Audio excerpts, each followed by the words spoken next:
이런 결과 나오는 건가요? SK를 지네어가 아프리카 프레스 승리하는 방법에 눈을 떴어요. 락스타이거즈 전승 가도를 이어나갑니다.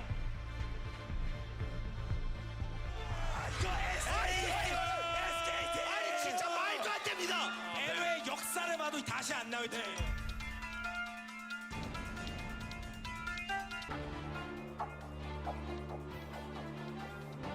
ESC 에버가 꿈에 그리던 롤챔스로 올라섭니다. MVP도 갑니다.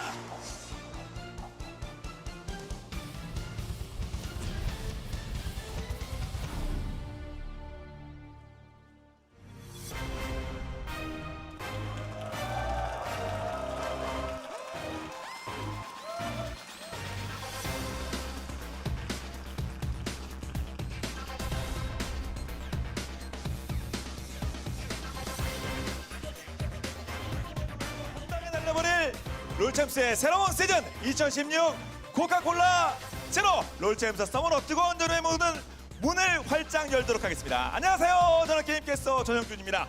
자, 무려 감사합니다. 예.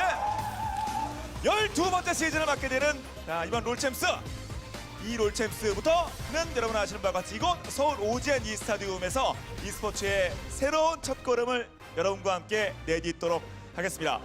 그동안 삼성, 용산 그리고 이곳까지 끊임없는 사랑과 애정을 보내주신 여러분께 진심으로 감사의 말씀을 드립니다. 자, 롤챔스 서머는 10개 팀이 출전하는데요. 8개 기존 팀과 2개 승강전에서 올라온 팀이 주 6일 동안 일주일 내내 전세계 e스포츠 최고 수준의 매력을 여러분께 드리도록 하겠습니다. 그 누구도 예측할 수 없는 혼돈과 이변이 계속되는 서머가 되길 진심으로 기원하며, 자, 그럼 지금부터 2016 코카콜라 제로 롤챔스 서머 개막전의 화려한 승부를 시작하겠습니다.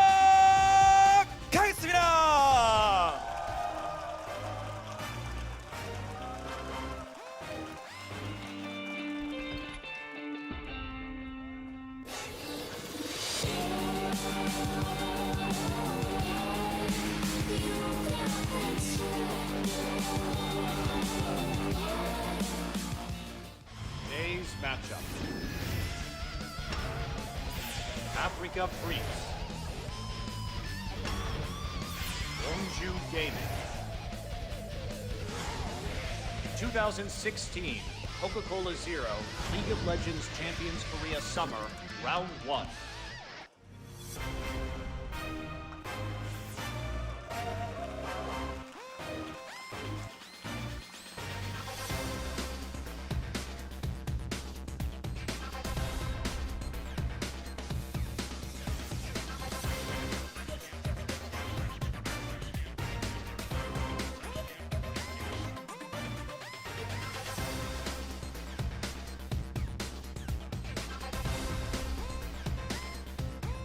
Hey guys, welcome to the LCK on OGN. I'm Doa, that's Monte Cristo.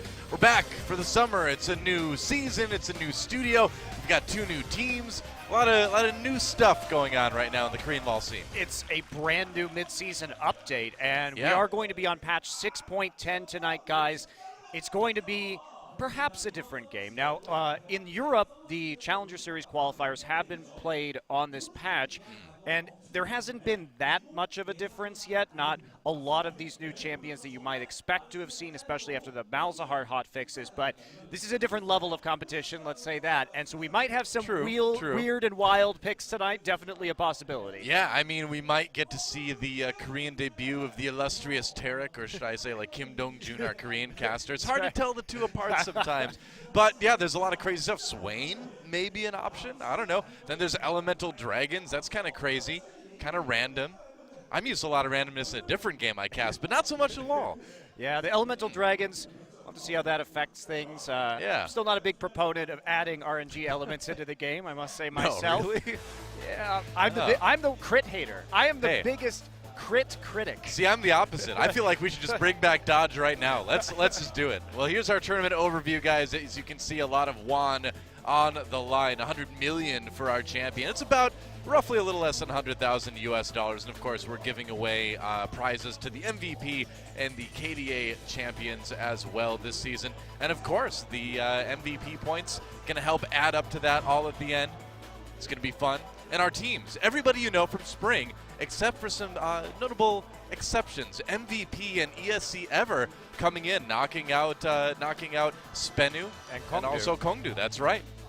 They're gone. They are gone. And ESC Ever and MVP, those were not really close promotion matches either. No, they crushed them. Yeah, they got crushed pretty much. So these teams are actually looking a lot better. And last season was relatively predictable. You had Kongdu and Spenu really at the bottom in the basement of the standings, losing effectively every best of 3, except for 1 or 2. And now we have these teams that could be contenders. So in our little intro, I did say it introduced some more chaos. There was a lot of order to last season where it was pretty predictable, with the exception of the late run of the Africa Freaks. That was sort of the one element that came out of left field. But this season, ESC Ever in particular has some extremely skilled players, particularly Bless, their new jungler, and Loken, who is a budding star AD carry. And these guys, combined with Key's resurgence, his experience on the ladder, should make for a very exciting run, I feel. Yeah, and check out our beautiful new studio. It's huge. It's huge and it's awesome.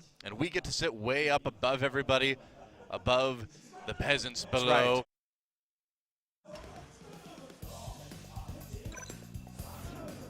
Right. Oh, there we go. Maybe you can hear us again. Who knows? Well, that's about what, it's another season, just like the old seasons. And we're going to take a look at some of the patch changes, in case you guys have not been paying attention to some of the more in-depth changes. We're going to bring up Malzahar first. Yeah, he got like ultra buff, but then he got kind of ultra nerfed a little bit. He did get kind of ultra nerfed, and this is talking about his passive right now, where he takes 90% less damage and can't be hit by crowd control effects. So he can phase in and out. Yep, can hang out the Void Lings a bit more often as well. And Tarek, of course, now coming in with a new ability that lets him kind of double up on all his skills. So there's a lot of stuns, possibly. Max health HP damage on hit as of patch 6.10. Mercurial Scimitar now only removes crowd control, so it can't remove things like Zed Ultimate or other effects any longer. Gonna keep talking here. 6 minutes for the Rift Herald and increase to 8,000 hit points. 6-minute spawn timer, 20-minute max health HP damage on hit as of patch 6.10. Mercurial Scimitar now only removes crowd control, so it can't remove things like Zed Ultimate or other effects any longer. Gonna keep talking here. 6 minutes for the Rift Herald and increase to 8,000 hit points. 6-minute spawn timer, 20-minute buff duration, mostly useful for split pushing because it does give you dragons. Yep. Where are my dragons? There they are. They're right in front of us. But there are 4 dragons here, though. There are actually 5 dragons, so we're doing way better than that Game of Thrones character, man. You've got definitely. And these dragons are almost as random, I suppose, the things that they do, but you never know. Or the fact that they don't show up. But in any case, Infernal Drake, 8%, 16%, 24% damage increase. And Ocean Drake. Yes, the Ocean Drake coming through as well, and Mountain Drake with the increased damage to epic monsters and turrets, and then finally the Cloud Drake. The Cloud Drake with flat movement speed. But interestingly enough, in Korean they call it the Wind Drake for some reason. That's what it says on your screen right there. And then the Elder Dragon. You mess with his kids, and he's like, all right, I'm going to wait here and get killed to show everybody who's boss. As usual. That's right. Way to go, Elder Drake. If you kill a dragon's children, they come to get killed too. That's right. Solidarity, man. That's what it's like to be a dragon. So it's time to take a look at our 2 teams in our first match of LCK Summer. And there are the Africa Freaks, and these guys made a really incredible run in the second half of last season. Players like Mickey are going to be really happy about the QSS changes. He's like, yeah, more Zed bans, or maybe get to play Zed once in a while. Indeed. It's going to be great. They do have a couple substitute players. Linderong has role swapped as his sub into the top lane, so he will be backing up Ixu, and we still have Sungwon as the jungle backup for Lyra. But they've been pretty consistent. They actually didn't make any substitutions last season, so I don't really expect to see Anything new from them when it comes to swapping up players in their roster? That's true. Now, they interviewed these guys before the season began, and Ixu actually said in the interview that he was the best top laner in LCK. Well, that's a bold claim, Ixu. He's the best Poppy, maybe. I mean, okay, maybe. You could make that argument, perhaps. Maybe. I wouldn't even make that argument, but we'll see what he's got. Even show Linderong was saying in his interview that he thought Ixu was at the top of the heap when it came to top laners. Yeah. And on the other side of the arena is the new, more polished, more refined Longzhu Gaming. Yeah, cutting several members. Zeus, Flame, and Captain Jack are all gone from this roster because they always have to have a dash of CJ Blaze. They have picked up Emperor, formerly of G2, but it will be Fury starting tonight. And, of course, Crash will be the other main substitute player on this roster. So they have finally, after a disappointing 7th place finish with all of their ultra star talent, they finally settled on this roster, so we won't probably be seeing as much switching and flipping around. But that seems to be what it's going to be. I mean, again, in the interview that I read before the show that these guys had done, they were saying that they felt that the locked roster that they have, the more or less locked roster, has helped a lot. The communication is a lot better on the team. So maybe we're going to see this squad be kind of the team we thought they were going to be last season. Well, we'll have to see. I do think that all their individual performances, with the exception of Fury, were generally solid. Especially Expression was one of the best laning top laners, frequently getting a large CS advantage on his opponent. Yeah. Fury, though, he played a great Jhin last season, but basically he also performed overall very poorly on essentially every other champion. So I am not too convinced with him yet. It's unfortunate because when he was on Samsung before his ban, he looked like a rising star, and then he has been experiencing some hang-ups, let's say, this year. Well, it is interesting. I mean, every one of these players commented on the communication issues in these questions they were asked, except for Crash, who said that he was known for being cute in high school. So a little bit different focus for those interviews, I guess. Crash still #1 in Korean solo queue, by the way. And Africa Freaks versus Longzhu Gaming. We see 5th versus 7th place. Africa Freaks went on a tear to end the season with a 10-8 record. Yeah, that's right. You can really see the power of Songyun down in the bot lane at that AD position. Pretty great KDA for 2016 spring. Well, and Ixu will still be able to play a lot of these tanks top, which is one of the reasons why we experienced the Africa Freaks rise. Also because he consistently got Poppy when a lot of the other champions were banned. Target bans, pocket bans, and Mickey mostly. Yeah, and looking at the stats between these two top laners, overall, I mean, it's mostly the KDA kind of favoring Expression a little bit, but he is that stronger laning top laner. So there you go. Expression, honestly, his individual performance was quite solid last season. He showed a lot of diversity. He always has these weird split push picks that, for his entire career, he can pull out. I think he's better. Time. I think he's better than Ixu. I'm not convinced. I'm not convinced by Ixu's claim of being the best top laner in LCK. He could have done a lot of work over the past month and a half, Doa. All you got to say is Smeb exists. So in a world where Smeb can go from where he was to the state he's in now, anybody can really become the best top laner. That's true. Ixu was never the worst top laner in this league. He was never, Ixu at his worst was never as bad as Smeb was at his worst. Not by a long shot, actually. No, not anywhere close. Pretty incredible. There he is. Coach Kong and Lustboy entering the booth here for Longzhu Gaming, our brand new shiny booths. That's right. Lustboy looking like he's going to go and sell some insurance door to door after this, too. Maybe he will. Maybe. No, it's going to be too late at night. That'd be kind of creepy if he shows up at midnight.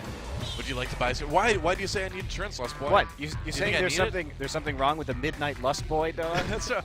Well, Lustboy, he's got a compelling argument. He's like, well, you don't want to have it, you don't want to need it, not have it, right? When you had your band Midnight Lustboy, what genre of music did they play, Doa? Well, clearly hair metal. Midnight Lustboy is about as hair metal as it gets. So we move into picks and bans for game #1 here between Africa Freaks and Longzhu Gaming. Kindred, the first ban. First ban of the season. Wow. Way to go, And Kindred. Italy. Whoa. Whoa, against Chaser, that's hard to believe. Oh, I'm sorry, against Lyra, that's hard to believe. Yeah, Lyra, though, still was one of the best Graves players that we had in this tournament and last season. And Lyra really was one of the outstanding players. Mickey fell into less relevance, and it really became about Lyra and Songyun being the major carry forces on this team. Yeah. So Lyra's really been flourishing in a carry jungle meta, which is what always made him comfortable. He's bounced around a lot from CJ Frost back in the day to over to China to participate in the LSPL as part of OMG's second team, and now has made his return here to Korea. And it will be Lucian, a very popular ban against Fury. And the reason behind that is the current build of Black Cleaver and Yomu's Ghostblade on Lucian is ridiculously strong, so we may be seeing more of that. Now the Rise ban, again, not a very shocking ban. No pun intended there, really. But he's just a strong champion overall. That he is. So will be Trundle. Trundle, another major beneficiary of the QSS changes. Right. Significant nerfs. So he's actually a really problematic pick right now because now you have no way to clear his Subjugate ultimate. And that means that picking tanks in the top lane is very risky. He's still, of course, a flex pick as well between top lane and support. You just don't want to deal with it. Right. Waiting for that final ban from Longju. Let's see what they decide to go with here. Looks like it's going to be Sivir. The Sivir and Songyun. Songyun last season playing a lot of, really known for his Kalista play.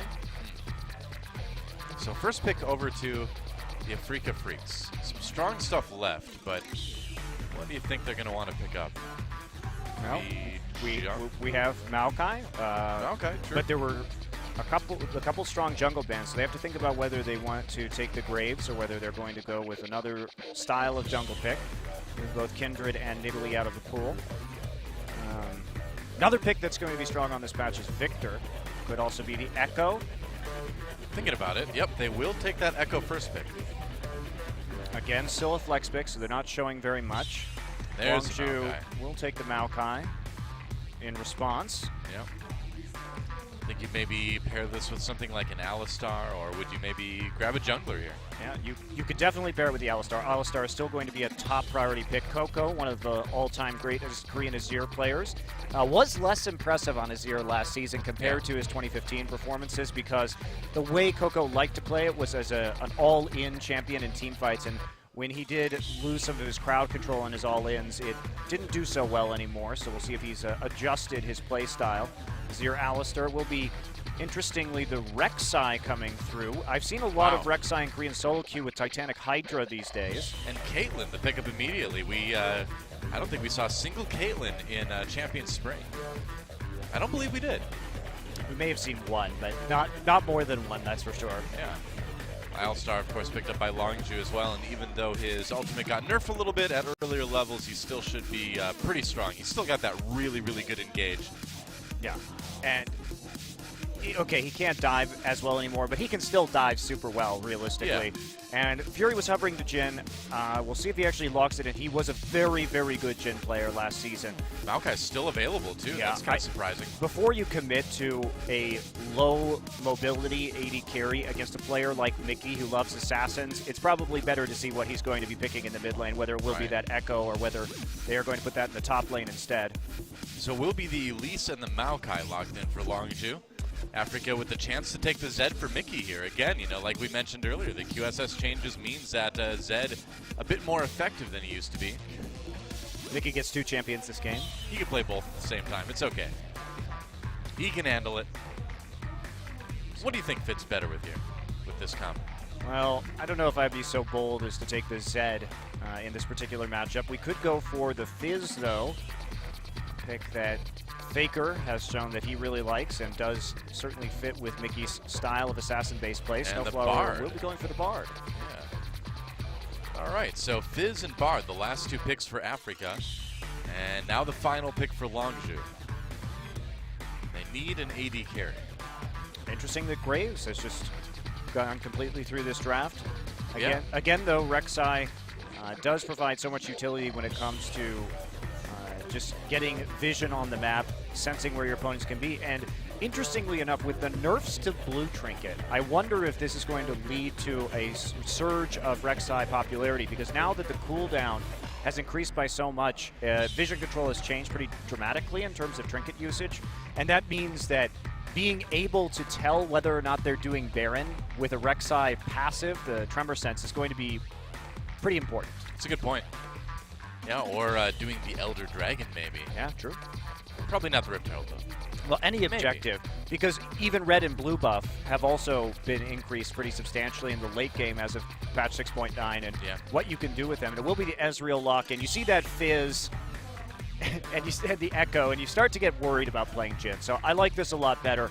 Plus, with Jhin, you'd have to be in the mid lane, which means in the mid game, which means Azir has to go into a side lane, no TP. Does make things pretty difficult, but they've got a pretty well-rounded composition. Longzhu right now, great scaling into the late game. Africa, not much of a front line. They're going to be playing more for skirmishes and map mobility. They've got double TP. They have the Rek'Sai ultimate. So it's going to be about setting up plays because they're not going to have the same level of team fight capability in the late game, especially because their only real engage, consistent engage, is going to be that Bard ultimate. I really feel like the comps kind of reflect the preferences and how these teams like to do things. It really does. Africa wants to be scrappy. They want to skirmish. Longzhu, I think, really wants to prove to everyone that this is a team that can communicate, that can, work as a cohesive unit. We'll see if they can pull it off.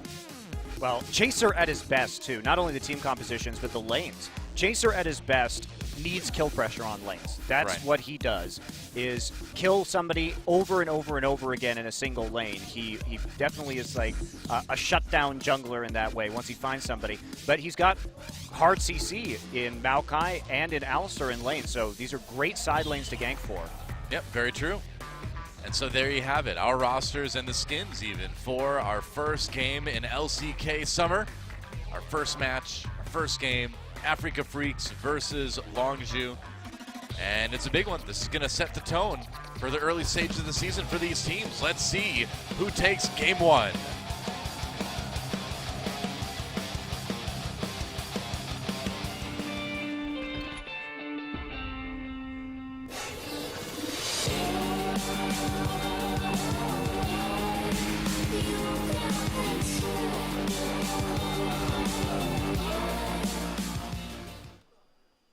I like how they have the exclamation point over Bang in that little intro thing. It's like, Bang, be the champion. I like how it's in cursive. I know, right? It's very classy. But the thing is Bang is already a champion. He's need the to champion be the of champion? literally everything right now, Doa. That's true. Everything that matters. He's a champion of the world. He's the reigning IEM World Champion. He's the reigning MSI Champion. He's the reigning League of Legends World Champion. He's the reigning Korea Domestic Champion. Doesn't get much better than that. It actually can't. Well, here we go, guys. I guess we just need to introduce more international tournaments so that he can be the champion of those too. No, that's crazy talk. Shut your mouth, Monte Cristo. He already has the Quadra Crown. We're going for the Penta Crown next. He will not rest until he rules all 7 kingdoms. Welcome to Summoner's Rift, Africa Freaks versus Longzhu in our first game of LCK Summer. He doesn't have an LCK championship. He only has champion championships. There you go. Yeah. Well, Found something. everything is said and done. He may have that as well. Quite possible. They were saying in a recent interview that SK Telecom, the coaches didn't think you should expect a whole lot from them early in the season. I mean, these guys have kind of been playing and practicing hardcore for a very long time, and they need a break. They need some time off. That's the reason why we're not seeing them In week one. In week one as well. So need to give them some time to not horribly burn out. Yeah, that's just because their schedule had been to go through a lot of the gauntlet in the playoffs, then to complete the playoffs, and Then MSI. then MSI. And they crushed it all. But you need a break. Yeah. Once in a while. There you go. And then they had to come back and do photo shoots for the next season, as you can see in our little intro right there. Yeah.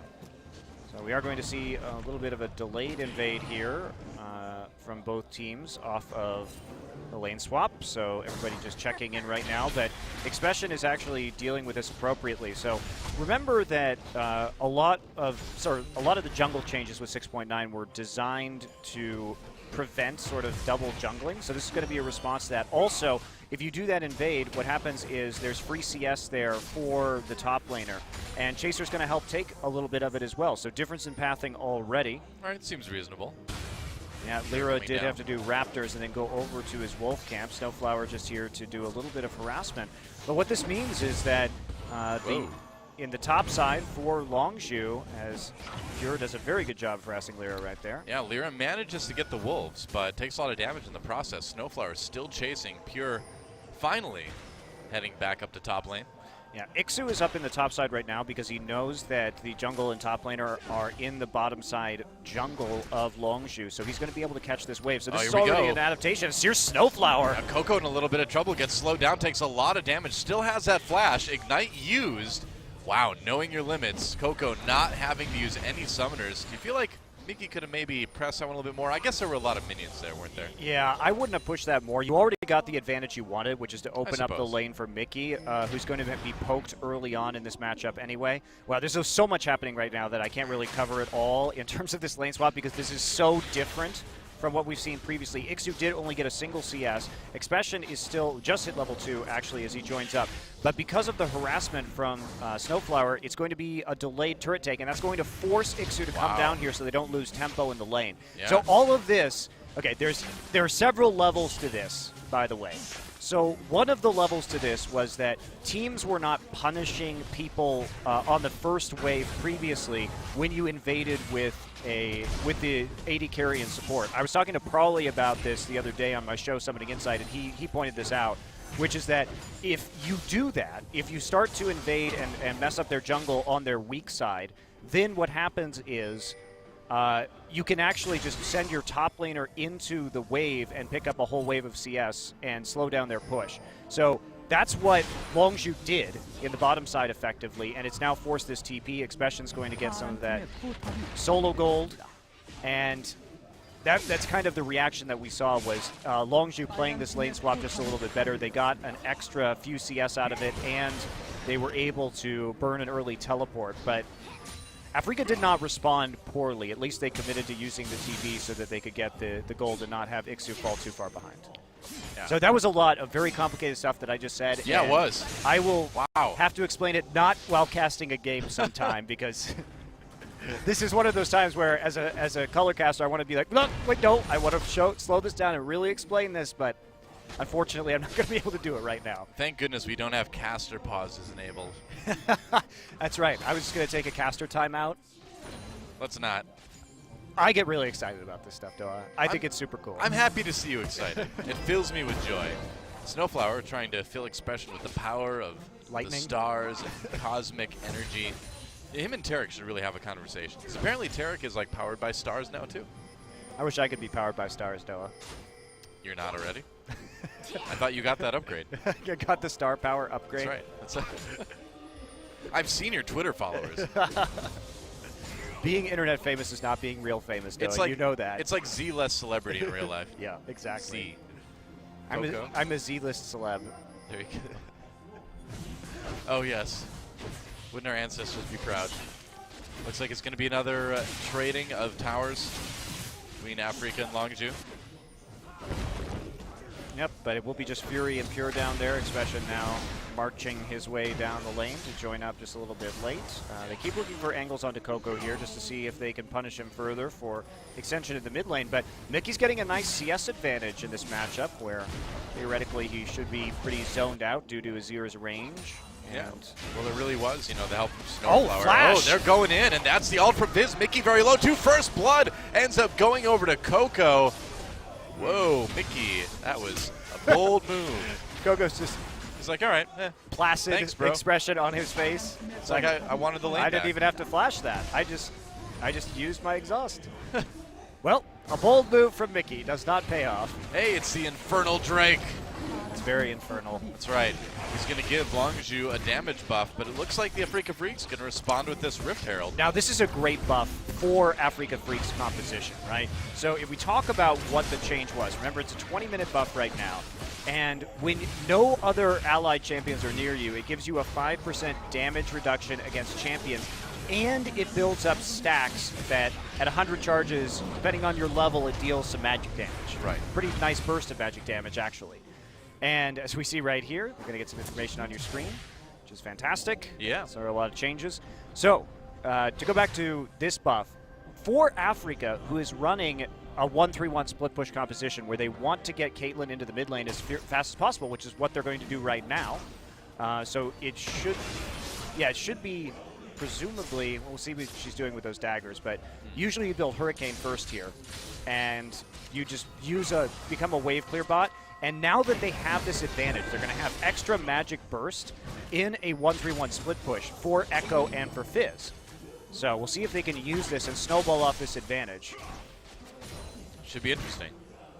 So it just makes you be able to duel a lot better. So I like the priority on the Rift Herald here from Africa. And here we go. Oh, Mickey going in on a Fury, gets him with the ultimate. Fury trying to flash over the wall, makes it out, looks like he will live, but barely. Both summoners having to be used. And Mickey, had he not wasted Flash to have an unfortunate all-in earlier in this game, he may have been able to actually set that play up and finish it out with the Flash, but he couldn't do it. So now he gets an enormous minion wave, though, Yep. on the bottom side of the map. Should get back in the CS lead against Coco for the moment anyway. That Flash would have come in handy, for sure. Ixu, meanwhile, pushing up the bot lane against his top lane opponent. That's right. Yep. But, you know, in a matchup of top laner versus top laner, that damage reduction from the Rift Herald for the next 20 minutes, you know, that is going to be pretty handy. So blue buff take here as both sides are invading. Blue buff not going to be particularly relevant to the Africa Freaks. They're not going to care about it as much as Longzhu will, because their Caitlyn is on wave clear duties right now. And Lyra is taking that blue buff, I guess. So will be our first sighting of one of those new items for the mages. It is going to be a lost chapter coming in here for Mickey. Not so lost anymore, is it? Nope. He's building a Morello Nomicon now, which, by the way, if you have been out of it a little bit, there's a lot of changes to this item. So it doesn't give you mana regeneration anymore, but any kill will restore 20%, kill or assist will restore 20% of your maximum mana. So it basically just rewards mana-based or like mage assassin champions. Yeah. Well, two-shot barrage goes through. Mickey dodging it with the playful trickster, but Longzhu is still going to be able to put some pressure on this top lane turret. Indeed. And they're going to try and push this down, so we'll see how Africa can respond right here. They're going to go after Expression. And it looks like they're going to get him too. Wow, nice catch by the Africa Freaks. He just had no chance to get out of there. Yeah, well, it's going to be turret for turret traded if they can actually get the damage down onto it, but they're going to need another mini-wave, and no, it won't be. So turret is not going to go down at the tier 2.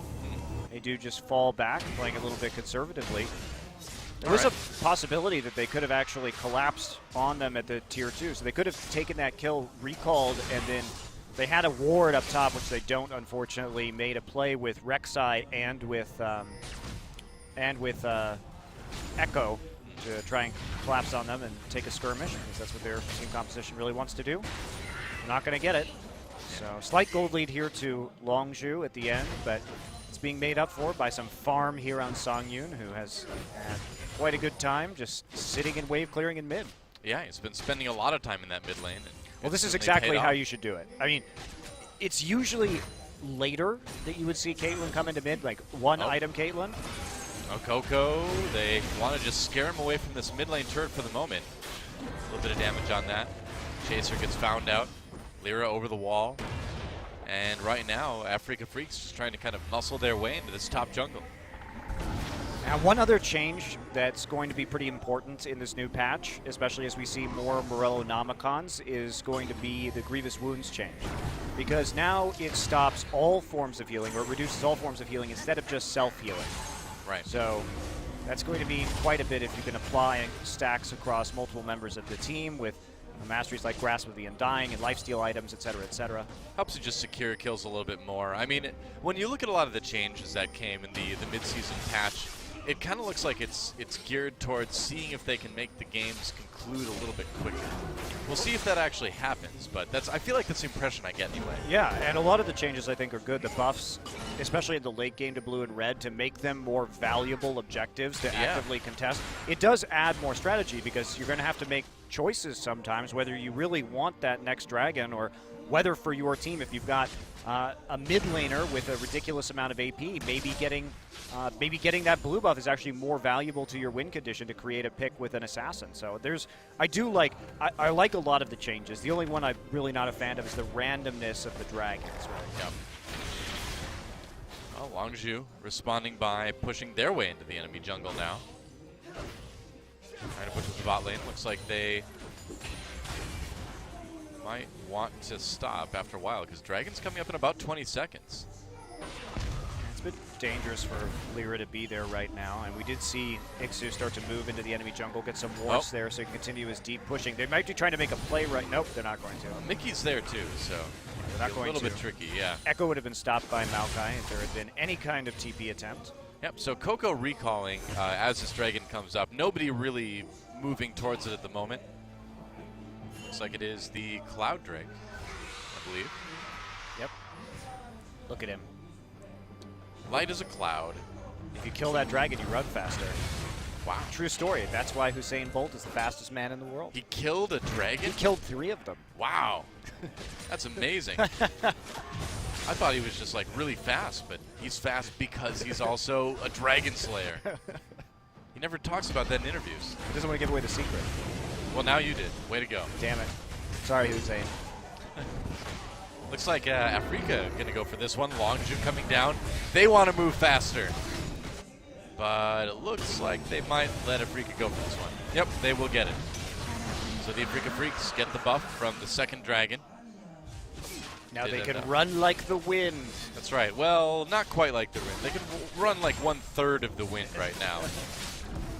They can run like a brisk breeze. That's a good ability for them. Infernal Drake probably would have been better for sure.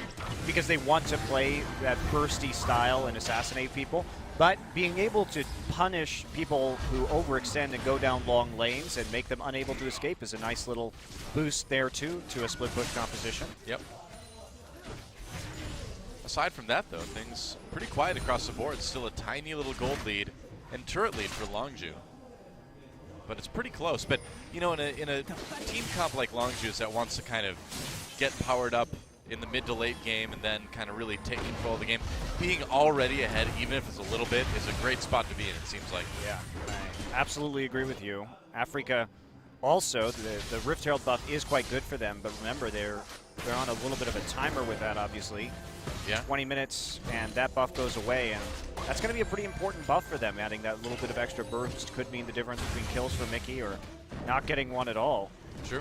So Longzhu, though, their game plan should just be to stall this game out. Let Azir and Ezreal scale right up with the Maokai and then just fight them in the late game. Africa just isn't going to have a lot of choices for engage. They basically, again, have Bard ultimate. That's their engage.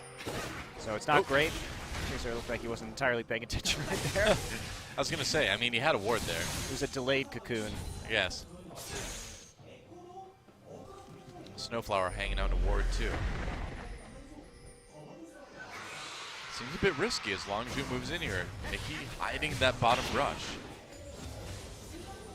It's Coco. Everybody's in a ward right now. Oh, Tempered Fate locks up Coco, but Pure flashing over the wall for that pummel. And actually, Coco may be able to get away because of that ult. Emperor's Divide pushes everyone back, but no, Mickey comes in to finish him. Now Pure in a lot of trouble as the rest of Africa finds that skirmish that they wanted to, and they're going to claim 2 kills out of it. And that's the kind of fight that they want. They set up the play, make it work, and Coco got greedy right there. He didn't want to use his flash, so he tried to escape the Bard ultimate just by sliding away to his Sand Soldier, and he wasn't fast enough. And you can't do this. Maokai was not in range to stop the TP, so an immediate Echo teleport into that bottom brush. Mickey just gets a great ultimate right there, pops it right in the fog of war before the ward goes down, and nails people as they're trying to exit combat. So great collapse there by the Africa Freaks. And can they take this mid lane turret? This is the objective that they really, really want right now. Because if this falls, they'll be able to push their ward line into the enemy jungle and really pressure the turrets in the side lanes. Well, they've gotten it low, but they can't quite finish it off yet, it looks like. Not yet. Yep.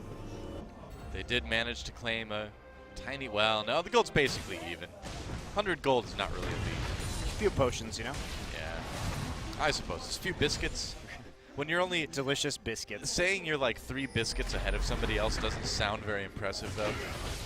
Well, we do have double Dark Seal in this game, too, so Ixu and Mickey just trying to get some stacks here. This is a pretty interesting split push composition, the likes of which it's been some time before we've seen it. It will be the Runaan's Hurricane first, but not great here. Comes a collapse from the Afrika Freaks. Longzhu gets that mid lane turret. Mickey immediately with the ult onto Chaser. He's going to repel away from it. Dodges a lot of that damage. Ixu coming in too, trying to catch people with the parallel convergence, but that Echo not able to get any of the stuns he was looking for. So they're just going to lose their mid lane turret. Can Longzhu defend theirs for the moment? Looks like probably they can. We'll see. Fury does have his ult, so there it is.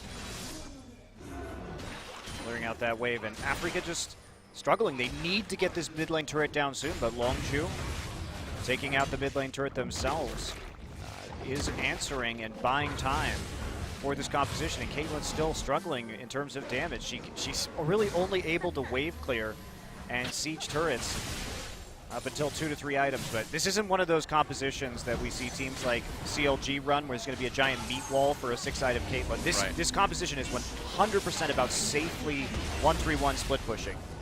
Well, and Africa does manage to take that mid lane turret, so a big step for them. Yep, and they had already prepped the wave in the bottom side by having Fizz split push. They're going to try and transition this immediately. Lyra will be attempting to zone them off the backside of the turret. Traps going down. Doing what they can. As is usual these days, we are going to see Trap Max first on Caitlyn to maximize her sieging potential. Looks like for now, though, they won't be able to quite do any damage to that bottom lane tier 2. Rotating back to the mid lane. Yeah. They're trying to find the weak points in Longzhu and just be ahead of the game on rotations, but they don't have pressure in top, so they're going to have to back off pretty quickly on this. So a little bit of damage onto those turrets, but nothing too substantive yet. Yeah. But they also saw Expression leave lane up there too, so you don't want to stay too pushed up. It's going to be another Cloud Dragon next. Take a look at that pit. I wish in the spectator client with the Dragon Timer it would show us which one it was. That would be great. Be nice. I'm sure they'll make that change eventually. Which one was coming up next, because otherwise we have to rely on our observers to check the pit, because we do not have our own observing PC, so I can't check it myself. Oh, somebody sounds a bit salty. No, it's fine. Are you sure? Are you sure Doa, you're okay? Good game design means that it should be available to everybody who's watching the game. That's true. I agree on that. Whoa, Snowflower, 2-shot barrage, dodged. He takes a magical journey. And it's magical that he managed to survive. Looks like Longzhu going to be able to claim this Cloud Drake, get their second Dragon buff of the game. So no double Cloud Drake buff for Afrika. Yeah, that's a pretty big takeaway. It will be an Infernal next. Yeah. All right. And only 3 of the 4 dragons can spawn in a game, too. You can't get all 4 in the same game. 3 of the 4 dragons can spawn in a game 1 also. In any game, in fact. Well, you know what I mean. A maximum of 3 out of the 4 different dragons. I'm just messing with you. So I understand. it's been a game of mid-wave pressure. It's actually been a very interesting game so far. Coco trying to keep Song Yoon from applying that pressure, and having the Azir there is good, but they're going to see if they can set up for a skirmish attempt right here as the Azir turret is ticking down, but I don't think Echo's going to be coming around the side for this one. Lots of traps. I mean, nobody else is really kind of in position to make this work, and yeah, he gets spotted in the river, so Longzhu's going to be able to back away safely here. Yeah, so they do clear out a pink ward there. He was not spotted in that brush initially, but they decided to break that siege. Afrika was just seeing if they were going to get an opportunity to get a flank in after that Azir turret went down, but Longzhu was not about to present that opportunity to them. Yeah. You know, I just don't get why, like, we've had the same dragon for a long time and, you know, keeps getting killed over and over again. And apparently, other different kinds of dragons across Runeterra thought, hey, Summoner's Rift sounds like a really great place to go visit. I mean, I haven't heard from, like, Cousin Bob in a long time, but I'm sure he's fine. Let's go check this place out. The thousands of cousins I know, right? that were killed in that pit. It's actually closer to millions. How many millions of games of League of Legends do you think are played every day? A lot. Many millions. Yeah. So that's basically it's just a dragon genocide. Pretty much. And yet, They must be close to extinct. At one time, dragons, they just seemed numerous, like uncountable, such as the buffalo in the Wild West. But we know what happened there. It Yep. became a big problem after a while. that's right. Rito sitting on top of a mound of dragon skulls. I'd sit on top of the mountain of dragon skulls, Dara. I would make myself a throne out of dragon skulls. I think you only need one where- dragon skull to make a throne. Well, it depends on the size of the dragon, I suppose. And I'd also wear a dragon skull on my head as a helmet. It'd be one of the small ones, of course. I put one on the front of my car. You know, there's a lot of uses for dragon skulls when you think about it. You could. There were a lot of uses for the buffalo too, Della. That's true. That was part of the problem. That is true. It's okay. We'll just put a dragon on a coin someday. It's fine. Sometimes when you bring horses and guns to North America, you start creating potential extinction events, which is basically what happened. Right. Dragon was just sitting there chilling, and then all of a sudden they started fighting battles in here with people with advanced weaponry. It's not fair. Yeah. Think of the dragons. Where's the dragon preserve in Runeterra? Oh, where's the tree preserve too? They're going to need to plant some new ones after this. Expression trying to get back to his tier 2. Popping that ultimate. Looks like he's going to be able to do it. All right. It's a tough tree. It is, and they committed a lot to this. So Longzhu is going to get seen walking into that dragon pit. Looks like they're just going to fake it. And there you go. Blue trinket. You know, with these two teams, there's going to be a lot of mind games going on too. And they're going to check it with a vision for parallel convergence. Yep. Not going to see anything in there. Well, they will see something in there. That's the point. They will They'll not see see Longzhu in there. Baron dying. Right. Right. Which all the other barons in the world should be happy about.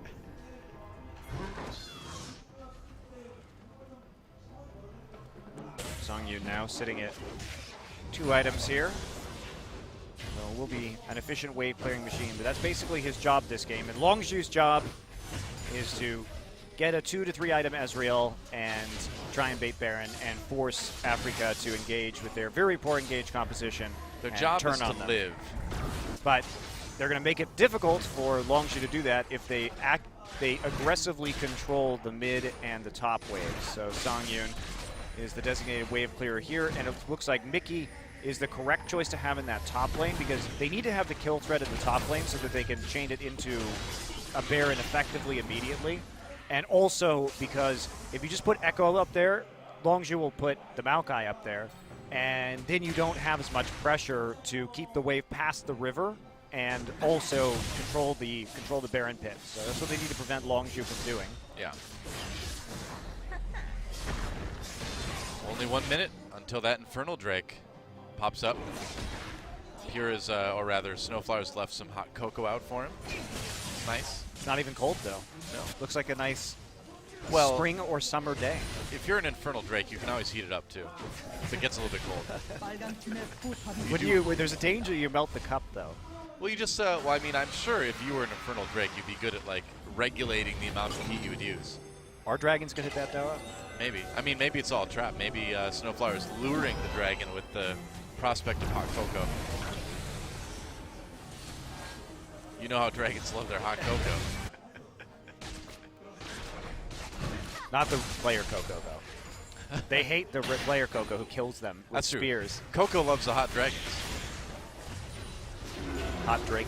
Hot Drake's loved by Coco. Hot Drake. Isn't that a musical artist? I don't know. I don't know what the kids listen to these days. I don't know what the kids listen to these days either. It sounds like a lot of beeping and booping to me. That's right. I don't know. They're like breaking it down and twerking it. Who knows?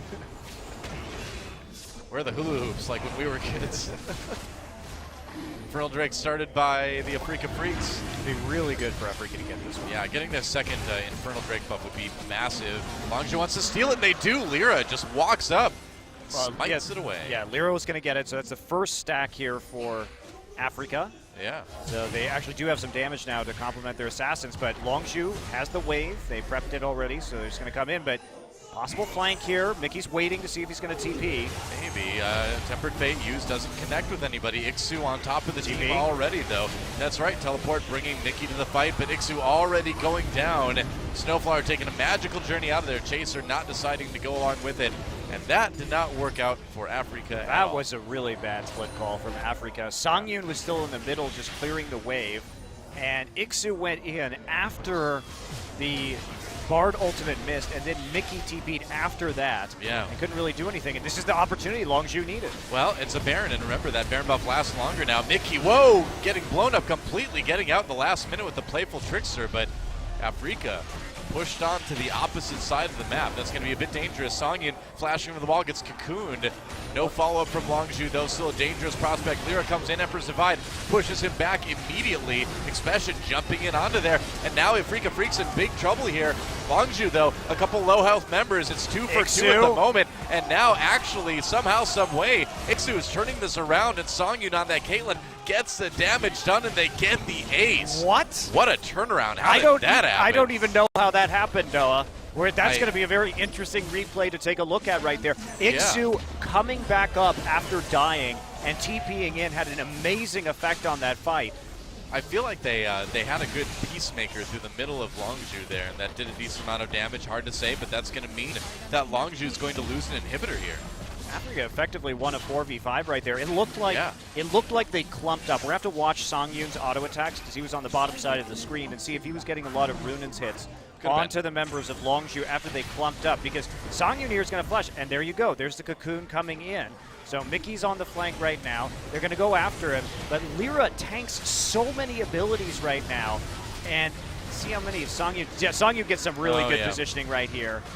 Really good positioning on the side of Longzhu because they committed so much onto the front, like the one tank that Africa had. And Songyun was basically left to freely auto-attack into a mob of Longzhu players who, by the way, basically don't have any armor.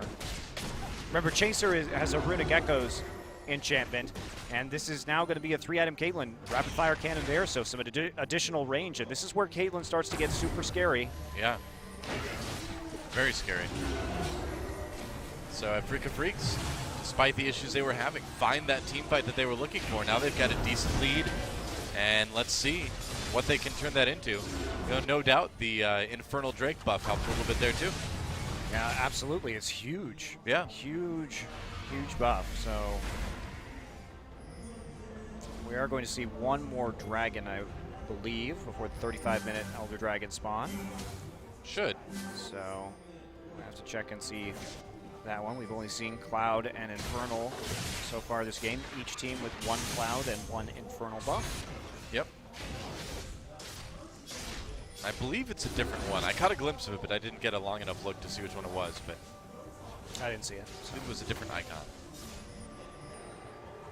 We'll see. That we shall. Yep. So recalls coming through right now. There's the Titanic Hydra build from Lyra. So that's very useful for dealing damage in these team fights, especially when everybody's clustered up like they were in the last one. And that has been the standard Rek'Sai build on this patch in solo queue. Yeah. A little bit of tank. Whoa, Fury needs to be careful here. Ace in the hole coming through. That's a lot of damage. Fury trying to Arcane Shift away. Gets slowed down. Meanwhile, a big fight down there. They take up here immediately. Tempered Fate onto Coco. Uh-oh. His goose may be cooked. No, nice Emperor's Divide. Pushes back Africa. Helps him escape. But these kind of little skirmishes are exactly what Africa wants in this Very game. true. And Longzhu, they haven't done a good enough job of controlling the minion waves or controlling the vision around the Baron, which is where they should want to fight right now. Africa shouldn't be able to get these kind of engagements this late in the game. All right, well, Longzhu going to try to make a play here, try to stop Africa from getting the Baron, but they're just going to turn right around onto Expression. Fizz coming in, Mickey doing what he can, pops that Zonius as the true shot barrage comes through. Expression still goes down the end. Another kill for Songyun. Ixu getting a little bit overly bold there. Ult's back for a little bit more health. Snowflower gets barely out on the magical journey. Yeah, I think Africa probably should have just gone for the finish on that Baron right there instead of turning on to Expression. Coco and Fury were both back in the base at the time, so that means that they had a little bit of time to work with when it comes to burning down the Baron. But they don't actually need the Baron to win this game. So. No, they just need to keep finding those fights that they've been finding. They already have the mid inhibitor down too, so they don't have to take too many risks. By already opening up the base, their split push composition is going to be even more effective. Right. Longzhu, you know, the team that has been fairly cohesive this game still, kind of getting outfought by Afrika Freaks. I think they had a good mid game, but now they just look like they don't know what to do. And the answer is push up the mid wave. And they have problems, it's true, split pushing into that Fizz safely with only one TP, and the fact that Fizz is becoming pretty strong, and there is another Infernal Dragon. Third Infernal Drake of the game, and so whoever gets this is going to go up to that 16% boost, and it looks like it's going to be Afrika, and that is massive for this team. That is a huge damage boost.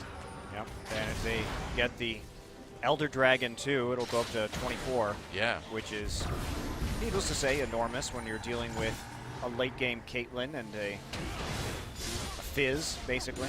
Yep. Kind of like your own little death cap for everybody, almost. Yeah, Fizz up to 8 stacks on that Dark Seal, so he hasn't been choosing to sell that yet. Yeah.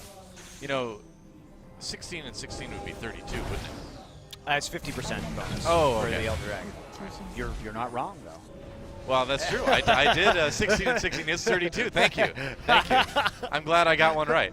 It didn't really apply to what I was talking about, but I did math properly. No, I was trying to deflect away from that. Thank you. I appreciate it. Great job mathing on stream.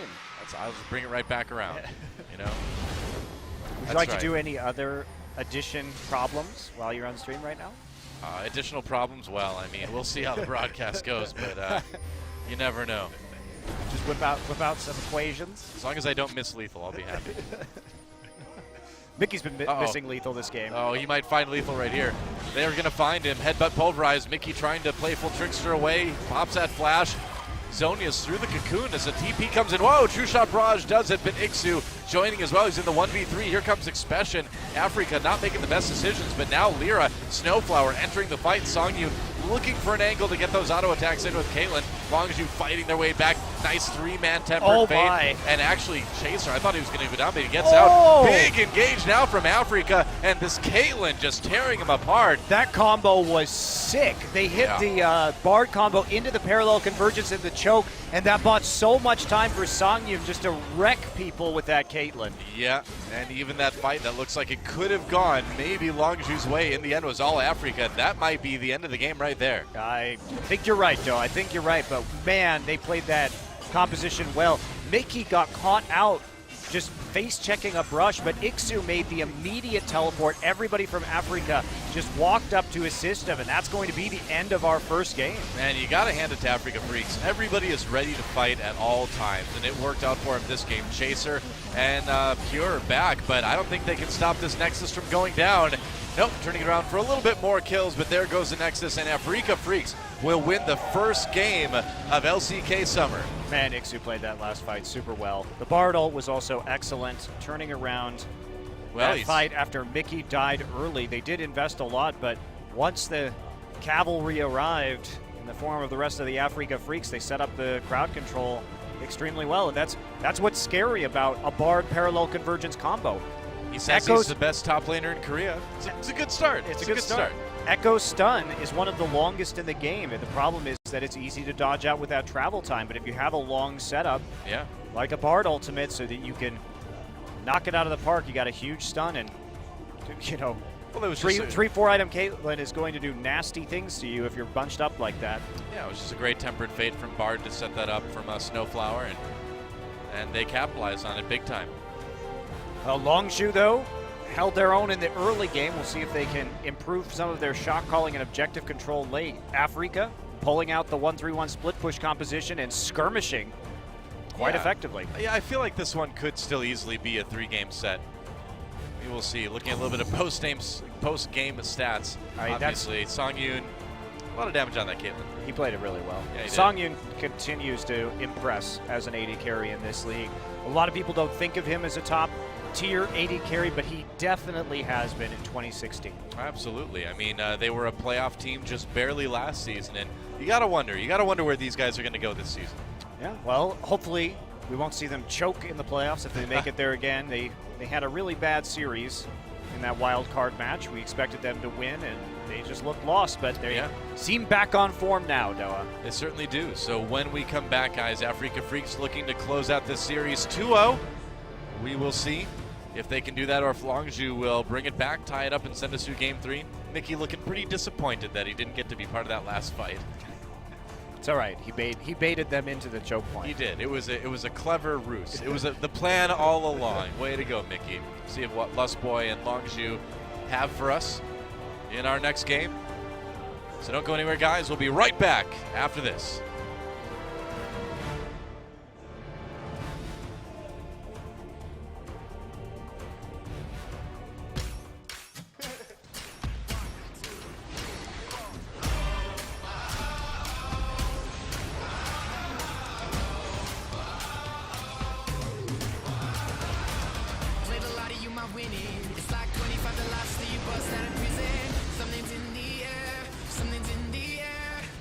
It's like that feeling when you're just about to kill it. Take your last shot, you know you're gonna hit it. Something's in the air, something's in the air. Whoa. Something big, I feel it happening out in my control. Pushing, pulling, and it's grabbing me. Feel it in my bones like, oh, whoa, whoa, whoa. Something big, I feel it happening, oh, whoa. Something big.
정캐님. 예, 정캐서님. 예, 안녕하세요. 너 지금 뭐 하냐? 너 왜 롤챔스 안 왔어? 제가요? 롤챔스요? 그럼 롤챔스 너 와야 되는 거 몰랐어? 몰라요. 모르는데 어떻게 가요? 모르는데 어떻게 가요? 왜 몰라? 빨리 와. 이게 결혼식도 안 온 사람이 이래라 저래라. 아쉬우면 자기가 오든가.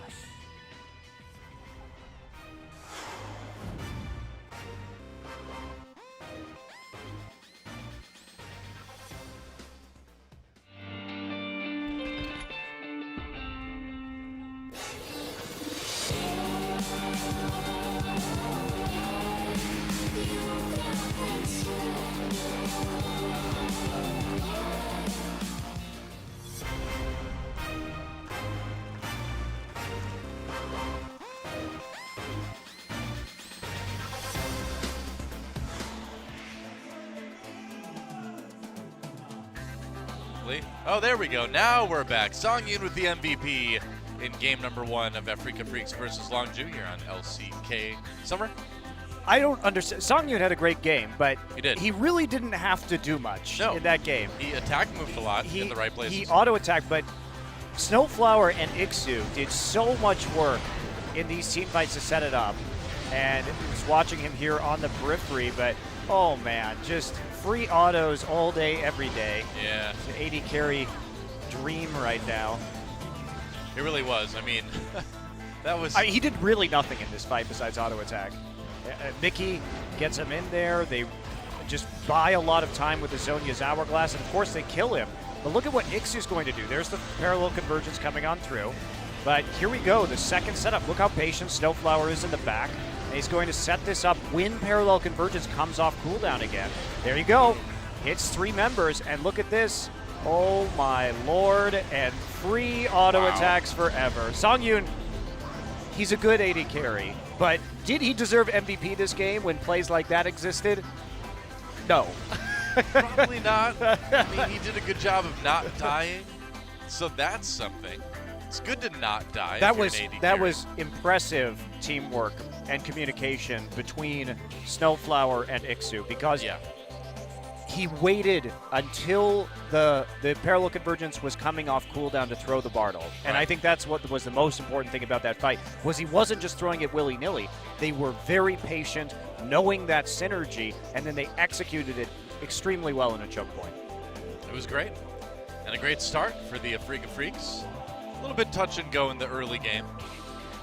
But I'm curious to see what we're going to see in game number 2 as far as picks and bans go. Are we going to see similar styles attempted by each of these teams, or are we going to see something a bit different? A bit of variety. Bit of variety indeed. And Longju, will they go for that big scaling team fighting composition? Will Africa, now that they are on the red side, and they have that counter pick, they can go for a more skirmish-based composition once again. Will be a LeBlanc ban. We did not see that in game number 1. All right, yeah, kind of interesting to see that coming out suddenly for Longju. Don't want Mickey last picking that, I suppose. It's a pretty safe blind pick, really. I suppose. Africa thinking long and hard about their first ban. And they're going to go with Kindred. Again, so they did ban Kindred, Lucian, and Trundle in the last game, as you can see on your screen right now. And we did have a couple of those jungle bans coming through, and no Graves pickup, interestingly enough. And the Rek'Sai making a surprisingly high priority return in that game, but it did work nicely. And again, as of the latest patch, the Titanic Hydra Cinderhulk combination has been very popular among top Rek'Sai players in Korean solo queue. Wow, and the Bard ban actually drawn by Snowflower. It was a great game last game. He played it extremely well. Same ban again for Africa as they take out the Nidalee. We are going to see Rise be the final ban here. So Sivir is going to be left up unless Longju, or Africa rather, wants to get rid of it. And they did take away Fury's Lucian. That is one of his all-time signature champions. We think about Fury and the Fury of 2015, and certainly Lucian was terrifying. And with the Black Cleaver Yomu's Ghostblade build that the Lucian tends to go for in the early game right now, he can be a bit of a problem. Yeah, and it's going to be the Rek'Sai ban. Wow, Africa. Huh. 3 junglers. So are they just going to take the Elise and force Chaser onto something else? Interesting question. Yeah, maybe trying to get another Maokai as well. Will be the Lucian. First picked here. Sure. And it looks like they are going to take the Elise. Now the question is, Echo, Maokai, all available. Trundle, another very high priority pick that That's is true. Was going banned to in be game available. Lyra, hovering over that Lee Sin. He has been a Lee Sin player for a very long time. Could still He's- take the Graves too, though. Yeah, he's one of the better Lee Sin players historically in this league. Lyra's always been an excellent mechanical player, so I think you take the Graves here. The Graves seems logical. I mean, you've banned so many junglers. You might as well take that Graves. Really thinking about an early Lee Sin pick. I wouldn't imagine we're going to see the Karma. Oh, we could. We could definitely see it mid or support. I mean, picked right now. It's You a think they it's pick it right now? It's a flex pick. Why not? Yeah, maybe they Get will. it, get in Okay. their heads early on. So no Karma pick or banned in the last game. Does rise to the first round of the draft. This does mean that they had an opportunity here to take Echo and Maokai at the same time, but that would tip their hand a little bit because it would no longer be a mystery as to what the solo lanes were. Well, looks like Longju might decide to grab that Echo before Africa has a chance. Coco and Faker. no, not Faker. Faker's played a couple of games can- of he mid can lane play on it Echo. too. Coco and Kuro are the long-time mid lane, like the original mid lane Echo players here in Korea. Faker actually didn't play any mid lane Echo until this year. That's right. But when he did, it was pretty good. insane. It was good. So we don't know where the Echo is going. The Elise will be the repeat pick here for Chaser. So they're getting us some pretty strong picks. And with 3 jungle bans, it's interesting to me that Africa isn't taking any kind of jungle priority pick here. Instead, they may go after that Caitlyn again. Songyun, I think, is hovering over the Jhin because that's what Fury was doing in the last game.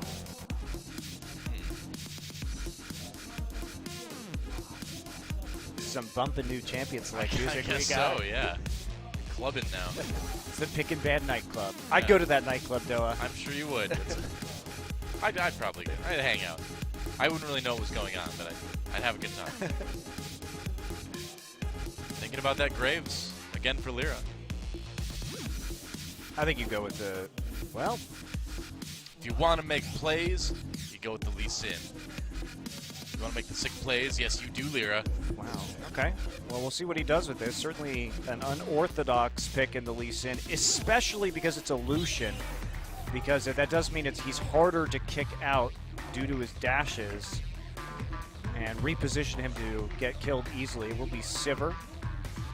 Banned last game, but now picked up by the Africa Freaks. They built themselves pretty solid movement speed composition. Remember, the movement speed bonuses from both Karma and Sivir are going to be in effect here, which makes this quite a powerful pick composition already. It's true. Looks like maybe Azir and Trundle over on the other side. Thinking about switching it over to the Nami, though. Azir, Nami, okay. And going for some more disengage. And this is an excellent composition for kiting from Longju Gaming. They've got a lot of protection. They have parallel convergence, tidal wave, Azir ult, all possible disengage tools in this game. And this is going to Wow, be, if they go Thresh. it's a pure pick comp at that point. Yeah, no kidding. And they are going to be so fast. Yeah. The Mantrid Shield from Karma plus the Sivir ultimate means that their speed of collapse will be absolutely crazy. They could give Mickey that Zed and send the Karma down to bot lane, too. Well, they're definitely going to consider that option. They see that there's not going to be a great split push answer to a Zed in this game. So you will have the Echo capable of self-healing with that ultimate. I kind of lean towards the Zed. I want to see Mickey play Zed in this new I want to era see the of Thresh QSS. with Karma and Sivir. Well, I mean, that'd be fun, too. But it looks like we might see the Victor, a champion that got pretty strong during the Mage update. He's always been strong. It will be All right. Victor. Historically a champion that Mickey has played, but we haven't seen it ever since some of those Victor changes came through a while back. Yeah. But now that he did receive one of the minor updates here, he does have some more interesting power with his Q in the early parts of the laning phase. So, and especially if you stack a lot of mana, his mana shield gets pretty substantial. Yeah. Chaos Storm, it seems like, can be a bit more bursty maybe too with him now. It's a little less initial damage, and they changed the tick times down on it, so you have to keep it on people for the entire duration of the spell to really deal a lot of damage. But you can deal substantially more damage over time now if you can keep somebody in it for the entire 6 seconds, which is obviously hard. True. Unless Maokai locks him up. Other than that, they don't have a lot of ways to hold people in place, really, for that Victor ultimate when you look at it. Well, they have the gravity field, so you can always chain those things together. And they do have a lot of move speed. Mickey also going to be taking that Ghost that was buffed pretty substantially in the late game on this patch. So this has all the makings of a pick composition here for the Afrika Freaks. A lot of single target CC and just ridiculous amounts of move speed. The new Ghost, which gives you now a 45% move speed increase at level 18, which is crazy. Yeah. That's so good. Especially if you start getting some more of those Cloud Drakes in there, Cloud Dragons. Very true. Can go fast. I believe it is Drake. It's Drake and then Elder Dragon at the end. God, I don't even know anymore. I got it. Don't worry about it, man. So, Afrika Freaks looking for a 2-0 in their very first series of the season. See if they can do it. It'd be a good start. Longzhu trying to tie it up. Let's get in the game and find out who takes it.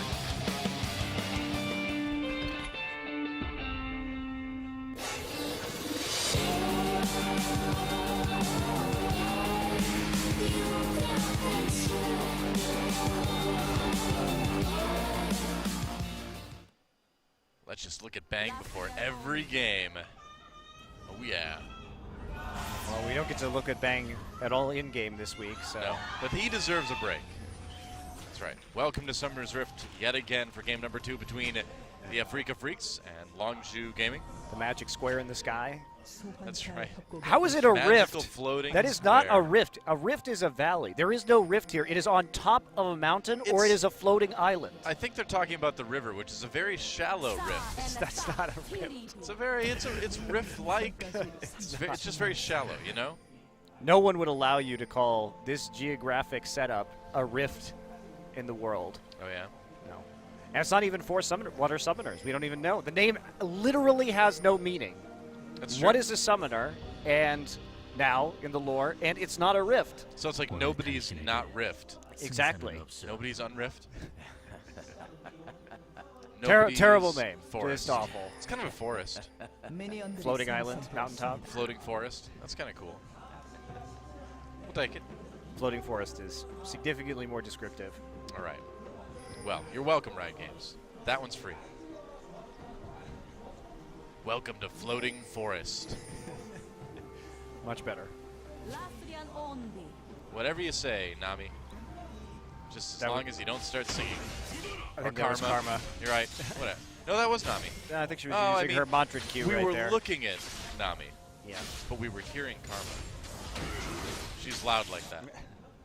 she is. We are going to get standard lanes here, as Fury will sidestep the first Q in lane. We don't have any attempts here at an early take. Deep ward in for Longzhu just in case Africa decided to go for the Gromp.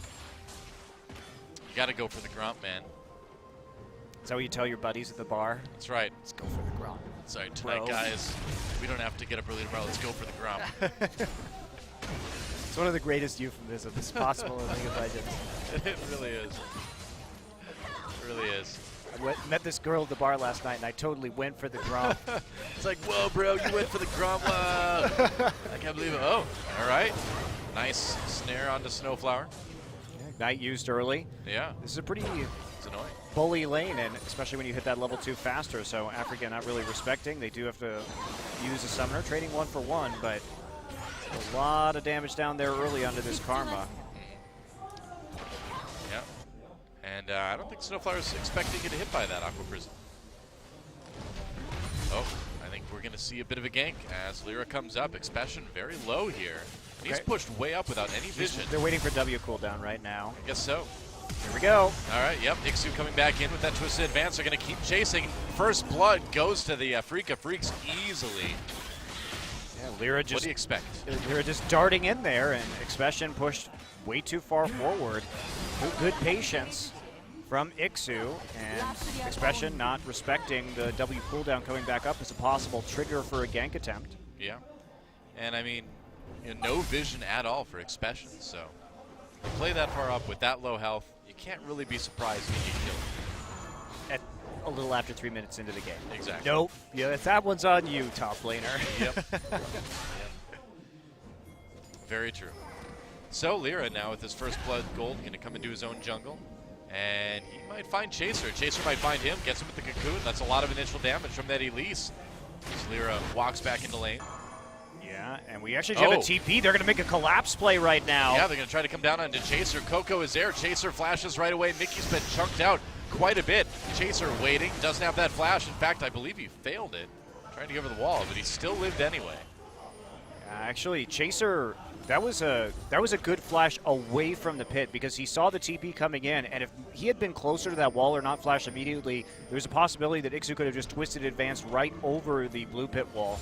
Possibly. So it was a good flash by Chaser, and a good little attempt there to deal some damage. One of the problems with the Lee Sin Elise jungle matchup is that if she can cocoon you and then get into spider form, you basically can't do anything because you can't land your Q because it will be intercepted by spiderling. So that takes a big chunk of the damage out of your kit as Lee Sin. So you kind of just lose that duel. Yeah. And throughout all this, Coco Moby boots damage. first. Whoa, Why Lyra. not? Make some plays, man. He's definitely going to try to. Wow, that is a jungle purchase we haven't seen in a very long time. Yeah. So this is about skirmishing again in the early game, but they burned that TP and the Ghost early, and these are summoners that they really actually need in order to make these plays. They also gave Expression a huge CS lead in the top side as a result. Oh, skirmish down the bot lane. Pure taking a lot of damage here. Lyra comes in. Pure flashing away. Fury on the run as well. Still has his flash left. There's Q. Can use it. Probably wants to use it right about now. Oh, wow. That was close, and it was Still a bit too close for Fury. Snowflower picking up the bloodthirsty ignite kill. Wow, so they were pushed up right there. You don't expect the Lee Sin to just go nuts. I mean, he's basically just not really farming right now. Yeah. He has a refillable potion and Moby boots, and his job is to run around the map and kill people. Well, now Ixu in trouble, gets caught with that cocoon. Expression setting up for a kill there as Ixu tries to trundle his way back to top lane, man. He doesn't make it. So they didn't set that up as best they could. They gave him actually a target to Twisted Advance to outside of Parallel Convergence, which meant that he could escape even though he didn't have his flash. Hard to make that gank without flashes on your side, though, for both Chaser and Expression when he was so close to the turret. Didn't end up working, but his gold is even, but it's basically been kills for Africa because we look at the actual farm totals right now, and they're pretty large leads developing for Expression and Coco here. Yeah, I mean, if Africa wants to make this work, it seems like they really need to kind of keep the momentum going. They need to keep getting kills and maybe channel that into a dragon or two. Looks like it's going to be an Infernal Drake coming up first. Hey, dude, did you miss the Azir Victor mid lane matchup? I did not. But Did it bring you now back that to it's back, 2015? a little bit. Expression playing risky. He doesn't expect this. Yeah, should have expected this. I don't know. That was Didn't have terrible. anything else to say there. That's, we knew it was going to be an easy gank. Yeah, What do you do? he did not expect the lane swap to come through, so he was pushing up. Didn't think that he would be ganked by a Karma, who did land the tether right there. So able to get that root while his flash was still down, and a pretty easy kill. Yep. Especially when his items were Dark Seal and Corrupting Potion. So against BF Sword, you're going to have a bad time. Yeah. A lot of kills being spread around on Africa. Oh, We got it! Nice. Wow, the Q from Snowflower picks up the blue buff. Snowflower has been absolutely huge this series so far. Yeah. Had a great game 1 on that Bard, having a great game 2 already on this Karma. See if he gets robbed from his MVP again if they win this game. Hard to say, though, who deserved it last game. I think Ixu had a good thing, too. Yeah, Good thing going, too. he did have a good thing going. Yeah. Expression just bought a cowl and walked back into the duo lane. I feel bad about that, Doa. That does not... I don't understand what Longzhu is doing in terms of their lane assignments right now. You would think that they would want this 2v2 matchup, but instead they're just giving up a lot of pressure, and they've allowed Ixu to catch back up in terms of farm. Yeah. So they're going to try and trade turret for turret right now, and Chaser is here to help with that, but they're going to be a little bit behind. This could give the opportunity that Africa needs to go ahead and make a play for the Rift Herald. Oh, they're heading over to it right now. We'll see if they actually end up taking it. Longzhu going to get their first turret of the game. Yep, and it will be a Rift Herald for the Africa Freaks. Interesting priority they've had on this in the first 2 games. Yeah, we'll see if they give it. We'll see who they give it to this time. It didn't really do much in the last game, as we said. Yeah, I mean, I can't really recall a time where Ixu got, really low, and you're like, well, there's that 5% damage reduction. Wow, and Mickey dropping the ult onto Coco, but it's not going to give him a kill. Lyra coming in a little bit later now. Maybe it was all clever bait. Mickey Luring him cancels his into a recall. false sense of security. I guess so. He's like, well, the ult is down. I'm fine. You're never fine if Lee Sin's around. Like, who's going to get this first dragon? It's Drake now, Doe. We're all European Drake. now. My bad. All the European players, you finally won. Well, The isn't thing there- that was never called Dragon, but you called Drake, is now called Drake. Isn't there a physiological difference between drakes and dragons? I think a Drake is a male duck. Well, that too. So maybe these are just really giant ducks. So if you're asking me if there's a physiological difference between made-up things, Doa, my answer Yeah. is I don't know. Oh, okay. Well, I'm sure somebody's decided this somewhere. You're now applying hard science to make-believe creatures, so... Yeah, sure. Why not? Well, there are many reasons why not. Pick one. I mean, I know the difference between like dragons and like wyverns, of course. You do? Yeah. What is it? Well, wyverns don't have their front legs and their wings are one appendage, whereas dragons have separate wings from their forelegs. Ah, I see. So there you go. But as far as drakes and dragons, couldn't tell you off the top of my head. Would you rather be a wyvern or a dragon? Dragon, obviously. I mean, I want to be able to like grab things with my front hands while I fly around and breathe fire on people. I don't know if I'd breathe fire though. I mean, fire is so mundane. I want to breathe something cool, like A cold wind? That's pretty cool. like poison or something. You know, that'd be sick. Ice Well, breath? Yeah. Be cool like you wanted? Anything other than flame, really. You know. That was Longzhu's motto for this season also. Yep. Well, it's like Just let that joke go, okay. I don't know. I was trying to see who's taking the dragon. Say it again. Let me react to it this time. One more time. No, it's done now. One more time. Okay. I'll go watch the VOD and see what I think. I was just thinking of what other like elements I could breathe if I was a dragon. Infernal. Look at that. Wow. Wow. Does that mean it's the next one? Does it appear that fast? 빨간 팀의 포탑이 파괴되었습니다. Who knows? Who knows? What if you breathe rubber? So like you breathe rubber on the ground underneath people and they just start bouncing around.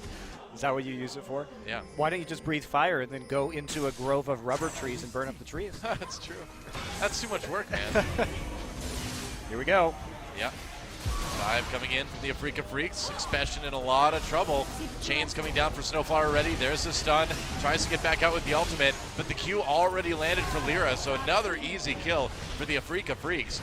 Ixu played that really well. He just stood on top of Expression's shadow so that he was going to be immediately CC'd once he triggered his ultimate, and they finished that. Pretty good start. As they take this turret, and Fury, they're going to bring the tidal wave down too from here, but they're just going to turn it right around. Ixu may have gotten a little bit crazy there. Oh, gets hit with the cocoon, and there's a kill for Longzhu. Africa Freaks overstaying their welcome. And now Songin and Snowfar trying to get away. That teleport, we'll see what it accomplishes. They should have canceled that. Yeah, I don't know if he's going to be able to get there. Maybe he will. Flash is used. Africa flashes in response. And, yep, that TP, debatable. No, not really. He shouldn't use it. I think at least he's going to get some farm off of it and push the wave up and maybe get some turret damage down. If they get this turret damage down, it will be useful at the very least. But Nice dodge. Whoa.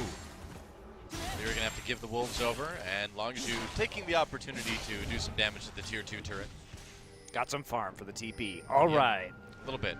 Why not? It's something anyway. And so those CS leads that we talked about earlier really still only exist in the mid lane. Yep. Well, the lane swap really messed with Longju's head when they decided to reassign their lanes, and the tower push just went a whole lot better for the Afrika Freaks. Yeah. And we are all even up on towers at the moment. Snowflower. Oh, wow. Completely caught out, trying to get away with that Madrid E. Flashes. Just barely escapes.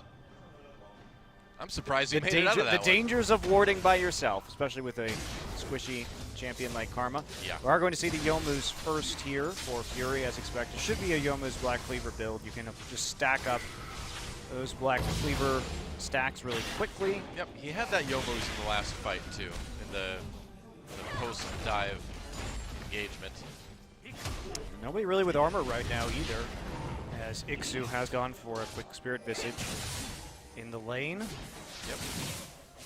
So there's not a lot of answers to the Lucian as he continues to get armor penetration, especially since Lyra has gone for Warrior Enchant Boots of Mobility and Nice. Sightstone. This That's is how you do it. a jungle build that we have not seen in quite a while, though. It is He's- aggressive, to be sure, and he is also probably building a Black Cleaver.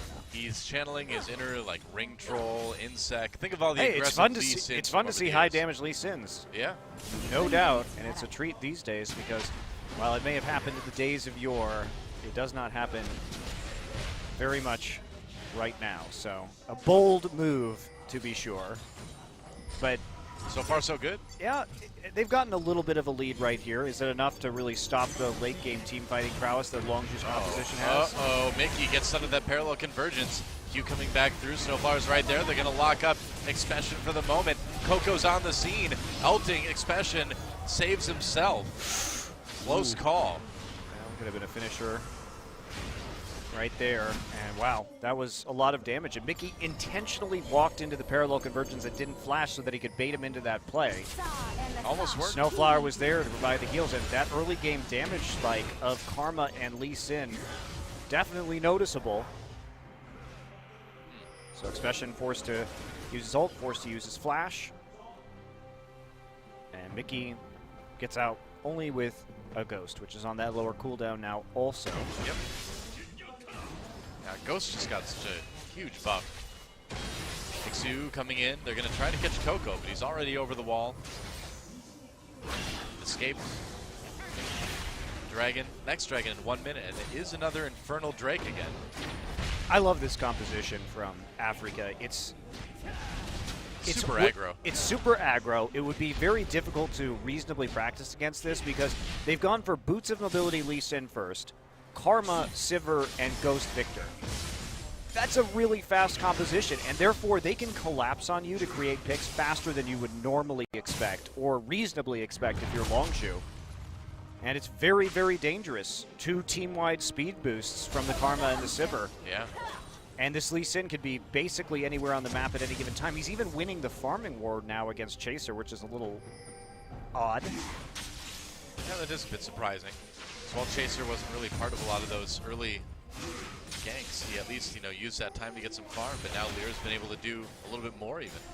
It's interesting that we're seeing Sightstone on some of these junglers too. Not so much on the Lee Sin because you're going to get that, especially if you want to change it into a red trinket. But because with Chaser and Elise, you wouldn't expect that Sightstone to be there given the Elise play we've seen recently. But I think this is probably going to be a reaction to the blue trinket changes because you just have to have more wards down now to contest objectives. Yeah. All right, Infernal Drake is back up again. Wow, Drake. Coco just killed a baby dragon in front of you, and you're not going to do anything about that? I mean, I don't know. I guess not. Why would he? Afrika Freaks, Saving your own kind, perhaps? if they get this second buff, that is a pretty big damage boost team-wide. Yeah, no And doubt. you do not want that on a very fast pick comp. Afrika backs off of the Drake for the moment. Trying to defend that mid lane turret, but Longju is going to need to be very, very sure that they do not let Afrika have that dragon. Drake, whatever it is. Draken. Drake. Sounds like a video game. Draken. Probably was at one point. I'm half dragon, half Drake, the artist, musical artist. Let's go fight some crime. Why crime? I don't know. because nobody likes crime. Longzhu getting that Drake. Coco kicks back. Wow, I think Lyra does a lot of damage. Yeah, I think he thought he did a little bit more there as he kicked Coco back to it. Can they get the Drake? Lyra blocked from it with that tidal wave. And so they do trade. Cohen! Wow, Oh, okay. oh, Whoa! Lyra, you crazy. Oh boy. Aqua Prison just barely misses, and I think it may be time to disengage. That was a moment of Lee syndrome right there, I think following so. up on that Q. It's like, Yeah. he was so excited that he finally managed to hit Elise with a Q instead of a Spiderling. Just Yep. had to go for it. Just gotta make a play. I mean, on the inside of that headband for Lee Sin, he's not actually blind. He's just got it over his face and it just says "make plays" on the inside, so he just sees it 24/7. That's where Lee syndrome comes from. I don't know if you want to tank that one. Did have the Karma Shield up. Yep.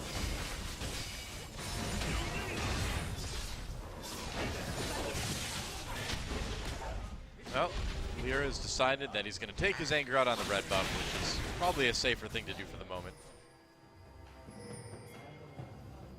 Yep. And look at that. It's a beautiful ocean. Yeah, that's right. Ocean Drake coming up next. Oh, Drake for short. Oh, Drake. Gonna go slay the O Drake. Could also be the start of a Greek tragedy. Oh, Drake. Oh, Drake, you lived in the pit and did not see the danger that you were forewarned of. Beware the Ides of March, oh, Drake. Well, you successfully bridged We went 2,000 from, years of history right we went there. from Greek to Roman. It was great. Yes, to Roman. Rome. Yeah, technically, Rome, what are you talking about? Technically, that's from Julius Caesar, the Shakespeare play. Yeah, he was a Roman dude.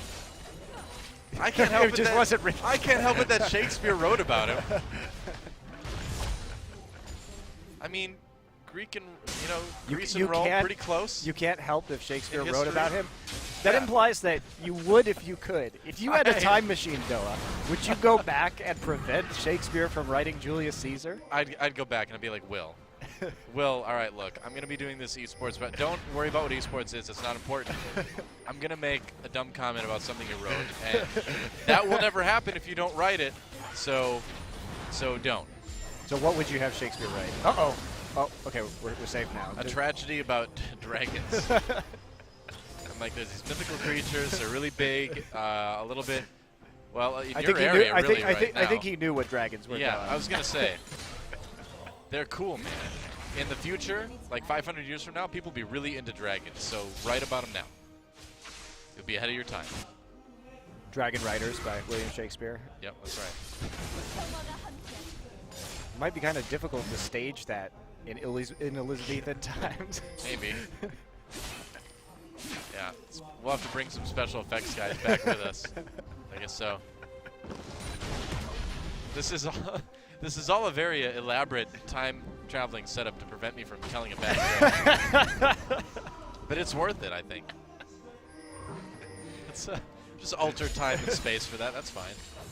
I agree. It's certainly not a reckless use of No. time travel at all. No, man. I mean, Rick and Morty do that kind of stuff all the time. Fine. I'm not worried about it. And you shouldn't be either, viewers at home.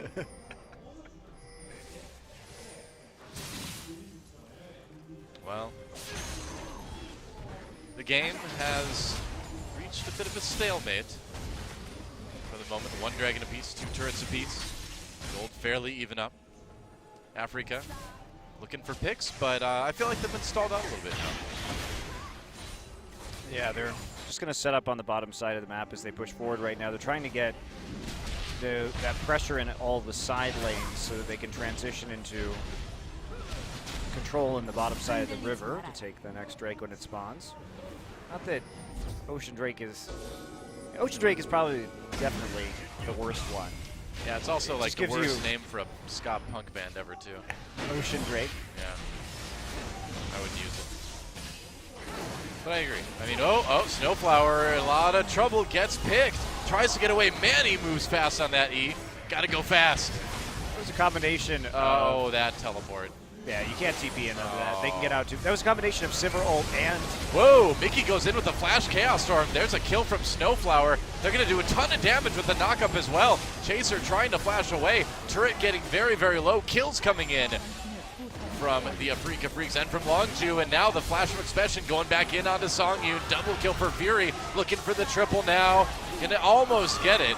Expression picks up the third kill for the team anyway. That was a great play by Fury and Expression. When they saw that Mickey didn't have any mana anymore, they knew that they were going to be able to take those kills because they weren't going to be able to provide any burst in response. First off, Coco sails in over the wall right here, and he actually does get the stun onto Ixu even as he's getting pushed out by the Emperor's Divide. So they get the first kill, but Mickey's going to be able to respond here and deal some great damage with that Chaos Storm. So everybody's low. But look, he has no mana, and Songyun stays one auto attack too long, allows Fury and Expression just to get that free kill, basically. I mean, that one auto attack did get them the mid lane turret, but then it lost them For three more people. Yeah, probably not worth it. But Africa maintains a gold lead. Dragon is up.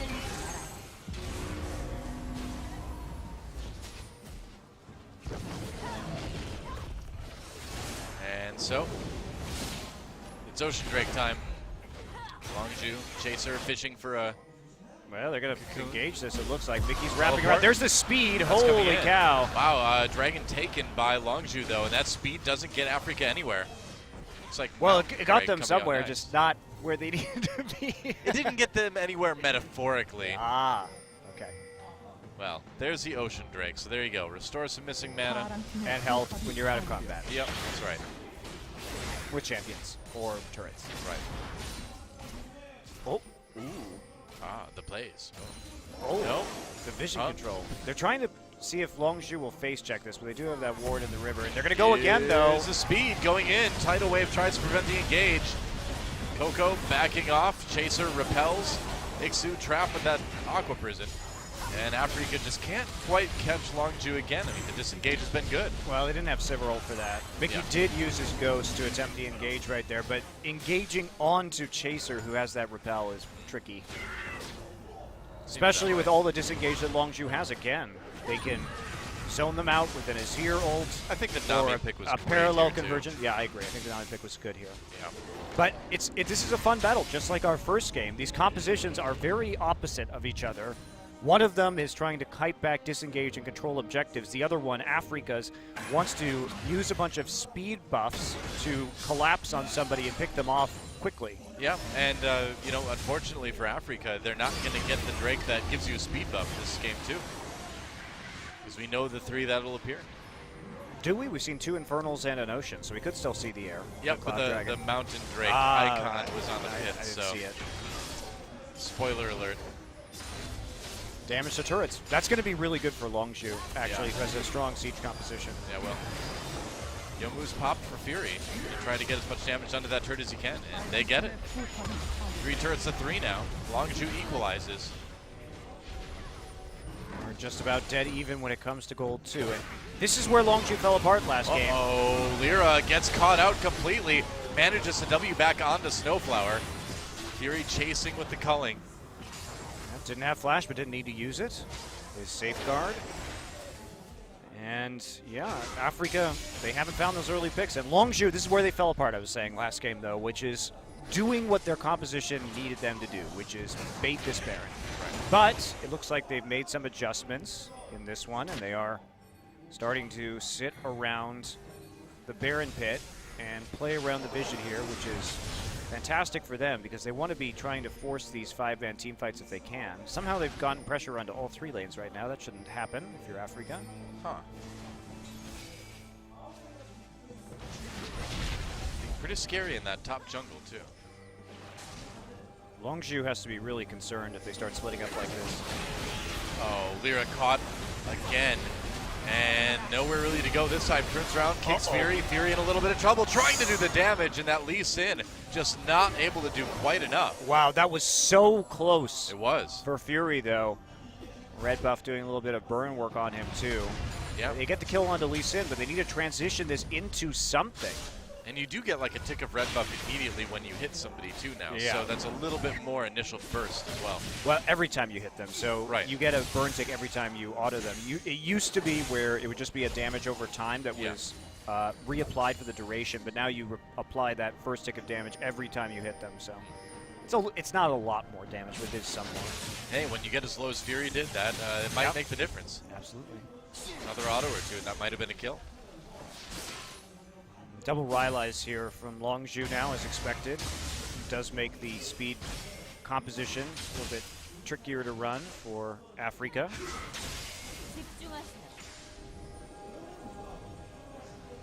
So, Phantom Dancer now done too. Big crit build here for Fury, Armor Shred. Crit. Yeah, I mean, letting Fury have that Lucian was Well, they great banned it in thing. game number 1. There's Yeah. a reason it's really, really strong right now. I think if we go to a game 3, which it looks like we certainly might, probably going to see that Lucian banned again. Oh, but first, we'll see a pause. Our first series, Doa, and our first glorious Korean pause. Hooray, but where's our first Bug Splat? We haven't had that yet. Oh, that's coming in the next game. All right. We gotta work our way up to Bug Splat. Awesome. I'm excited. You see the Bug Splat icon on the Drake pit? Dragon pit. Coco, having a bit of a better game this time around. They didn't have a bad game. They just played their team composition wrong to the win conditions in the last game. We'll see what the problem is. We probably won't. We'll just wait until the problem gets fixed. That's what we do, Doa. We're waiters. We're very patient. We are. Longzhu has snappy new uniforms this season. Yeah, that's right. I feel like Africa has updated uniforms as well. Yeah, they do. They do look good. Everybody looking good in the new OGN studio with I was their gonna new say, uniforms. We have an updated studio too, and it looks good. Yeah, it does. We're Looks still great. kind of wearing silly kind of coats, but we look okay. We kind of look like insurance salesmen today, though. I don't know how many insurance salesmen wear silver jackets. Well, you got me Where, there. where I was thinking from more the with the bling jackets off. from the Bling Insurance Company of Minnesota, where you're from? From Bling, Minnesota. Yeah, Well, the Bling Insurance Corporation. kind of sounds going like a door town to in door. Minnesota, though. I can see it. They're like, yo, dog, you want some insurance? Buy it for me. I have a shiny metallic jacket. That's right. Who can say no to a shiny metallic jacket? That's what I wear when I go out to the bars, though. Do you really? Yep. I should know this, shouldn't I? It's true. But yours kind Who of, can say no? well, me apparently, but like not a lot of other people. Not a lot of other people. Looks like the problem's with Coco's computer. We're going to blame him anyway. Coco, shame on you. What did you do? What did you do to that computer, Coco? Yeah, He's that's right. animatedly pointing at his screen. Mickey It's doesn't seem too excited about this pause. No, I mean, he's had a rough day. You know, I mean, he didn't get to fight in the last team fight of the last game. The Victor hasn't been working out. He's been taking some chances and kind of dying. He's died once. Yeah, well, that's once. Style. Pure style for Chaser. Worked better when his ID was Real Foxy. Real stylish. I feel like he could have started his own fashion line with the name Real Foxy. Would I have worked think out so. well for him. Yeah. Better than his league career? What do you think? Depends on how good of a designer he is, I man. suppose. I haven't seen it. I'd watch fashion or Project Runway with League of Legends players. I would love to see League of Legends players try and make That would be hilarious. garments. You'd be like, well, How does this sewing machine work? I've got a, I made a t-shirt, and on the t-shirt I put one of my favorite characters from League of Legends. But it's done in sort of a cute style. They probably didn't drop themselves, though. Yeah. And for the bottom half of the ensemble, I will wear blue jeans. There you go. Nailed it. Hey, and we nailed that pause too. We're back in the game. Longzhu still deep inside the Africa jungle. And they're going to go for Baron. Yep, this is what they should be doing. All right, does Africa know about this? Well, They can't. Even if they do, they can't really do anything about this now that Longzhu is actually committing to this objective. Probably tidal wave used just in case. And that Baron buff, it does last 3.5 minutes now. It's a little bit longer than it was before. Gives you more time to work with it. They have an excellent siege composition with the Lucian and the Azir. Plenty of peel there with the Nami, so this should be a pretty smooth road to game closure, barring some sort of disaster for Longzhu. Yeah. Now they're trying to maybe, no, they can't quite get the collapse onto Ixu down the bot lane, but they can put a lot of pressure on. All three lanes, once again, looking good for Longzhu. And I feel like this is the kind of more cohesive team that that they were talking about, you know, that the players wanted to sort of create. Well, they played a sort of similar style of composition last game, and they had a breakdown when it came to executing around that Baron. But it looks like in between games they made an adjustment. They realized that the Baron control is what they were lacking. They were more deliberate this game about warding up in the enemy jungle and more decisive about taking it. So yeah, it's a bit tighter this time around. Dragon's up. There's a Mountain Drake, and like we mentioned earlier, this is going to do a lot for Longzhu's ability to knock down these remaining turrets. Meanwhile, in the mid lane, a little bit of action, but not much, and Longzhu just taking that Drake easily. And another helpful tooltip to remind all of our viewers about the 6.9 changes. We are on 6.10 now. Yep. And now, I mean, combine that with the Baron buff, this turret's going to fall really fast once they get a minion wave onto it. Yeah, that's a huge bonus for this team. Waiting on waves right now. Chaser will be coming up to join the rest of his team. Yep. And they will get the Azir turret down, so. All right. See how, wow, that turret is dying very quickly. I actually think that was a bit of a mistake. You think so? The Azir turret probably should have been placed at the tier 2 location so they could continue this push. Because they didn't have another minion wave lined up in the top side to take the last tier 2 turret. I mean, maybe they weren't confident of their ability to take down that turret, which seems kind of silly when you look at how fast it died. And they could still create that same zone with the parallel convergence. So right. I would have liked to have seen them make a stronger inhibitor play right there instead. But they're playing the conservative game, just remove all the turrets in the inner ring before attempting to break the base itself. Yeah, it looks like it's just going to be a very methodical closeout for Longzhu if they can keep this up.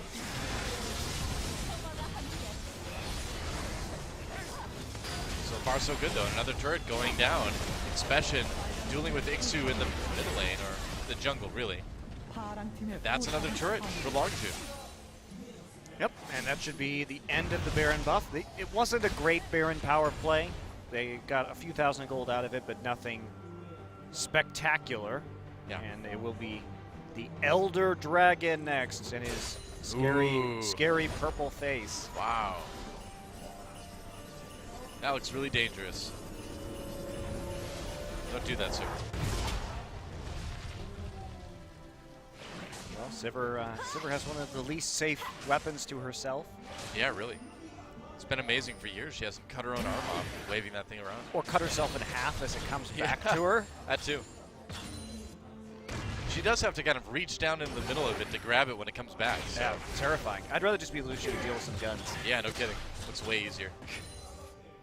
And see, the thing is like, Sivir has to worry so much about cutting herself to ribbons with her own weapon that she can only run around, really.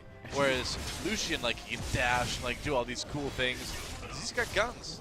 He doesn't need to worry about hurting himself, you know? Get out of here with your antiquated, dangerous technology, Yeah. Sivir. Move into guns. Guns are the best. This message brought to you by the NRA. That's so strong. There you go. This message brought to you by Riot Games, excuse me. Guns are the best. Well, I mean, Lucian's the strongest AD carry right now, so I guess it's definitive. It is. Yeah. The Culling Use pushing Afric off of that turret. Baron buff still. Oh no, it's just right now.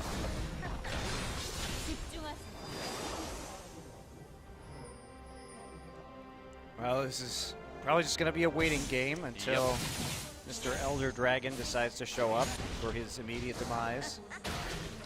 Yep, but that 50% bonus to all of the existing dragon buffs plus the burn damage, it's going to be pretty good.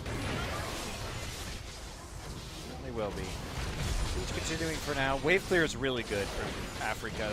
Cracking this base is going to be quite challenging for Longzhu against a Victor and Sivir, two of the best wave clear champions in the entire game.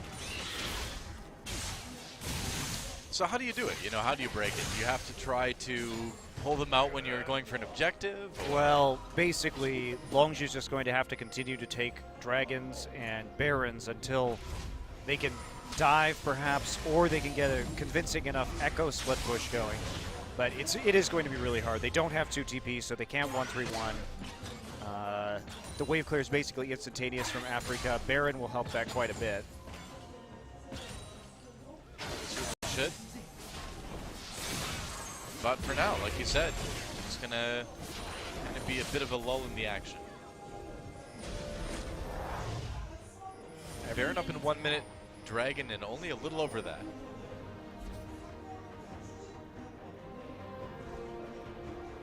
And I mean, if you don't have any previous dragons, that Elder Dragon buff is nice, but just not quite as valuable. Yeah, absolutely not. So value is pretty low there for Africa. Yeah. But I mean, there's value in preventing Longzhu from getting it. You know, that's some pretty big value. Yeah, you do get some nice burn damage too, like you would have with a 5th dragon buff back before this patch existed. The spawn from Baron coming up soon. Teleport flank coming in, Expression looking for a play onto Lyra, I suppose now. Wanted to go after Mickey. They didn't get a lot out of that. No, but they got him in position to do the Baron, which is right. It's not ideal, but he's there to make a play at the primary objective. Going to be able to clear out some of these wards, maybe. Fury will take some damage. Afrika does not want Longzhu to have this one. No, that would pretty much be the end of the game. Nice zero turret right there. Make sure they know exactly where Afrika is. They should just go for the Baron. I don't know why they're sitting up in the mid lane right now. Chaser is clearing out top wave. I don't know. Maybe they want to go get the Elder Dragon. I think that they should have done the Baron already before that spawned. And now we're in a situation where it will be both teams going for one objective. Baron more important to Longzhu's composition because of how good it will be in these sieges. Yeah. Afrika, though, they're going to trade that Baron for the Elder Dragon. And so they will get a little bit of that burn. And I suppose they will get the buff from their first dragon anyway. And this is the right call. Longzhu just going up the mid event immediately because it will take 8 seconds for them to recall back. So they're going to lose some damage on the turret right here. All of it, in fact. Wow. Yeah, they are killing objectives so fast right now. Look at that. Longzhu should be able to commit. They do have the Banner of Command onto the cannon minion. Trying to body block for that. Just slowly whittle it down. That's right. Afrika looking for an angle to go in on this. And I feel like the window is closed. Oh, man. Look how low that inhibitor is. Yeah. They can breathe on it and it'll fall over. One shot really. Oh, whoa, going in. Yep, Ixu trying to make a play onto Fury. Ixu taking a lot of damage in return as Expression comes in from behind. Chaser a little bit caught out. They were in Mickey chasing him down. Maybe they can get a kill. Going in, goes for the insec on the Chaser, repels out of it. Tidal Wave comes through, only hits Lyra. Ixu still manages to pick up the kill on that Elise. And so Longzhu pushed away. Wow, that is a heartbreaker for Longzhu. Not getting that last hit onto the inhibitor right there. The speed, they split up. And if you're Longzhu, you cannot split up against this Afrika composition. They're too damn fast, and they will get to you. And now we're in this situation where Afrika may be able to bounce back in this game, depending on how many turrets they can get, and if they can actually get an inhibitor right here, which would be very difficult into the Baron buff. Yeah. Yeah, if Afrika their gets siege a chance. is also super bad. Low range on the Sivir, and you don't want to be walking up to turrets as a Victor either to try and auto-attack them. Afrika, though, has managed to give themselves a new lease on life for the moment anyway. But for how long?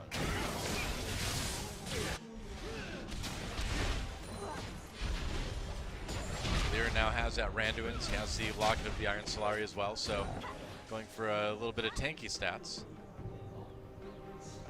Indeed. So we see another Baron empowered push coming in. Can they actually finish off the inhibitor this time? Probably can. It's gained a lot of health back. Culling used, and there goes the inhibitor. Longzhu does get it. Africa not quite close enough to respond.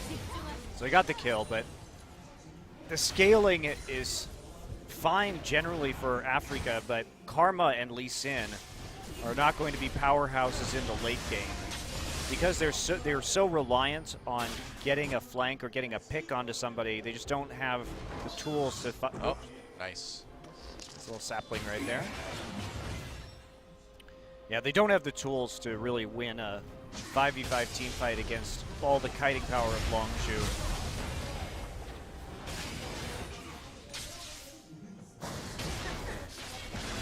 All they can do is kind of hope for another opportunity like the one they had before, and that might be it. Pure flashes back over the wall, gonna get taken out anyway. Africa Freaks finds a pick. And that's what they've been good at, is they find these targets who are low. Mickey's still going, he has no mana though. A lot of damage onto Fury, but like you said, that Victor can't cast a lot of spells from here on out. Africa looking for this tier 2 now. I see Coco making his move into bottom lane, but this turret's already low. Yeah, that's right. Looks like they'll be able to get it. Ixu body blocking the culling, and so Africa Freaks does manage to take a turret of their own in the bot lane. Yeah, gold lead remains very thin at this point in the game at 40 minutes. It's been a bounce back here from Africa, taking some kills, taking a couple more turrets. And even though they lost that inhibitor, they've been able to push up the mid lane enough that it hasn't been threatening their Nexus just yet. Yeah. And one thing to think about too is just how fast Mickey's going to be moving with that Ghost now as well. Oh yes. It's going to be very quick. Yeah, he's closing in one level away from the full 45%. Yeah. Couple that with some upgraded silver ults too, and it's going to be a lot of movement speed on a pretty low cooldown, all things considered.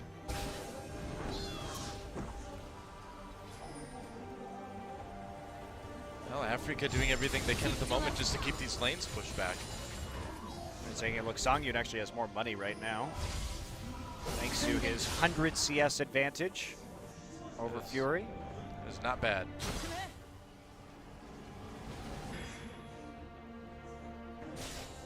This game, I gotta say, I kind of thought at one point Longzhu was going to be able to close it out pretty cleanly, but the Africa Freaks have been crafty enough. They found those skirmishes. Well, it's easy to find skirmishes too when you have this many speed boosters, right? And that was one of the questions I had: is Longzhu even remotely used to playing against this kind of composition? Because this is really weird.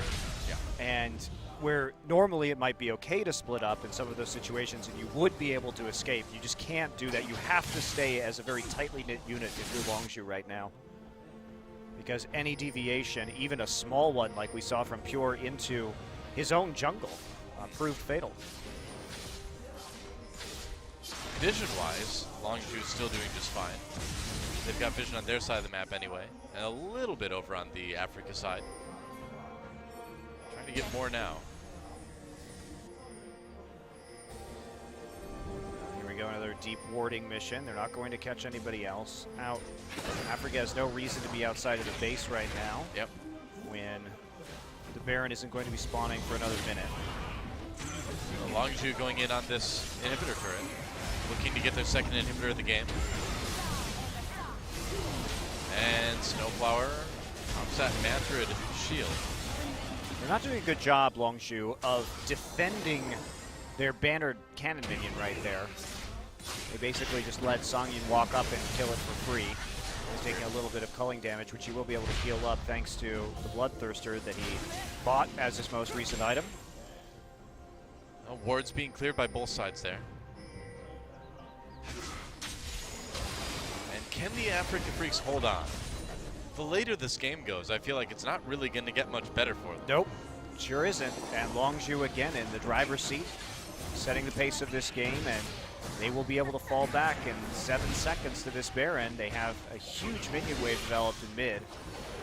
And just take the Baron and start sieging up a different inhibitor should they so choose. Yeah. Our Baron's up. It's time. And Africa immediately moving towards that. They really want to stop them, but Ixu maybe walking into a trap. Nope. Gonna check the bush with that sapling again. So plays it safe. Blue trinket used on the side of Africa and then immediately cleared inside the dragon. So they know that they're not going to have any vision right now. Both blue trinkets down. Special is now making a split push attempt. Interesting. Inhibitor is back up in the mid lane though. Oh, Longju, you have to be super careful about that. They know where Expression is. I mean, we know Africa can probably still win a team fight at this point in the game. If they get the pick. I'm not sure they could win a straight up 5v5 that easily without Lyra making some sort of spectacular mechanical play. Which, not out of the realm of possibility. Sure. Well, that soldier went a long way. Been on many travels. Oh, yeah. Yomu's pop, they may have caught Lyra here. Lyra getting back over the wall. Now they're going in. That's right, Ixu teleporting down, and can they catch people here? This is a big chance. Expression flashes to the wall. They may have him. Chaser's there right there as well. Tidal wave goes through, slows down Africa for just a moment. But they've got a good angle on this, doing some decent damage to Longju, and they may be turning right around for this Baron. Yeah, even though they caught Expression right there, they couldn't actually get either of their damage dealers onto the other side of the wall to capitalize on that catch. So it doesn't mean a whole lot, and Africa now just going to go straight up for this Baron. This is a little risky. Well, I mean, you've got to do something, right? Expression trying to come over the wall here. The rest of Longju there. Africa in a lot of trouble as Ixu goes in onto Coco now. Expression coming from behind. Mickey needs to be careful. Gets jumped on, though, by that Echo. Expression has to back away after getting ignited. Snowflower getting some good damage in. Chaser on his own. The Emperor's Divide thrown in. There's a kill for Songyun. It might go good for Africa. Chaser so low as Lyra tries to follow him. Snowflower comes in.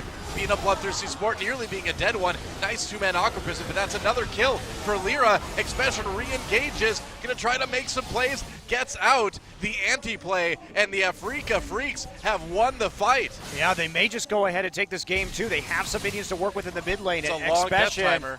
And that's not how you want to fight that fight. If you are Longju, you want to kite. You don't want to split up your team onto opposite flanks like that, because it made Coco and Fury so much more vulnerable without that tank line there in the front to support them. And they actually do it. They are tearing through these turrets, doing a lot of damage. Lyra low health though. I don't know, 20 seconds left on Coco. I don't think they can quite finish it. They're gonna try though. I think you got to go for it. This is their only opportunity. They do have to go for it. Tidal Wave use a lot of good knockups coming in, Expression making plays. There goes one kill onto Pure. Now it's a 1v5. The turret's going down. 3 seconds, 2 seconds, so Coco comes up. They can't finish it. Africa Freaks just can't quite get it done. And I don't know how you finish the game now. Coco gets the kill onto Mickey as well. Ixu staying around to fight to help his team escape.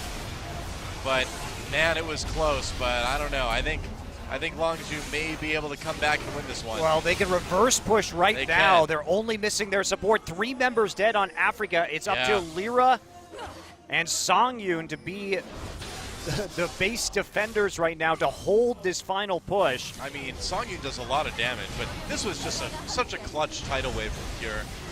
Yeah, well, he does get stunned. It bought a lot of time, though. And Mickey right here. Let's take a look at how Snowflower actually died. So it actually just comes in with a proc there from the Iceborne Gauntlet. Slows down Mickey enough to help solidify that kill. Yeah, and now Longju trying to end the game right here. They just walk up, take the inhibitor easily. This is going to be hard too, though. 15 seconds on Mickey, so I don't think they can end. No, it took them a little bit too long to walk across the map, I suppose. They just settled for the bottom inhibitor. Not a bad price either. Can Africa chase these guys down, though? Not with the culling coming back the other way. All right, Elder Dragon is up. At least for now. Whoa, big wave in the bottom Wow, lane. absolutely enormous. So somebody has to go deal with that or they're just going to straight up lose an inhibitor. Africa face tanks the turret, and they're going to make a run here. Elder Dragon is really big for Longju. I think Africa might be underestimating. Are they going to try and backdoor this? Where are they going? Because they're going to go over to Baron They're and ping that instead. I don't think they can get Baron done, though. Well, there's a ward on it. They're going to try and brush bait this, but they know they're not doing it, so why would they walk in there? Just going to walk into the base. Recall time. It's time to get out of there. Recall's not started yet. No, now both- they know it's up. Double back door, Okay. do it. Yeah, right. Do it, you pansies. Just both teams run for the Nexus. Well, Africa would have a little bit less to go through if they tried it. Longzhu moving in, they've got that bannered cannon minion. But Africa, if Africa can win a team fight here, but against that dragon buff, I don't think you can. Here we go, the last defense. Africa Freaks trying to keep their base alive. Longzhu seeming very hesitant to commit to this. I don't know when a better time would be, though.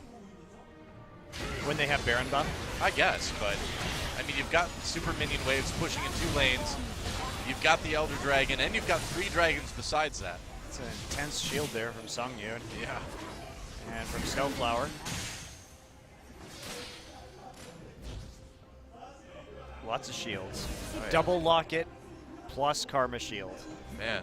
Karma has a death cap. That's why it's so big now. It's like, why is that shield so big? Well, I have my answer, Doa. Yeah.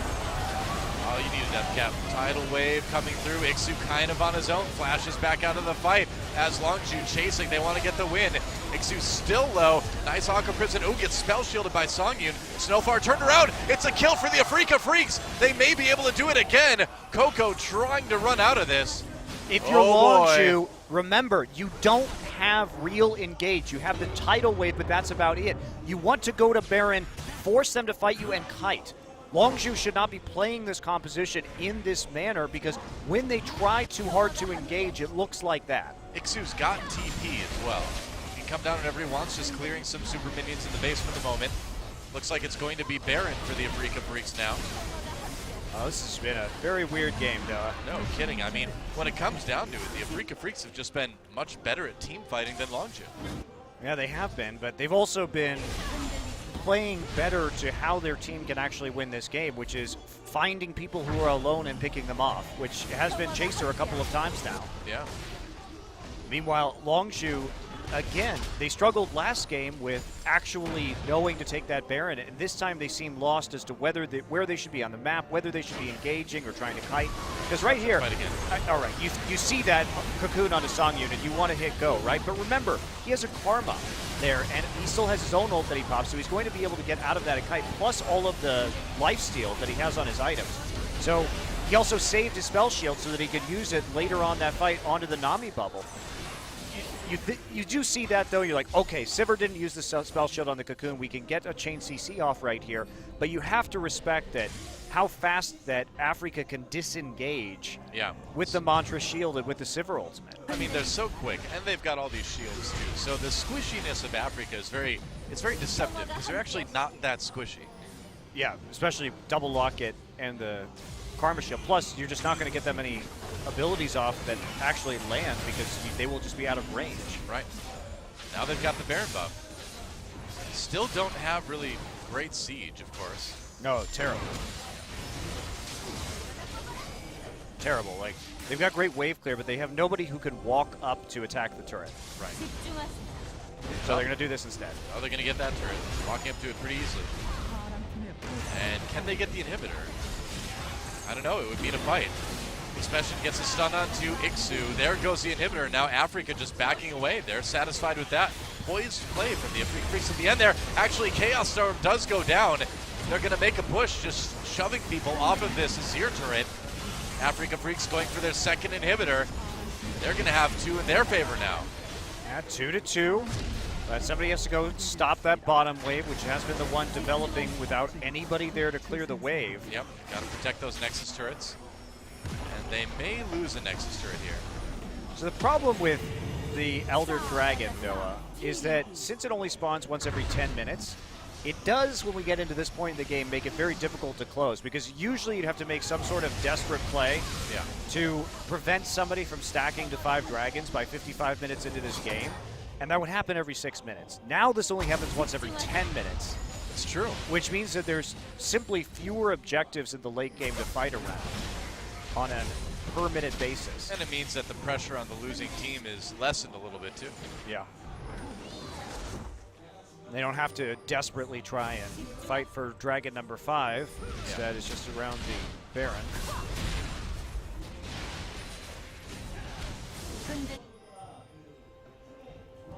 So as improbable as it seemed, when the Africa Freaks were like 6,000 gold down earlier. Now they've jumped out to a 5,000 gold lead. And Longzhu's shot calling has just not been there. yeah. This is a good composition that they're running, but they've continuously made mistakes with it, not played around the right objectives, and sort of found themselves in this situation. But credit to Africa, because they never stopped playing their pick-on. Oh, they're going to use the Karma E to go in, try to take out this last inhibitor turret. They'll get it. Great use of the Baron buff. Really excellent. It's down now, but Yeah. they squeezed every last drop out of that Baron buff. They really did. I mean, they got 2 inhibitors, inhibitor turret up in top lane. And I mean, they're just, you know, 1 pick away from winning this game. And at this point, Longzhu just looks scared too, you know? They look like they don't even want to try to fight Africa. And, you know, why would they? They've lost the last 2 or 3 team fights in a row now. Think about going in now. Expansion.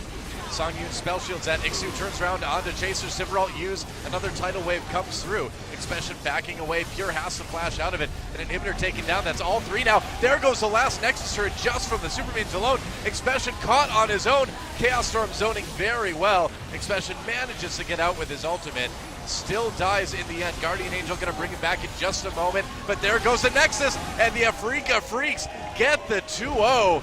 I really thought we were going to see 3 games in this series. I really did too, Doa, but Longzhu Wow. was not insistent enough in their objective control at the end. And Africa Freaks, they kept playing for those picks. They Yeah. kept trying to find somebody and take him out at the end. Well done by them to Well- take the 2-0 here. And you know what's interesting? They did it with this super speed composition that was very different to what we've seen before. They did it with a 1-3-1 sort of split push composition. I love it. In game number 1, so they're introducing some new strategies in the new meta. I love it. It's entertaining, it's effective, and it's a type of thing that you'd expect to see from the Africa Freaks, and they played it well. They did indeed. Well, congratulations to them taking the first series of the season. Longzhu saying that they have those communication issues. Well, they still seem to have a poor concept of how to play the mid and late game. Yeah. What a statement, though, for the Africa Freaks to come in here and 2-0 Longzhu Gaming. And, you know, Longzhu, I think, had a lot of confidence coming into this series. Despite going against Africa, they said, you know, our shot calling is, or not our shot calling necessarily, but our communication is better. We feel like a more cohesive unit.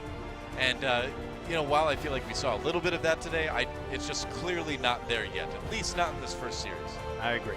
Well, we'll see how it goes the rest of the season. They certainly have the individual talent Well, to what make do you it know? work. And look at that, Songyun again. Yeah. Just ripping through the enemy team, doing a lot of damage.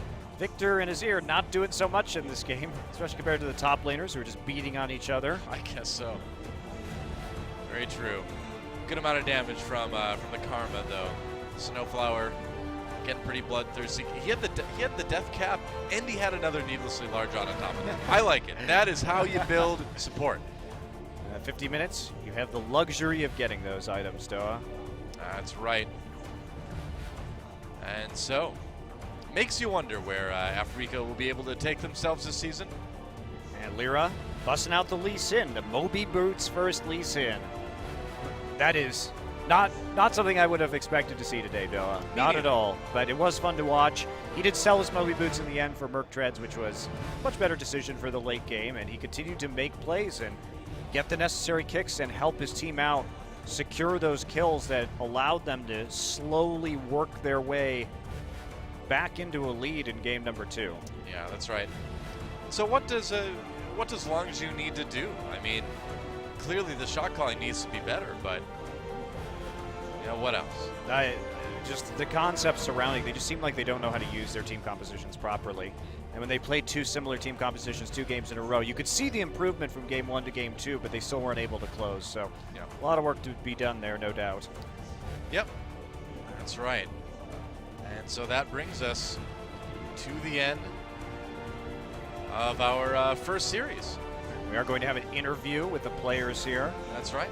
in the studio in just a little bit. Find out who the MVP is for game number 2. Pretty cool. And now we find out it is Lyra. All right. played the bloodthirsty Lee Sin. I'll give him the bloodthirsty title. He's not a support, but I think he deserves it this time. Well, absolutely. Building Hex Drinker and Warrior Enchant. Yeah. Moby Boots, Sightstone Lee Sin. Pretty damn bloodthirsty as far as early game builds go in the jungle right now, looking to make those plays. And he put a lot of pressure down onto the map early, so we will be hearing from Sang-yoon and Lyra. Yep. That's right. And let's just check out some highlights. Let's watch Lyra. Lyra is oh so good. He W'd to Mickey, then he ran around a circle. Well, that was a nice cue. Yeah. Oh, sexy. Great insect right there. Yep. Helping to kill Coco in that last fight. But splitting up like this is exactly what Africa wants, because they're going to be able to move faster. If you try and flank them, they will collapse on one of your flanks with the Sivir ult and with the Karma move speed. You can't flank them. This is not a team composition that is flankable. They're like a pack of lions, man. They just want to separate the weak ones from the herd and run them down. And that's what they did. Mickey there with a follow-up kill. Yep. Help the Vixu onto Pure. Pure slightly out of position. Here's that big fight in the mid lane where they thought they had caught out Sang-yoon. Snowflower coming back into this one. Where's Lyra? What's he going to do here? All right, we're just watching kind him of a W in and then uses Tempest and Cripple. Yep. Well, final fight. Let's check out Lyra again. Nice. All right. Nice on Duke's special. Pinballing around, making sure Expression not going to have too many options to escape that, but does with the help of this flash and chrono break. It was just a lot of disruption too, you know. Yeah. It looks like it's He time. did Lee Sin things. Looks like it's time for our MVP interview, and we've got a new translator today. Oh boy. That's right. Name's Kevin, and he will translate the heck out of this interview for us. So take it away. Thank you very much, guys. This is Kevin. I'll be translating the interviews from this season. We have a whole new format of a new interview. No more show, sad news for some of you guys, but we have Dongjun and Hyunwoo, the commentators, doing the interviews and analyze the game at the same time. Yeah, we are not as beautiful as the show, but we'll try to make this fun. He looks like Tarek, it's okay. It is fun. So first of all, you guys did a really good game for the first game of the season. Please a round of applause for Lyra and Sang-yoon of Africa. First of all, Sang-yoon, how are you feeling about the victory? I was kind of nervous because it was the first game of the season, but after winning the first set, I felt we were going to win this match. How about you, Lyra? Yeah, we played a lot of first games of the season, and we never lost a game for the first season's game. So yeah, we were kind of confident. So for the past games, you haven't won all of the first games, but how are you feeling about this game? From our memory, it's 3 wins and 1 lose, so we were kind of confident about it. So for Sang-yoon, before the game, you felt really confident about it. You didn't really think the opponent was going to be very strong, and you felt really confident. How do you feel about Fury? Yeah, Fury's a really good player, but up until now, he hasn't had any really good super plays, so he felt really comfortable for today's game. Okay. We'll take a look at important moments of the first set.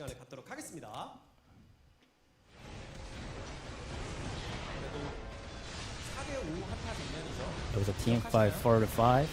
Do you guys remember? Yes, of course. Yeah, your team was in a really big danger with the Echo down in the first place, and you're retreating.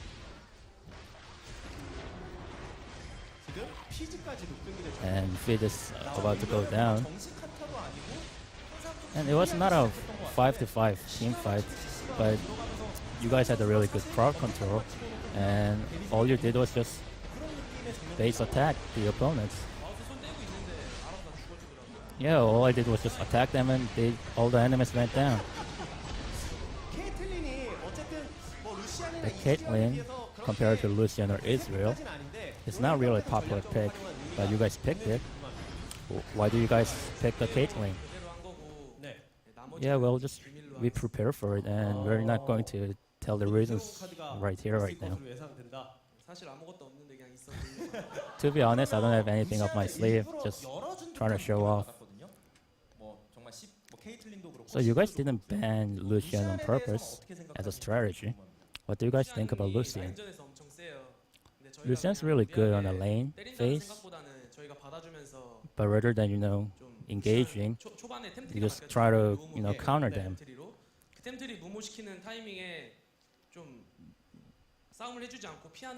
So when Lucian is really strong in the first phase of the game, we just had to evade them, and that's how we dealt with Lucian. So after a good play, you won the first game.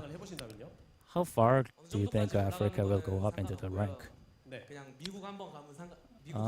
Don't really care about how far we can do in the LCK. All we want to do is just go to the America for the World Championship.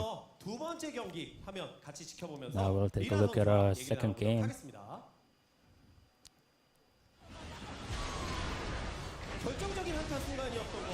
Very important team fight.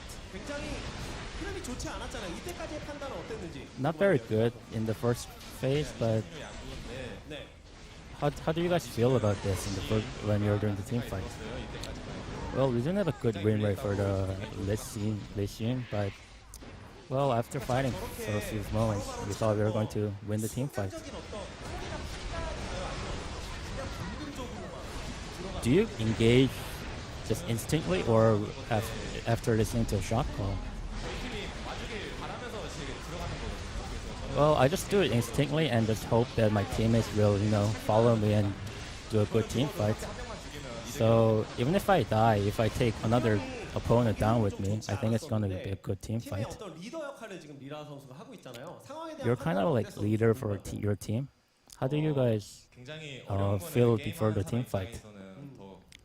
Well, as a gamer, it's really hard to say how I felt about the team fight. But the coach told us to never give up.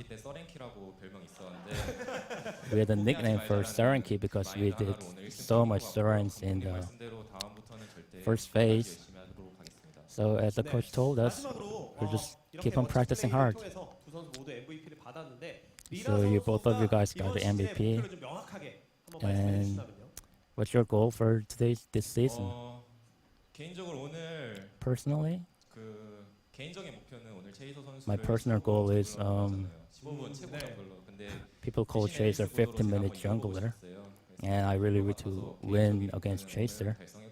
So I achieved my personal goal of winning against Chaser, and our team's goal is going up to the finals this season, and we'll keep on practicing hard to achieve that goal. 누구보다 긴장될 첫 개막전을 기분 좋게 승리로 마무리 지은 아프리카 프릭스 두 선수와 인터뷰를 나눠봤습니다. So we had an interview with the MVPs of Africa, and this is the first interview, so it's kind of not really set up well. 네, 그렇죠? 알겠습니다. 개막전 첫 MVP를 받은 상현 선수와 So please another round of applause for the first MVPs, and thank you very much. Back to you guys for the next game of CJ versus ESC Ever. All right, thanks for the translating, Kevin. And that's right, our next match is CJ versus ESC Ever. But first, our results. A 2-0 for the Africa Freaks in the very first match of LCK Summer here on OGN. And man, I thought this was going to go to 3 games, but Africa was like, no, we're going to find people, we're going to kill them, we're going to win the game. Yeah, Africa, they continue to be that scrappy little team looking for these pick compositions. They know what their style is, and this is what we're going to have next. CJ Entis versus ESC Ever in a best of 3. It will be broadcast in about half an hour. Yeah, it'll be at 8 p.m. Korean time, which is approximately 28 minutes from now. So don't go anywhere, leave the tab open, go get yourself a snack, maybe take a little nap, set the alarm again. You'll be able to find this match right here on LCK1 on the OGN stream, and it will be epic. It will be indeed, and here's our matchups for this week.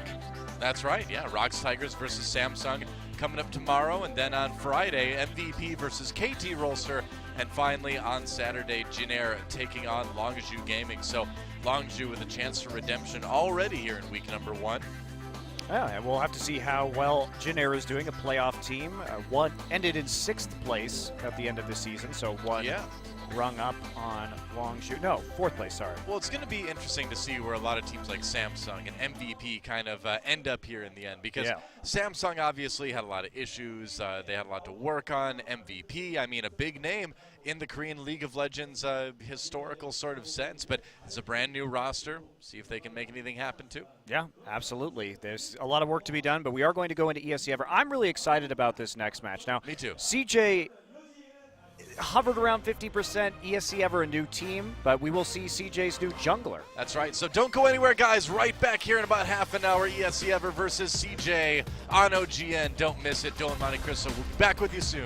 Thanks for watching.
Coming up next, CJ Entis, ESC Everett. 2016 Coca-Cola Zero League of Legends Champions Korea Summer Round 1.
Hey guys, welcome back to LCK Summer here on OGN. I'm Doa, that's Monte Cristo. We saw a great view of our casual-looking Korean casters because that's right, the second part of our evening tonight is what you might call a piggyback broadcast. That's right, where the players are not here, the fans are on Twitch chat, which is where I prefer them personally. And we're going to be taking the feed from the other studio, going to be casting it. So it's going to be pretty much the same once we get in-game. But right now, I'm yelling into a big empty room. Yeah, it's great. Great times. This is Really our good. life now, I guess. This is our life now. That's right. Just you and me, the OGN Legion, and the piggyback broadcast. Yes. It's going to be an epic summer season, isn't it? We've been here before, haven't we, Doa? We have. We've done this before. People may not know we've done this before in other games, but and we conquered at that time. We will do the same now. But let's move into our match. ESC Ever versus CJ Entis. And this is going to be an interesting one because CJ obviously a team that's struggled throughout the last year or so. And there's more tournament information. I guess we'll talk about that because it's on the screen. We're kind of winging it this time around, guys. 100 million won for first place. That's pretty good. It's a lot of won, isn't it? Yeah, thanks a lot, Coke Zero, Yeah. providing all of the wands. Coke Zero. The zero is for many zeros in the wand prize that they're giving. So there you go. Doesn't get much better as far as promotion goes, I think. I would agree with you. Well, I thought so. taking a look at our teams, of course, in this tournament. You know Yep. them. You love them. And we're looking more competitive than ever this season. In many ways, that's true. That's very true, Monte Cristo. But I think MVP and Ever are going to provide a much better challenge for our other teams in the league than Kongdu Monster and Spenu did. That's for sure. Yeah, and I think we saw a little bit of that when the promotion matches occurred and Ever and MVP were pretty easily able to find their way here Yeah. into the top level of competition. And I'm really excited about Ever. This is a team that really didn't look good about halfway through the Challenger season when they went to IEM Katowice to perform after winning, of course, the Kespa Cup, which was sort of their highlight as a team. They've made some changes since then. Most crucially, they have a new jungler named Bless, and Bless is one of the top players on the Korean ladder right now. He's been hovering around third place in the solo queue rankings, or I suppose dynamic queue Dynamic queue rankings. Dynamic Excuse me. makes it sound more exciting and energetic. Whoa, it's dynamic. That's one way we could call it. But Which anyway, is the opposite of what you would think a queue would be in general. But anyway, that's besides it the depends point. on what country you're in That's true. as to whether queues are in fact dynamic There's or some not. very dynamic queues in certain countries. I was in Egypt at the end of last year, and those queues were crazy dynamic. That sounds like a very dynamic queue. That's right. There was also a dynamic queue in Star Trek: The Next Generation. You never knew what that guy was going to do next. you never. He was never very knew. dynamic. Yeah. But anyway, Bless is good. That's what we're trying to say. That's the point. That was the roundabout way to say that. Bless is a very right. strong mechanical player. He definitely was an upgrade over Ares, who I think sort of hit his skill ceiling.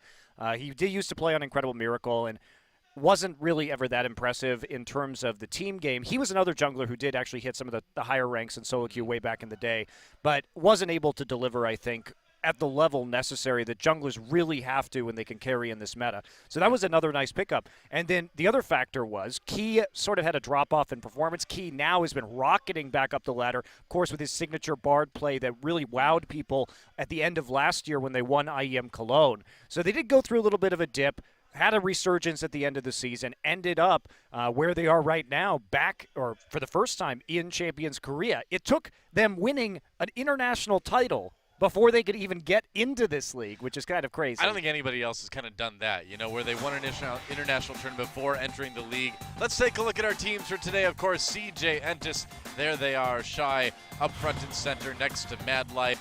But it's going to be Untara up in the top lane. Shy still taking a breather on the bench, it looks like.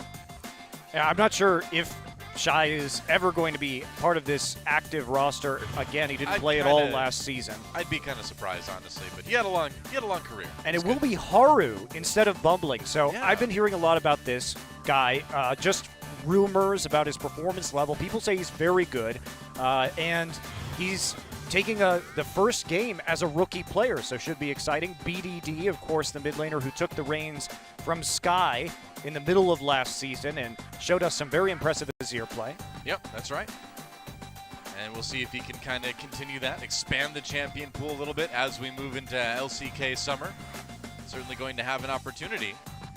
Meanwhile, down at the AD carry position, it is Kramer. There we go. And Kramer is, even though he's telling me to be quiet right now, I'm not going to do that, Kramer. I'm sorry, I have to cast this match.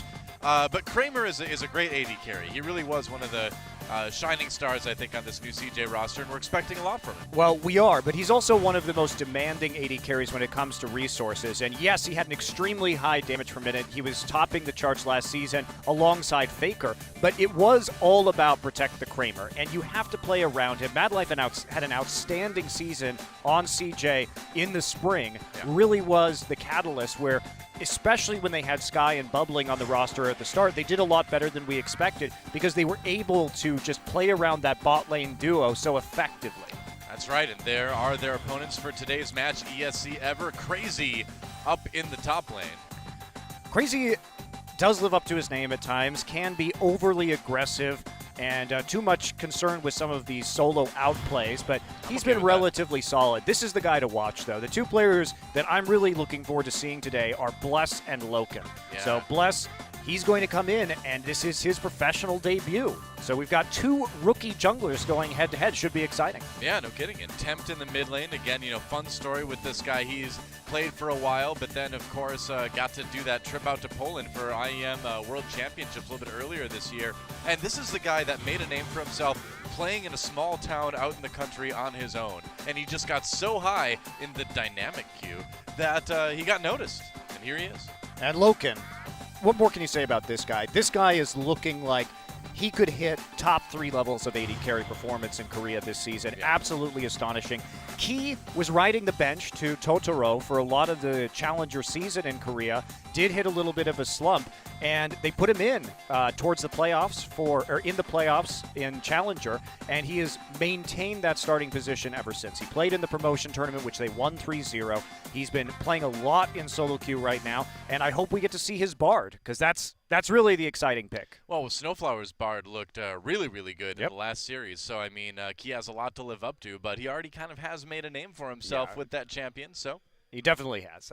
He was one of the first, I think, really astonishing Bard players that we saw. That was a lot of the hype around him in the Kespa Cup, which they won. And remember, they had to go to IEM Cologne, they had to win Kespa Cup first, which featured all of the champions' teams. They beat SK Telecom after winning the World Championship and then proceeded to win that tournament and then the next one as well. So in spite of any slump that they had, as well as roster changes, of course, Athena going over to China and joining EDG, I feel like Tempt has been comparable to Athena. He's not an outstanding mid laner, but he does his job. right. And, again, this is a guy that kind of struggled with nerves a little bit, especially when they were at IEM. And so he's had a lot of time to kind of develop that a little bit more, shake it off a bit more. And so we'll see. I think he has potential. Yeah, I know that word gets thrown around a lot in the league community, but it's there. Yeah, he definitely does, but they're going to have hard lane matchups tonight. If we just think about Crazy and Temp versus BDD and Untara started out when Maokai wasn't in the meta, sort of being like a Maokai one trick, but he developed into a pretty solid Fiora player, started drawing some Fiora bans in the middle of spring, so we really got to see him move from a pure tank player where he started, where basically his job was to TP into the bottom lane to get Kramer fed, into being a split push and a carry threat in his own right. So he's shown a decent amount of development, I think, as well, and now we're back to the tank meta where he started and still seems to be a little bit more comfortable. Yeah, I mean, he's got those extra sort of tools in his toolbox to add on to the fact that now he can be kind of a one-trick Maokai, and it's just fine because the meta supports that. So, yeah. Crazy's kind of the opposite, though. Came in as like a big carry top lane player, and he's going to have to adjust to a more tank-centric meta right now. Right.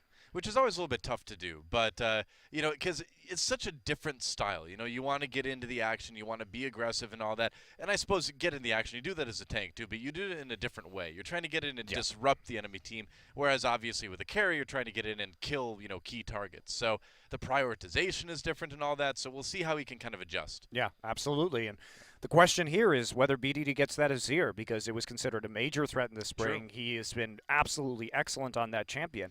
And I really want to see today with Haru, because they didn't have a lot of early threat with bubbling in the jungle. And, of course, even Mad Life in the interviews making jokes about bubble time, which is what they would call when bubbling was dead, basically, was that CJ had entered bubble time.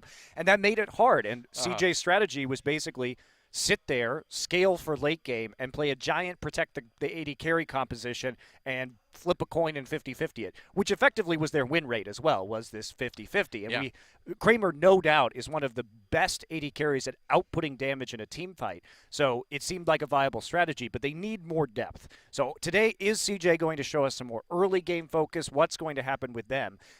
That's going to be, I think, the big question, because they've shown a propensity for playing champions like Twisted Fate that can get large advantages, and Ever has never been a team that has shied away from early skirmishing.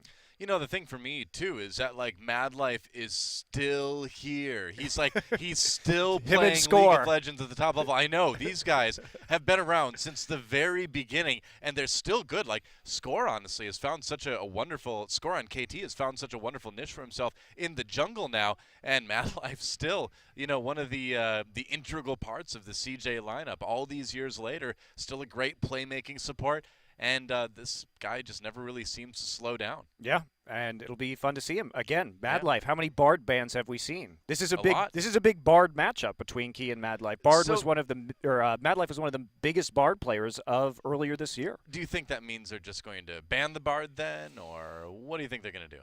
I don't know. I think CJ might ban the Bard because it could be taken in the first round of the draft on red side. We'll see what Mad Life ends up being comfortable with, but that's one of the ways that teams found to really slow down CJ's early game, is because they were very reliant on Mad Life to make plays to gain any kind of initial advantage. So ban out all those playmaking supports, and he doesn't have that opportunity anymore. So that's been a major part of it, because he was their primary form of engage for most of spring. I love the early days of the new seasons, because we go into it with so many questions. You know, how are these teams going to perform? And I feel like the end of the last season provided us with probably a few more questions than we normally have at the end of a season, where, like we talked about, aside from the bottom two teams, aside from Kongdu and Spenu, the rest of the league was very much in flux, you know, except for maybe that top spot with the GE Tigers that seemed to be able to dominate the regular season but not win finals against SKT. But everybody else, you know, I mean, second through, you know, the rest of the spots down at the bottom, too, were really up for grabs. I mean, just look at Africa's meteoric rise in the second half of last season.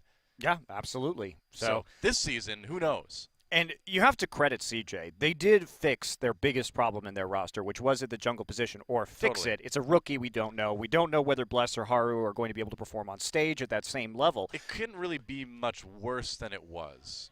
I don't know. We'll see. I tend to agree with you. Bubbling, I don't think was... It could be worse, but not much worse. Bubbling was definitely in the conversation for worst jungler. Yeah. Well, maybe Crush.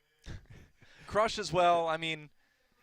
At least Flawless had some really high point games. Well, he was a good Lee Sin. Yeah, he was a great Lee Sin. And Bubbling had some good Kindred games. True, I suppose.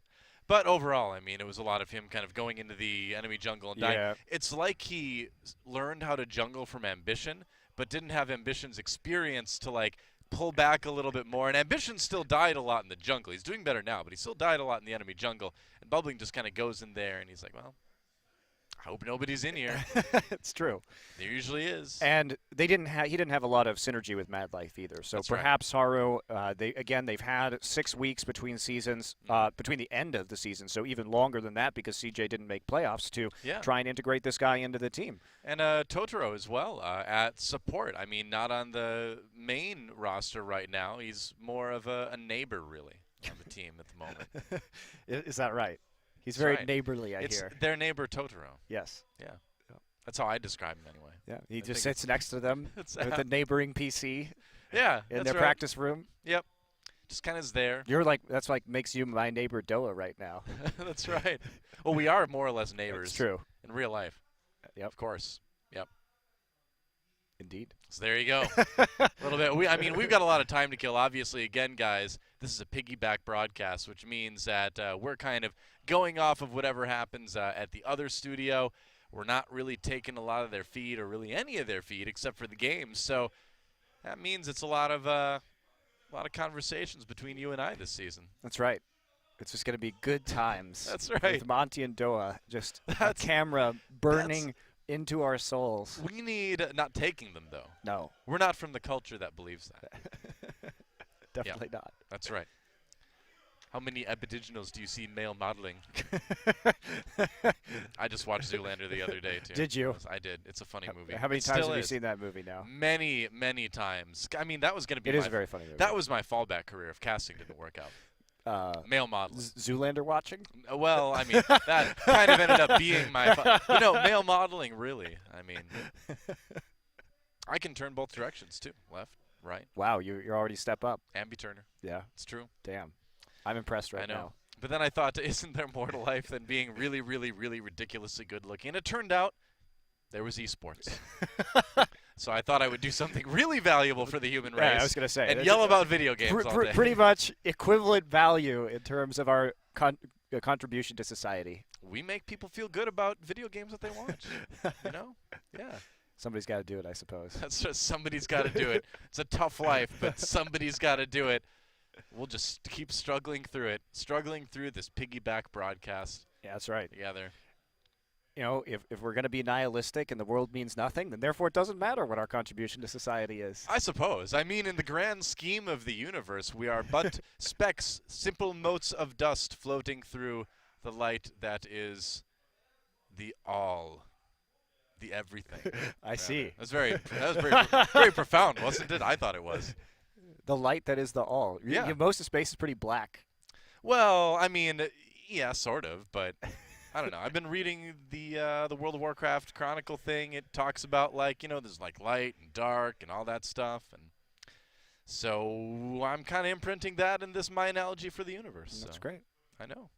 How do you feel about the Warcraft movie coming up? I haven't seen it yet, and I will never judge a movie until I've seen it, unless Lindsay Lohan is in it, and then I know I won't like it. Okay, fair. But aside from that, I'll wait and see it. I'm not going to ask what you think. I'm You're really gonna tell me nervous. Anyway, though, aren't you? I'm really nervous from seeing those previews. But there's two factors to this. Okay, so I watched the previews. Yeah. And I was skeptical, extremely skeptical. But then I remember that Duncan Jones is directing it, and he directed Moon, and Moon is a super good movie. So then I think maybe there's hope. Yeah, and I mean, the thing is too is that like the marketing and the movie are two different things, right? I mean, you've got people marketing films that oftentimes don't really know the film they're marketing, I feel like, from what we've seen in a lot of trailers these days, coming out of Hollywood, you know. I mean, they used the Prodigy song to market Warcraft. Like, how like ignorant of your material do you need to be to try to market your movie like that? And I know they're trying to appeal to the larger audience, right? But didn't they use the Beastie Boys to market the new Star Trek movie? They did. That was terrible. It was. And another good example. And I am a fan of both Star Trek and the Beastie Boys. Me too. I like Warcraft and I like the Prodigy. But you put the two together, it's not going to work, man. Bad things. It's trying to like make a sandwich out of peanut butter and thumbtacks. It's like thumbtacks are great for putting your Star Wars posters on the wall, and peanut butter is great to like eat, but you can't put them together.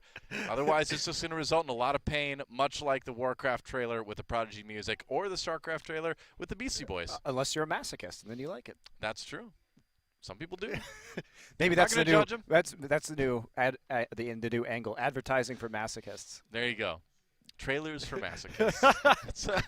I feel like that could be a pretty good YouTube channel. I was just gonna say, yeah, that sounds like a great YouTube channel. We may have struck gold there. I mean, by the time now that we've said that, it's been about 5 seconds, so it's probably already been made. Oh well, yeah. So piggyback broadcast. That's what right. We're doing now. Yeah. So how was your weekend?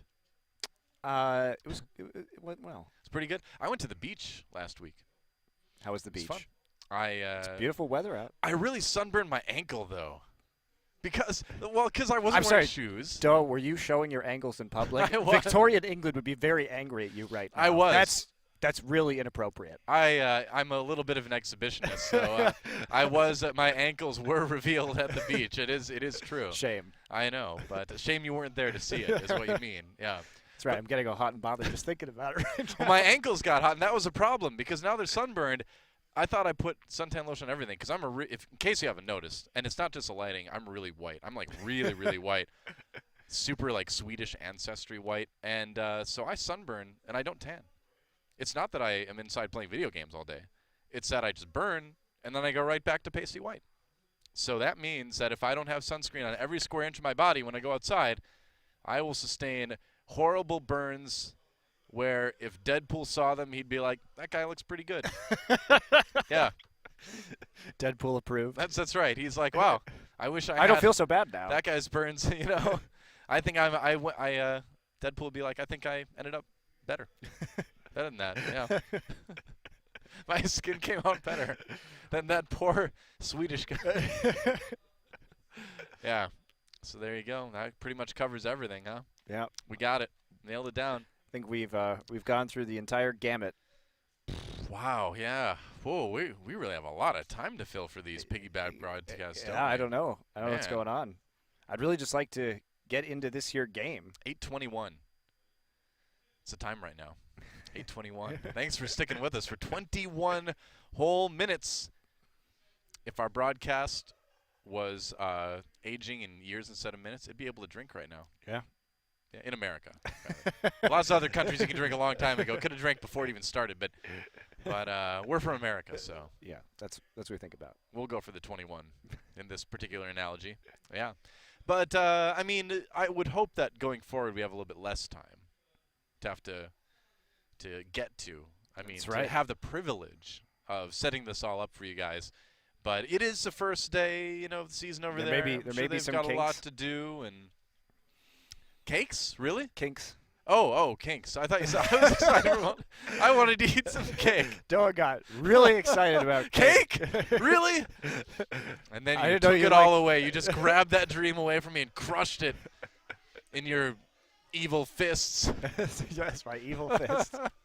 I crushed that Yeah. cake in my evil fist. That's what I do. Sure did. I'm gonna torture you one day. I'm just gonna walk up to your house with a cake, and be like, Uh-huh. Doa, I got this cake for you, and then I'm just gonna throw it on the ground and stomp on it right in front of you.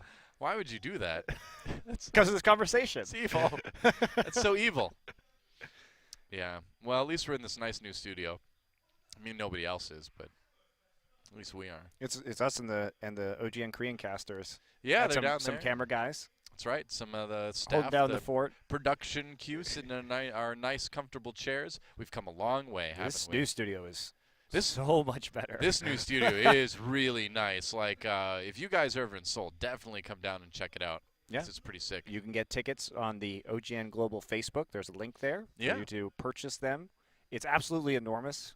There are, I think, 800 seats in here. Yeah, 800 seats in the main studio. I believe it's 400 in the sub-studio. Now we even have more studios. Yeah. We have the big studio, the small studio, and then we have more, 2 or 3 more even smaller studios. And it's in the sky, too. We're on the 14th floor of a skyscraper. That's right. We are. We're way up high now in the skyscraper. We were only on the 9th floor before. That's true. That's pretty high, too, though, really, isn't it? Yeah. It was in a mall, though. It wasn't a mall. That was interesting. I mean, it was convenient. You could, like, eat there. You could get coffee before you came up. You could be like me and buy those little, like, Nintendo amiibos that go with Smash Brothers, Bought a couple of those on my way to the studio a couple times. You remember that? Yeah. Yeah, that's right. How are your amiibos? It's, well, I haven't really grown the collection for a while. I got what I wanted out of them. I've got my little collection. I'm happy with it. Not going to go for the whole No. set. No, that's crazy. No, I don't think so. I got all the characters I like. I got my main Charizard. I don't even own a console. Yeah, wow, that's a problem. Is yeah. Yeah, yeah. I'm okay with just PC. I mean, PC's good. PC's the best. But, some games you can't play on PC. I just don't play those games, though. What can I say? Well, you're missing out. You're missing out. It's true. A lot of the problem, though, is that the online multiplayer games from Korea, the ping is really terrible. That's true, man. I mean, it's tough. Like, you have to have an Asian server to be able to really play a game here without having massive amounts of ping. Like, when I tried to play, League on NA, it was really hard. It's like 180 ping or more. Well, now the servers are in Chicago, too, so it'd be even worse. I know. It's true. It is. Over 200 now. So if I get a Blitzcrank grab on NA, I got really lucky. I'm just going to admit it. It wasn't skill that time. It was just luck. So you're saying it's skill the other times, though, in Korea? Absolutely. All the other times. Yeah. Right. All of them. If I miss, that's luck. Okay. On the Asia Bad server, luck. that's the difference. If I miss, it's luck. Or scripting. Definitely. And if it's NA and I grab, then I'll admit that's kind of luck because it's high ping. And if I hit it in Korea, it's skill. Pure skill. Pure, unadulterated, distilled, finest, aged in charred oak casks skill. Aged in a Swedish-American body. That's right. Not too aged. Not so much yet. You're the oldest English-speaking League of Legends caster in the world, Doa. I guess I am now, aren't I? Now that D-Man is gone, Yeah. you're Grandpa Doa. I am. I'm actually third oldest. He passed the torch of oldest League of Legends English caster to me at IEM Katowice. He did. Yep, that's right. You were there. I'm number 3 now. It's good. It's you, Riv, and then me. You are. This is starting to sound like the line of succession in some sort of like That's right. medieval kingdom. And I've been playing a lot of Crusader Kings too these days, I know. Doa, so I'm probably going to have to secretly murder you soon. Well, no. I mean, that's the job of the guy above you. That's Riv, right? Oh, geez. I got to watch out. Why can't I have plots against you both? It's efficient, I suppose. It is. I don't know. Who would, if you were going to pick someone to assassinate me, who would you send? Who would I send to assassinate you? Yeah. Who would it be? Well, I have to pick somebody Yeah. who you wouldn't suspect, or that Okay. you would be really exciting. That's true. Oh, whoa. Well, forget that. I guess I'll have to wait and be surprised, Monte Cristo, because we're moving into picks and bans between CJ and ESC Ever. What a cliffhanger we left that on. I'd send Harrison Ford. Oh, man, I would totally be like, yeah, let's grab a drink, Harrison. I would not expect to be assassinated by Harrison Ford. And we know that he truly shoots first, so That's you true. wouldn't even have a chance. I would respect that. He'd You do get it. you get a drink with him, and then just blam, laser gun under the table. He would do it, and I would be shot, and I would just lift my drink to him, and I'd be like, I don't know what I expected, Han Solo. And then I would flop forward on the table. That'd be it. Wow, we survived. Here we go. Going to game number 1. It's going to be an interesting season, isn't it? Trundle and Lucian, the first 2 bans, and there's a Rise ban as well. So that Lucian, I feel like that's going to be a ban we see a lot. Yeah. First pick worthy in our last series when it was left up. We got the Rise bans in our first couple of games. We are on patch 6.10, Zed. guys, and a Zed ban. Well, BDD is a very famous Zed player. He is. From solo queue. He is. I want to see some Zed play now, man. We had our Zed specialists already, Mickey and BDD. I know. Faker. Faker is also a good Zed. He is. Sivir, the other band, a popular band tonight, apparently. And so waiting for one last one from ESC Ever. Now, we don't have any jungle bans this game, which is already a big differentiating point from our last series. Yeah, no kidding. But again, with 2, I think with 2 amateur junglers, I mean, or rookie junglers, I should say, I think people just want to see what these guys can do. Well, also, you'd think maybe ESC Ever would want to try and pinch the jungle pool to make Haru less comfortable. Well, you could say that. The Because- Nidalee pick is big. Yeah, if they're going to first pick the Nidalee here, they may have been convinced to take a different pick if indeed that jungle pool had been pinched and there were more power picks available. I mean, both junglers are going to get pretty good picks here. Yeah, absolutely. So it looks like it may be the Kindred for Haru. Yeah, CJ has preferred Kindred as a team because it allows them to kite. And True. most of CJ's compositions are late-game kiting compositions, or at least they were in the spring. Hey, we can check out the Korean casters the entire time in picks and bans too now. Nice. Look at that. They look so good on their casting couch, Doa. Korean, I know, right? The casting couch, they were always meant to be there. Kindred locked in. And Jun on the left there. Cloud Templar in the middle. You remember him, right? I do, yes. I've known him for years. And then Dongjun on the right. He's the one that everybody says looks like Tarek. Can you see it? I can. I can see easily. it too. Yeah. So Aurelion Sol has been nerfed on this patch, but the Azir is taken away as expected by Ever, and they grab a top lane pick. So they show their solo lanes really early on, just trying to get strong picks and take those away from Untara and BDD. But the Maokai, the old Untara special, they'll be happy with that. Mad Life maybe going back to the Braum. No Alistar, Yeah. surprisingly. Well, I mean, again, Alistar did get that nerf to his ultimate in the earlier levels, so he's still good. I mean, we still saw him tonight. He's still got great engage, but he is a little bit less tanky, so maybe we'll see him drop off a little bit. Yeah, blind picking the Braum, though, when you don't have an AD carry that may synergize with him, and you're not really seeing much here that you can block with a Braum shield is a little bit unusual. They may be trying to preempt some. Wow, that is an immediate Ashe lock-in, and they take Ashe and Nidalee into Braum. Into the Braum, yeah. Wow, that I don't is feel bold. good about that. I think Mad Life does. Oh, Mad Life, I'm sure, is fine. He's like, yes, you fell into my trap. Well, that's going to be a My lot really to block obvious now. trap. He had nothing to block earlier, and now he's got a lot of spears, Ashe ultimates that he can deal with. So just a blind Ashe pick, and Ever is just blind picking pretty much every position in this draft. That's brave. I don't know. Kramer probably going back on that Ezreal big pick for him last season, and BDD may see that classic Azir Victor matchup in the mid lane one more time. Yeah, the Victor makes sense. We saw that in the last game of the first match between Africa and Longitude. Here we go. Looks like those will be the likely picks to lock in. And this is just classic CJ. Yeah. Big front line, lots of late game damage and carry potential. Good zones, damage reduction coming from the Maokai ultimate and from the Kindred ult. Lots of CC. So Kramer will feel very safe as long as he doesn't get picked off by an Ashe arrow, but he's got a Braum shield and his E to avoid that fate, and we could get to see Keys Bard, which would be fantastic. Yeah, I think we probably will. I mean, he's hovering over it right now, and why not lock it in? He's got such a legendary reputation on this champion. You gotta go with it. You gotta pick the Bard. And we'll see how Key does, because one of the factors, obviously in the promotion match, he showed up and played very well, but one of the big factors at IEM Katowice was that Key was he looked like he was tilting. He was basically just dying for free over and over and over again in their last game against TSM and having exceptionally poor positioning on the map in team fights, overextending, getting caught constantly. Right. So I don't know if nerves have been an issue for him. He has been a little bit inconsistent with his play on a big stage. Well, here's a chance for him to remedy that a little bit as he does lock in the Bard. And this is a huge match for both of these teams. CJ wanting to show that they have improved in the offseason, and ESC Ever trying to prove that they deserve to be here in LCK, and it's us again. And then it's not. And then it's not. And then it's the roster. Okay. Wow, exciting stuff. So in this particular composition, they are relying on the Bard ultimate and an Ashe ultimate to engage forever, and they can follow that up with an Azir ult.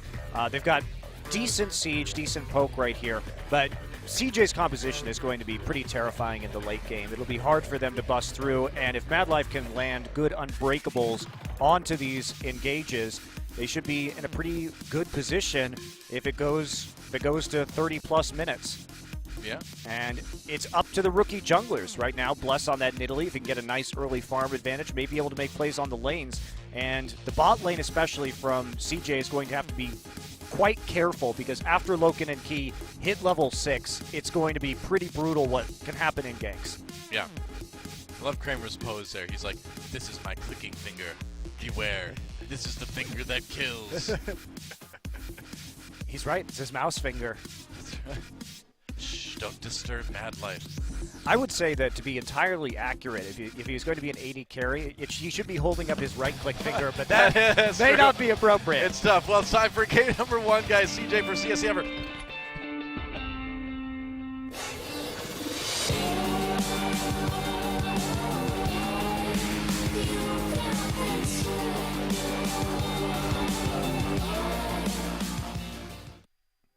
Show him your right-click finger. I don't know. I don't know if we can suggest that, Monty. Well, match 2, game 1, CJ Entis versus ESC Ever. Welcome to Sky Forest. Sky Forest. Sky Forest Square in the sky.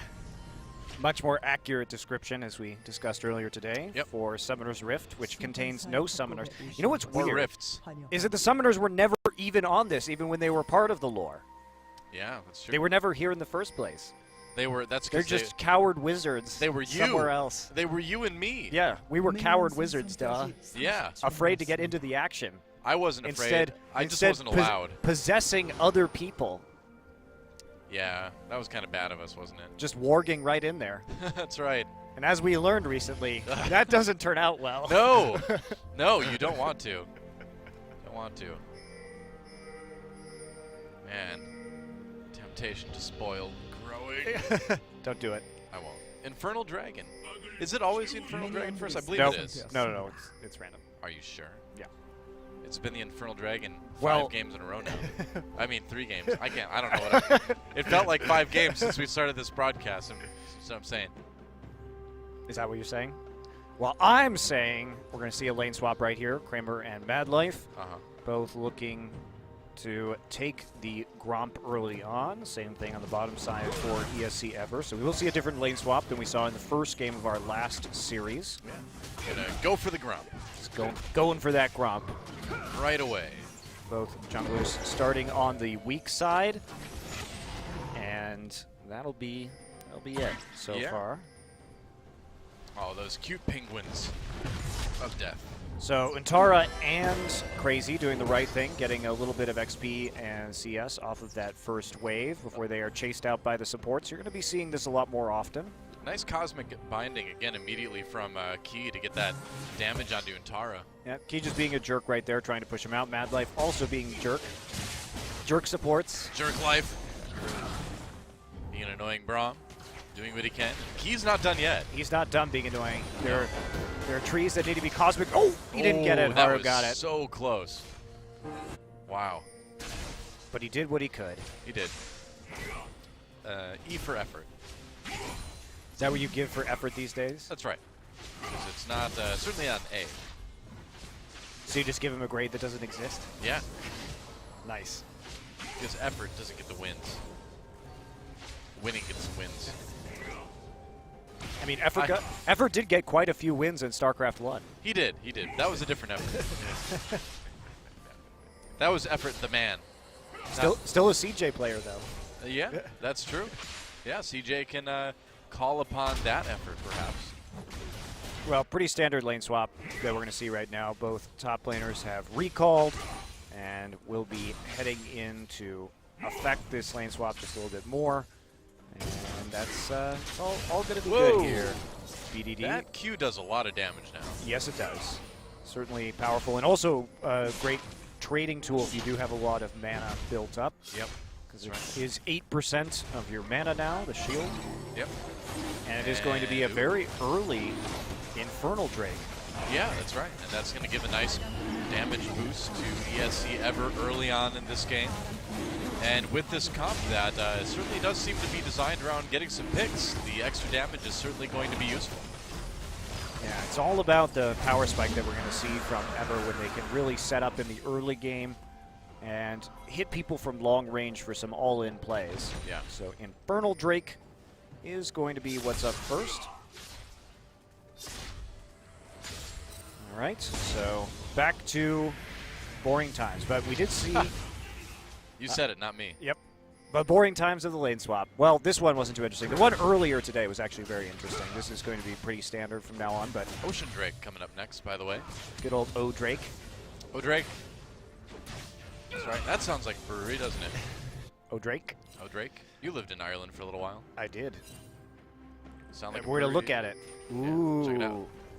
Well, and one of the big issues with lane swaps now is that because Rift Herald now spawns at 6 minutes and has a gajillion HP, you can't really trade objectives early on. So it should incentivize fewer lane swaps unless you're really trying to dodge a matchup, which it did appear that CJ was trying to do. To get this Ezreal online, get him stacking up that tier early on. But it comes with a higher price. Right. Meanwhile, the mid lane, pretty even up between BDD and Tempt. Yeah. Temp has been pushing for a while. Pretty much always been a skill matchup. Yeah. Not going to be the most exciting lane in the world. Most of these guys perfectly happy just to start scaling up. Bless here. Ooh, Bless right there. BDD actually finds the pink ward, so on the wrong side, Mad Life will come help him clear that out. They know that he's not there. Do their own pink ward in the pixel brush. Yep, why not? So looks like we have a lot of members. CJ moving down to bot lane right now, or at least Haru doing a bit of farming on that side of the map. That's right. So we are going to see the standard lane swap back. Echo getting a bit of a freeze right now. So onus on CJ to make a play, but just a tier Ezreal that can get a little bit complicated. Yeah, you're not going to be putting out a lot of damage quite yet on this Ezreal. Cosmic Binding on the Mad Life. A little more damage. Puts up the wall. I mean, it's a Cull Ash. You're not going to be hurting a Braum at this point. Oh, nice job from Bless. Good yeah. spear. Spear that Risco got the flash, too. Yep. Saw Tempt was collapsing down. And that's a mistake that a rookie jungler can make right there, getting greedy for the Scuttle Crab in the river. There were wards in there He had his smite, too. forever, but with the positioning on the mid lane, when he was that close to the mid lane with Tempt controlling it and having the wave pushed up all the way to the tier 1 turret, made it so that he had to flash, otherwise Tempt was going to come over there and rock his socks. True. Rock his socks. His socks would have been rocked. You don't want that to happen, Doa. No. I want my socks thoroughly unrocked. Country socks are way better. Country socks? As opposed to rock and roll socks. Oh, I don't know. I prefer just like classic socks. They sound very comfortable. Classic socks. Not punk rock socks. I would like classic country socks. Yeah. Go back Well, to the Johnny Cash days. The country music that is called country music is not country music right now. It's not. It's not good. No, it's not. It's not good and it's not country music. I don't care how many trucks you talk about in your song. What if it was Transformers trucks that I talked about in my song? Transforming trucks? Well, that would be a different story, man. That'd be great. I'd endorse that fully. Of course. Talk about rolling out and like really actually transform and roll out. Yeah. That'd be sick. You love Optimus Prime. He was a transforming truck. Yeah, that's true. Admirable guy. See a guy. Admirable robot. Guy robot? I don't know. I mean, despite being robots, they do seem to have male and female versions. I don't want to think about that too much. You know? Okay. Not interested in transformer biology? Or, I don't know. Technology? Robology? I don't know. Technology? Sure. Who's your favorite transformer? I don't have one. What? Come on. Everybody has one. No. You know who I liked? Who? I liked Soundwave because he turned into a boombox. That was awesome. When he wasn't fighting Autobots, he could just like chill out, groove to the beats. Could he really groove to the beats? Was he a dancing boombox? No, no. I mean, he could just internally groove. Oh, okay. Is that how you groove internally? Generally, yeah. Internal grooving? That's right. That makes nightclubs really boring. Dance a lot. So I just stand there staring off into space. I'm internally grooving. It's about right. Just like Soundwave. He had a cool auto-tuned voice too. Kind of. Okay, well, this is just going to be further lane dodging right now, as Kramer's still trying to scale up and doesn't quite want to be there against the. Oops, I'm going to steal that. No Krugs for you. Bless comes through and tries to spear a Krug. Crazy there to catch the wave, and this has basically just been a perfectly symmetrical lane swap the entire game so far. Pretty much. I mean, it's about as non-interactive as it can possibly be. And as Futurama taught me, Doa, perfectly symmetrical violence doesn't solve anything. That's right. Certainly doesn't progress a game of League of Legends. Look, they've got identical gold. There's the Ocean Drake. He's here, showing us his right on the trap. What a dumb Drake. His ocean face. Yep. His O Drake face. His O Drake face. There you go. Oh, True Shot Barrage comes through, but it doesn't steal it away. And that will be a dragon for ESC ever. They've got two now. Get some nice sustain Yeah. in there. As you can see, restoring 12% of your missing health and mana every 8 seconds, if not damaged by a champion or tower in that last, or the last 5 seconds, would probably be a better way to say that. But Probably the least objectively powerful of the buffs, but it is nice, I suppose.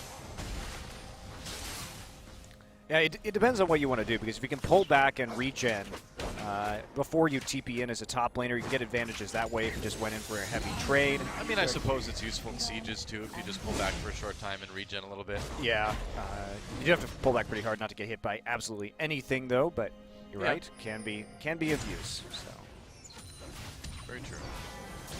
and at 8%, that's a lot of regen for your health. Yeah. Also very useful if you want to pull back for a siege and you run out of mana and you need to get some extra spells off to continue the siege. No need to recall. Yeah, just pop into the jungle and chill out by the Gromp or the Krugs for a few seconds. Give him a high five. That's right. Well, no, I don't know if that'd be interacting too much. I mean, if you tried to give the Gromp a high five, I think he'd just fall over. Can he reach up that far? Probably not. He can high five you with his tongue. Yeah, there you go. Who doesn't want that? All right, looks like it's going to be another Ocean Drake coming out next. Oh, goody. Although, I mean, if you get both of those, now that does come to be some pretty significant regen out of combat. That's actually the point where it does kind of get... 8% is a lot. Yeah. It's a lot. It's good. Haru here. Clearing out some wards, or attempting to, walking through Tri-Rush. Oh, there we go. All right, Ash Arrow onto Kramer. He's going to Arcane Shift away. There's the flash now. Mad Life trying to block. Here comes the teleport from Crazy. Going to go in, gets exhausted immediately. Trying to finish off Kramer. He will. First blood comes through just before that. Bless picks it up. 2 kills for ESC Ever. They're going to give one back to CJ, though, as they try to turn this fight around. Crazy in a lot of trouble, so 2 down on each side.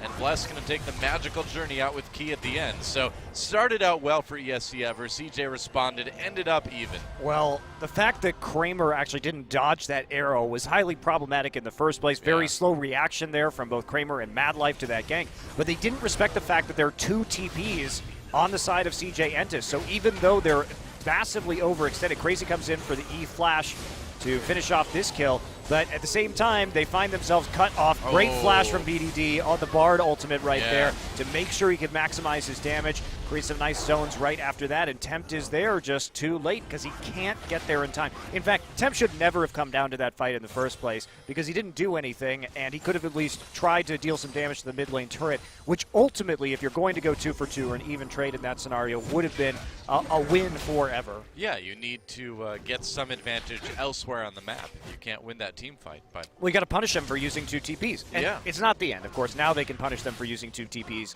later on in this game. Right. Any other overextensions here that Kramer and Mad Life are going to attempt could be disastrous once the Bard ult and the Ashe ultimate are both back. Bard ult still on cooldown right now. Meanwhile, though, back to fairly normal laning here between these 2 teams. Our brief moment of perfectly symmetrical violence ended, and we're still there with a modest gold lead for ESC Ever, but nothing to write home about. Here we go again, and there it is. On to Mad Life. Can they turn this into a pick? Arrow comes beautiful! Through. Wow, Mad Life gets a shield up, still gets hit with that Ash Arrow, though. That could not have been better, by the way. Kidding. That was basically the perfect Ash Arrow. The timing was beautiful. That's going to be a kill onto Kramer as well. Temp comes down, grabs that with a Sand Soldier. That is some sick CC timing, though, from ESC Ever. That is... It sounds like it, or it seems like it might be easy to do, but remember the hit. It's not. The hitbox for the arrow is by the fletching of the arrow, so it's a little behind the midpoint of the arrow. So it's actually super hard to get that level of CC chaining together, and that's what we've come to expect from Loken. Is just that's why I keep saying this is the guy to watch. This guy is an unbelievable AD carry player. I think he can be top 3 in Korea by the end of this season, and it's plays like that that are just masterfully well timed that make me believe that that is a true statement. Well, he showed it right there. And so that will give a little bit of a gold lead over to ESC Ever now, nearly 2,000 gold ahead. I want to see that again. Me too. Why can't I see that again? I don't know. I'm not in control of these things, Monte Cristo. I don't know if we can do that. Well, we can. We can do replays. We should. Oh, they're going to set it up again. Yes, they were seen by a pink ward in the river brush. So pinged out right there in the try, just a little bit of a mission. Got to wait for those ults to come back off cooldown. But CJ, they weren't playing around the Bard ult cooldown, and they were punished. They used their double TP to prevent that play from happening before, but the execution was so on point. Yeah.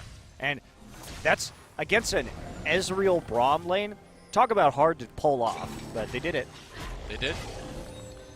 Yeah, I mean, I suppose the shield stops the a little bit of damage, but doesn't stop the stun. Yeah. And getting hit by that Bard ultimate. Mad Life a little bit surprised by that, but he had no time to do anything at all. Ocean Drake number 2 now for ESC Ever. We'll see if they can pick that up. Haru in position to try to steal this one. Oh, nice tempered fate from Key. They don't get it, and ESC Ever picks up a kill afterwards too. This team is looking so good in game 1. Oh my god. Like that ultimate, sure, you could predict it, but they knew that Kindred was going to be coming over the wall right there, so they preempted it. And that's a stasis effect. So yeah. You can't smite through that. Yeah. So that's 2 Ocean Drakes now for ESC Ever, and that 1 Infernal Drake at the beginning of the game. They've picked up all 3 so far. Wow, excellent execution out of the bot lane here from ESC Ever in this game. That is very impressive what we've seen so far. And sure, it's just the early game, but remember that they blind picked this Ashe. That's how confident Ever is in Loken. Just no respect, really. Well, remember, I mean, CJ picked up Braum, and then the response for Ever was to pick up Nidalee and Ashe. Confident. They're like, all right, we Confident don't care. play. Yeah, and it's worked out. That confidence has paid off. They've looked amazing. I still think objectively it's not a smart maneuver because Probably not. You're basically saying that's one of those moments where you're basically saying, okay, we're just going to outplay you. Yeah. And you have more tools to counteract our plays because all it takes is a short cooldown Arcane Shift to dodge that out, or Mad Life hopping over to dodge himself to the AD carry. But they're making it work. What can you say?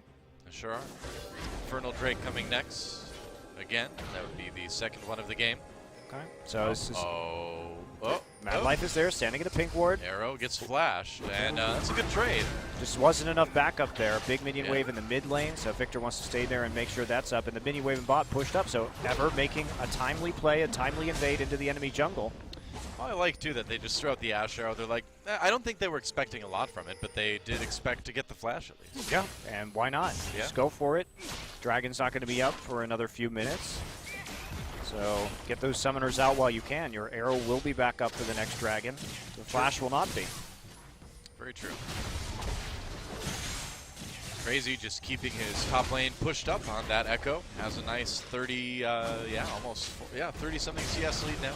So we talked about the team compositions and how CJ probably has an advantage in late game team fights, especially when QSSs start coming through or Zonias, so BDD can also dodge the engage from Ever, and he's going to have to TP right back to the mid lane to prevent his mid lane turret from going down to Tempt, who is rapidly pushing up and has that Arise to chew through the turrets. Right.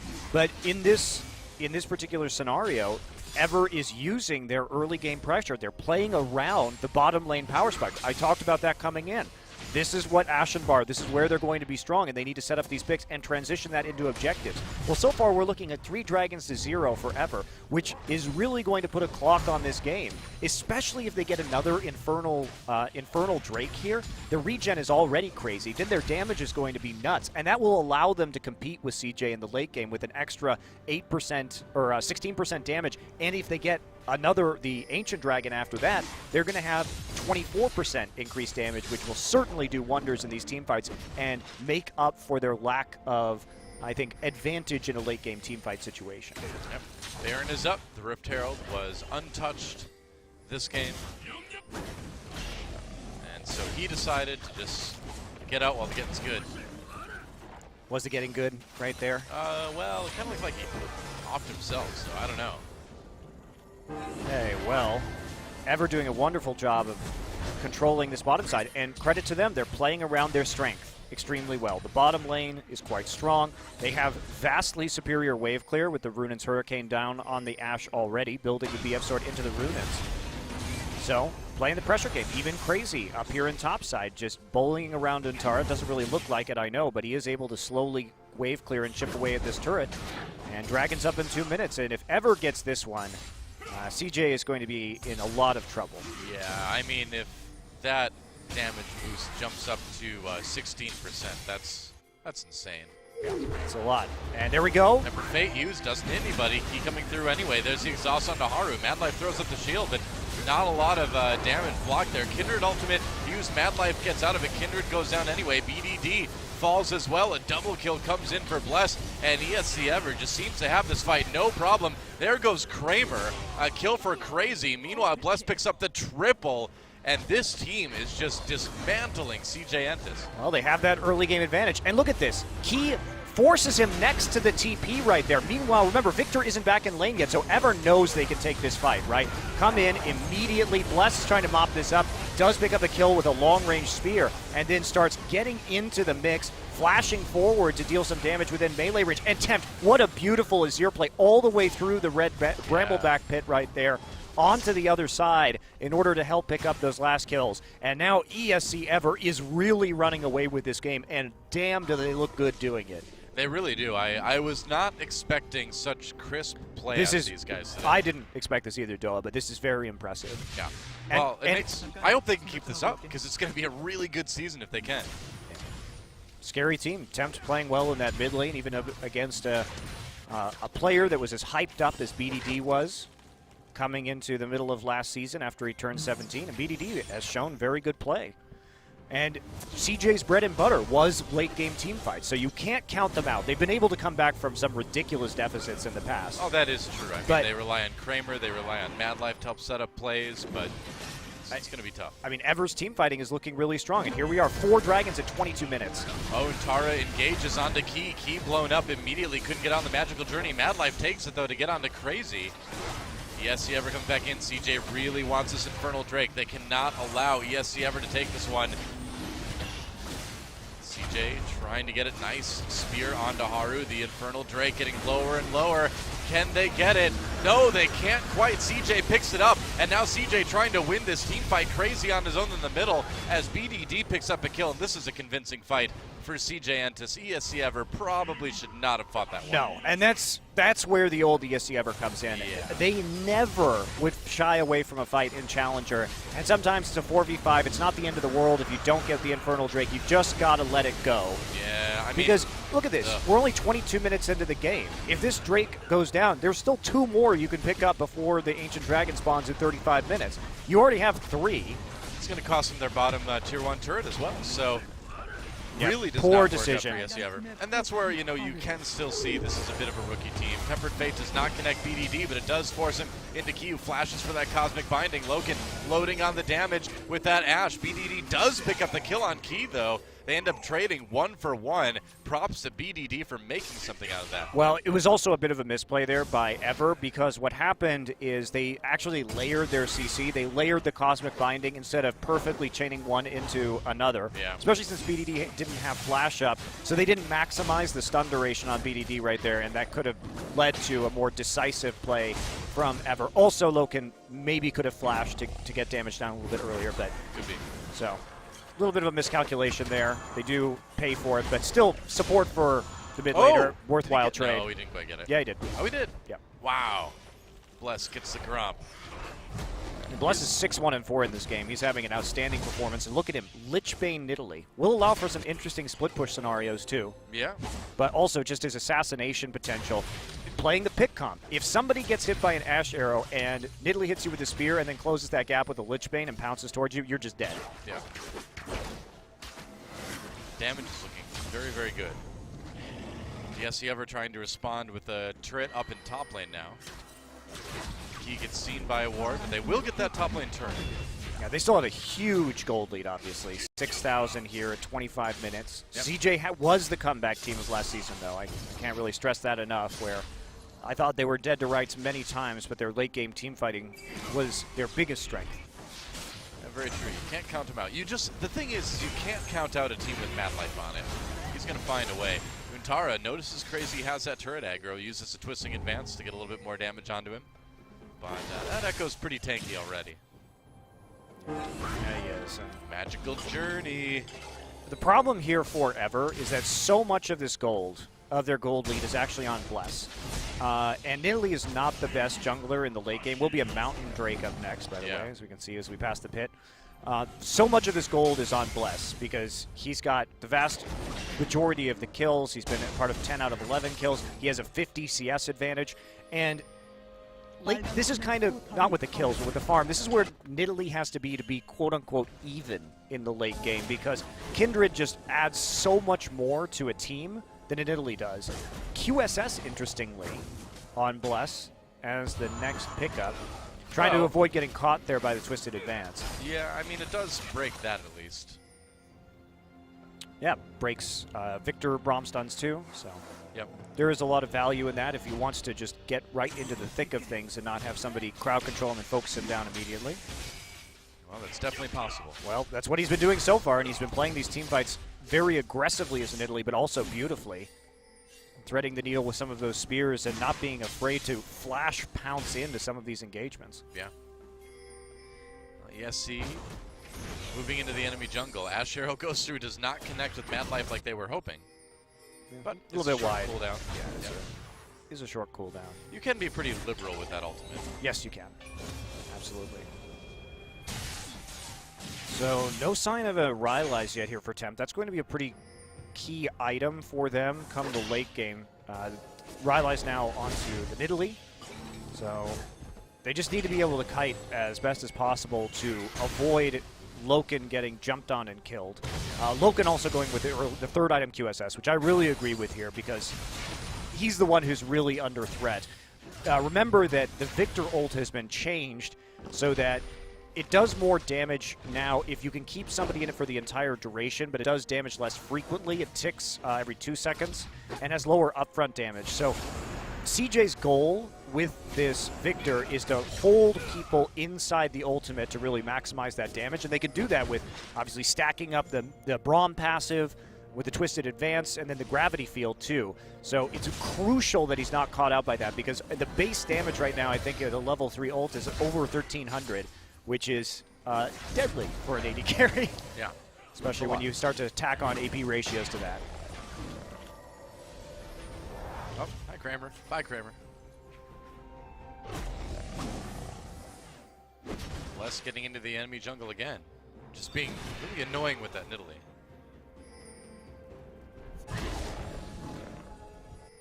Yeah, he's been super good. Has been. But we're at the point in the game now where CJ, if they're going to make a comeback, this is around when it would happen. Yeah. All going to come down, I think, to this next Drake because Yep. the Mountain Drake not going to actually mean a whole lot for Ever's composition because they're a decent siege comp with the Nidalee and the Azir, but Ashe walking up to auto turrets is a fast way to find yourself rooted by Maokai and exploded. Right. They are going to go for it though, and CJ's just going to give this one up. Not interested in the Mountain Drake, I guess. I just don't see really how ESC ever is going to use this Drake that effectively. I mean, it's a little bit more damage to turrets. I mean, Yeah, you do more damage. That's not bad. Definitely not bad. So we're going to have, oh, we're not going to get another one. Sad times. Oh. Wah, wah. That's right. Not 6 minutes between now and when the Baron spawns, or the Elder Dragon, rather. Close, though. Very close. Yeah. Still, 2 Oceans, an Infernal, and a Mountain Dragon with another 50% buff will be a powerful tool for Ever. Could be a lot worse for CJ because they got that Infernal.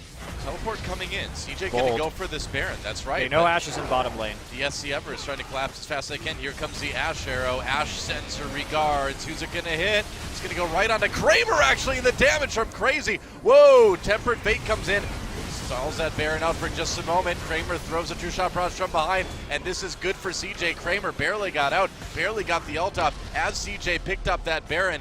Kill came in for each side, but CJ, the ones with the buff in the end. Now Bless a little bit on his own. Cosmic Binding doesn't pin Untar to the wall, but Bless gets out anyway. No, they're just trying to control the waves right now, and a great call from CJ, but rookie mistake there from ESC Ever. Loken should not have been in the bottom side of the map this late into the game, pushing up by himself. That's right, and now ESC Ever in a lot of trouble. Key very low as well. Whoa, okay. CJ is starting to kind of make that comeback happen now. There's an easy kill from BDD. And you have to be careful for that. Now, what they were trying to do was to push all the minion waves to minimize the damage that CJ could do with this Baron buff, because they have to push out all their waves in order to start taking objectives. But, I mean, can't be alone like that in the bottom side as an Ashe at this point in the game.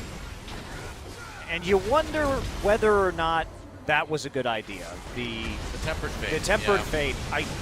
They were trying to buy time, obviously, but it wasn't the best setup. And remember in our last series when we saw that Tempered Fate into the Echo Parallel Convergence, and I feel like that was a better play, but Crazy had already used his Parallel Convergence at the mouth of the Baron pit, right, which basically forced CJ to continue doing the Baron instead of turning. But I think that wasn't very well coordinated or team fought by ever, because you could have come in with the Tempered Fate and then set up like a 5 or 4-man stun right there with Echo. Yeah. And it probably would have ended a lot better forever. But they did, I think, panic a bit and misplay that.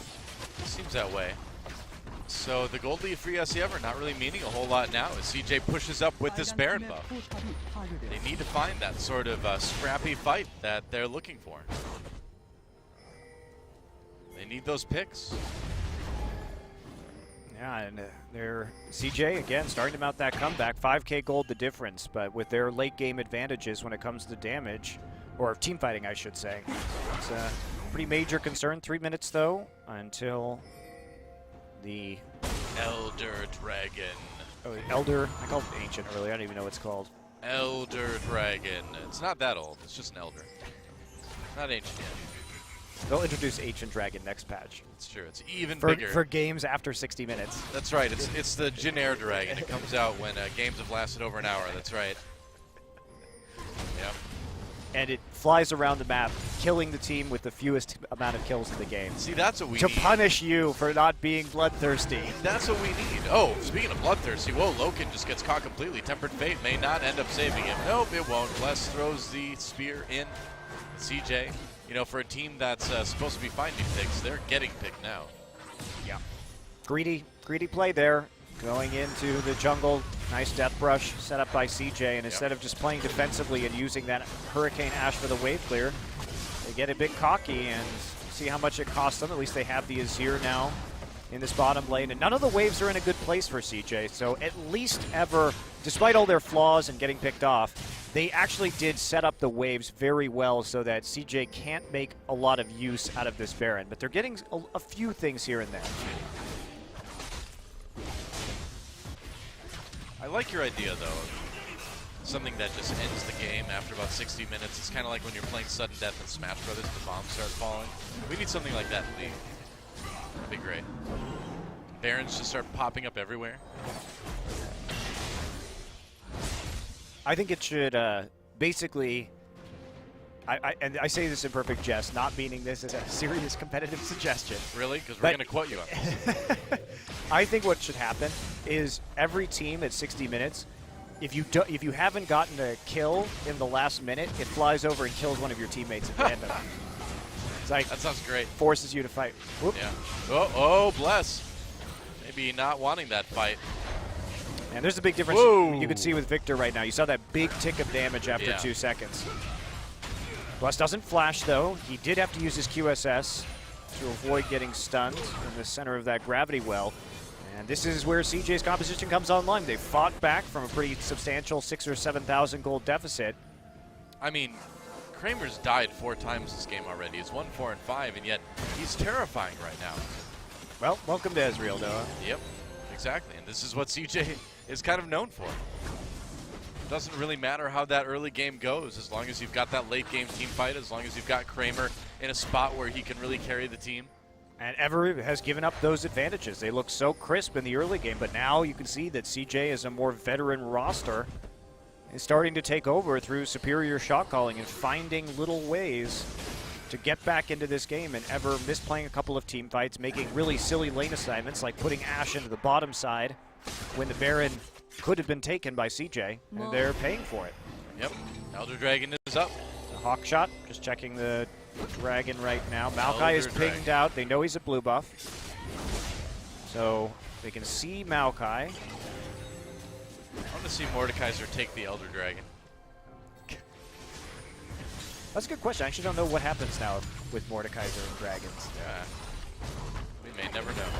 I hope we never know. So Ever actually opts to set up the Azir turret and take an inner tower instead. Well, the thing is they know that the Elder Dragon for CJ is nowhere near as big of a buff as it would be for ESC Ever. Yeah. They'll fall back now. They just saw a low HP turret and decided to push up, keep the minion wave bottled up on the side of the map of CJ with the Azir passive. Crazy gonna check that with a Time Winder. Doesn't find anybody, but he can't be 100% sure there was nobody in that brush. Oh. Yeah. There's definitely people in that brush. Fortunately, there are a lot of wards here and a Scuttle Crab, and they saw them going into that brush, and now they see them coming out of it. And they wasted the Azir passive. They are going to go ahead and take the blue buff first. Again, the changes to that means you do get a lot of AP at this point in the game. I mean, Tempt can certainly do a lot of damage if he gets the opportunity. We do see the Mortal Reminder coming in from Loken this game, which is powerful against Maokai, so that he can't just heal up with his passive and Grasp of the Undying throughout a team fight. And, of course, the lifesteal onto Kramer as well. So, considering he has Hurricane. Wow, Frozen Mallet onto Haru. That's a weird one. But I guess he just wants to start attacking the back lines. Apparently. Playing that Kindred very aggressively. And yes, ever, they're going to go for a sneaky Baron. CJ coming up, though. Wow, they can do this Baron so fast, Doa. That's right. Utara can't get there in late. time. Teleport used. CJ or ESC ever against the Baron. Nice arrow onto Madlife. Can they get the pick? Looks like they may be able to. Lambs or Spike goes down. Keeps Madlife alive for the moment. Turning right onto Haru at the end. There's the engage from Crazy. A kill for Loken. A kill for ESC ever. And they look to have CJ dead to rights, although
안타까운 결과 나오는 건가요? SK를 지네요가 아프리카 프렉스 승리하는 방법에 눈을 떴어요. 락스타이거즈 전승 가도를 이어 나갑니다. 이거 SK 아니 진짜 말도 안 됩니다. LO의 역사를 봐도 다시 안 나올 때.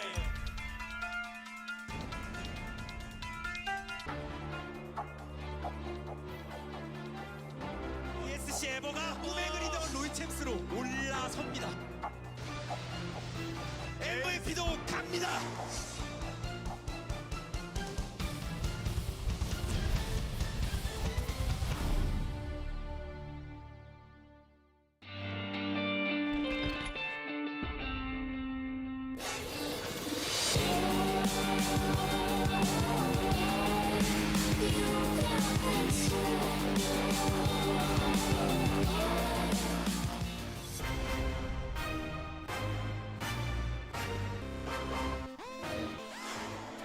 All right.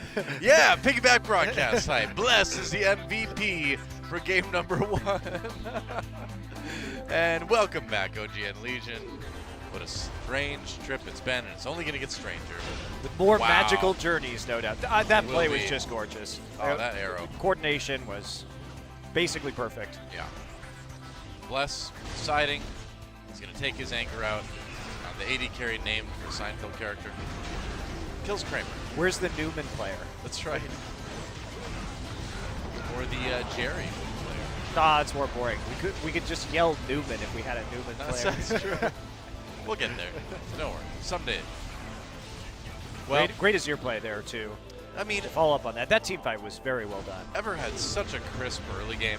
CJ managed to bring it back a little bit with a little bit of their own good team fighting. But everybody gets caught. The choke point right there. Yeah. An Ashe and a million Azir soldiers as they Million. underestimate the speed at which ESC ever can go ahead and do that Baron. Remember, they do have an Azir. And of course, they also had that Mountain Dragon, or Mountain Drake, I should say. Whatever. Mountain Drake. Whatever. I'm over Come on. names. Drake's popular with the kids these days. Haven't you seen the GIF? No.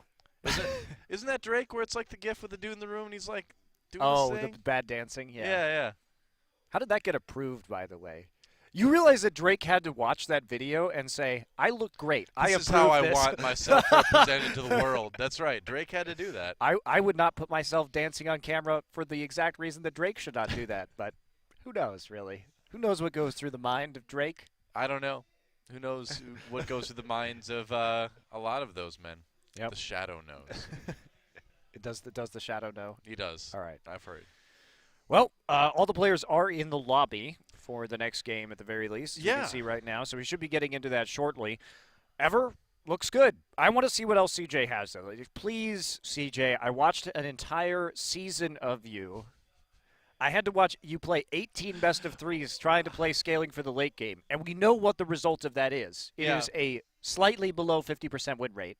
Well, I mean, the thing is, CJ's always been a very binary team. They are really they only have one thing. They don't even have two. It's not even ones and zeros. It's just ones. Sometimes it's just a whole season of zeros. They are good at one. It's true, but That is true. being good at one can only get you so far in, especially a best of three environment where you have to make these adaptations. All right, picks and bans for game number 2. ESC Ever versus CJ. And just the Z ban coming out against BDD right away. Well, so much for that. Oh, Ashe ban against Loken. That's a huge respect ban after the last game, but you see kidding. that level of execution on Ashe, and you have to be a little bit scary. yeah. Or scared.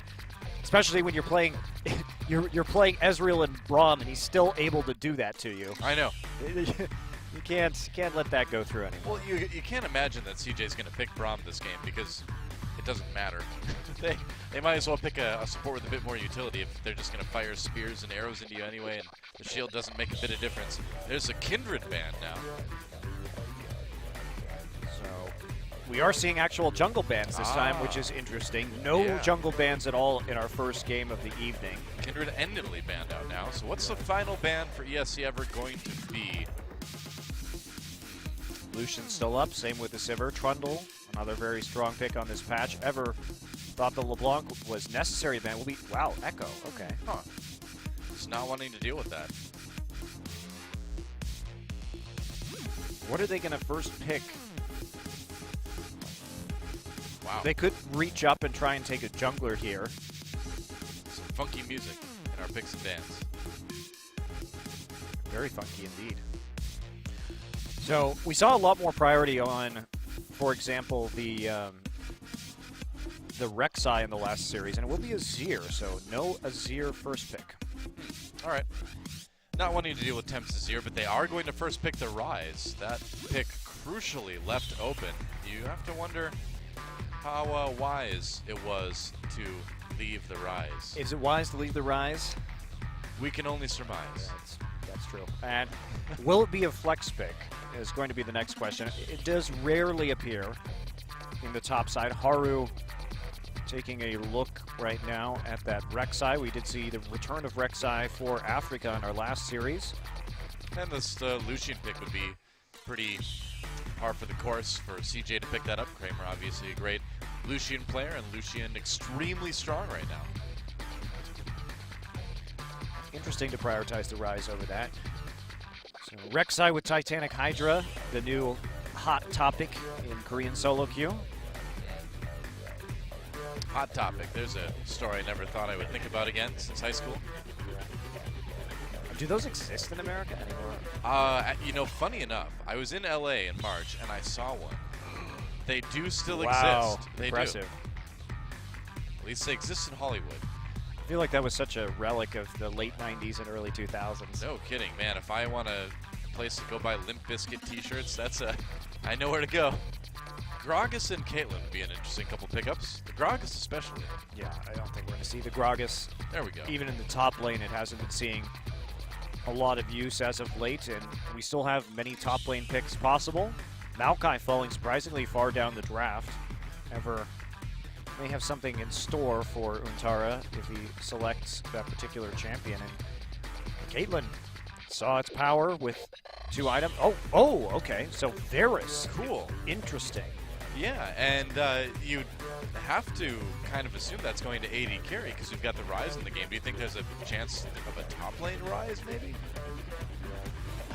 They must have some sort of idea about the Varus and Lucian matchup. I agree with you, Doa. You're probably going to save that Rise for a flex pick.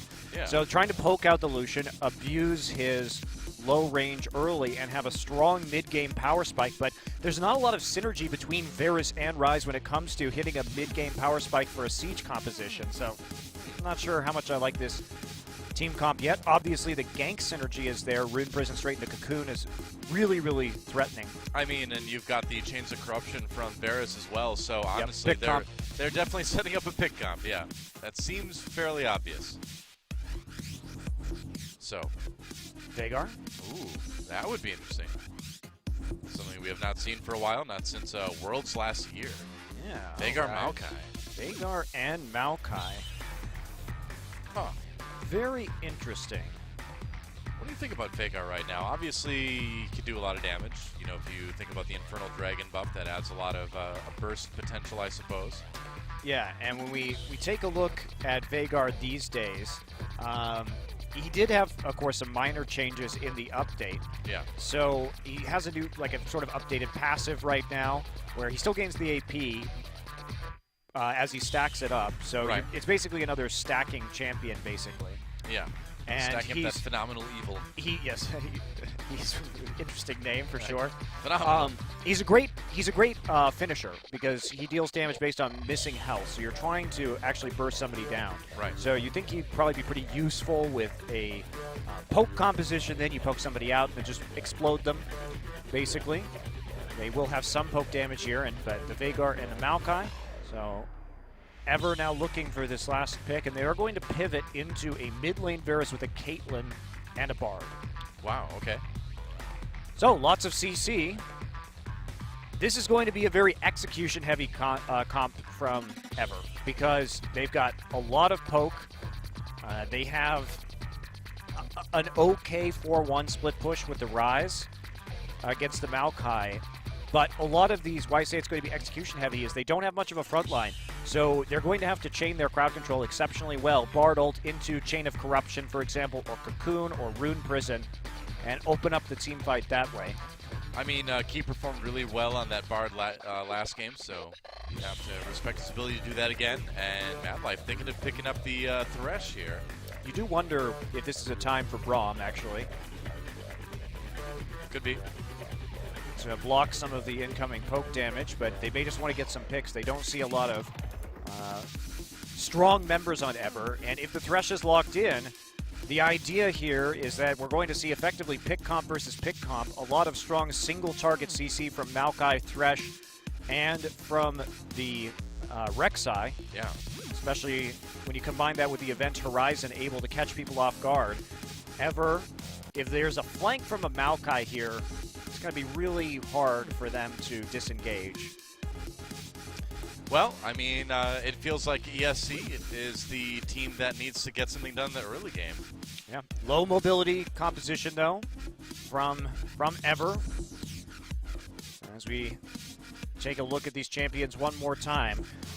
Notably, there were some Veigar bans on this patch in the EU Challenger Series, which is one of the very few points of data that we have for this patch so far.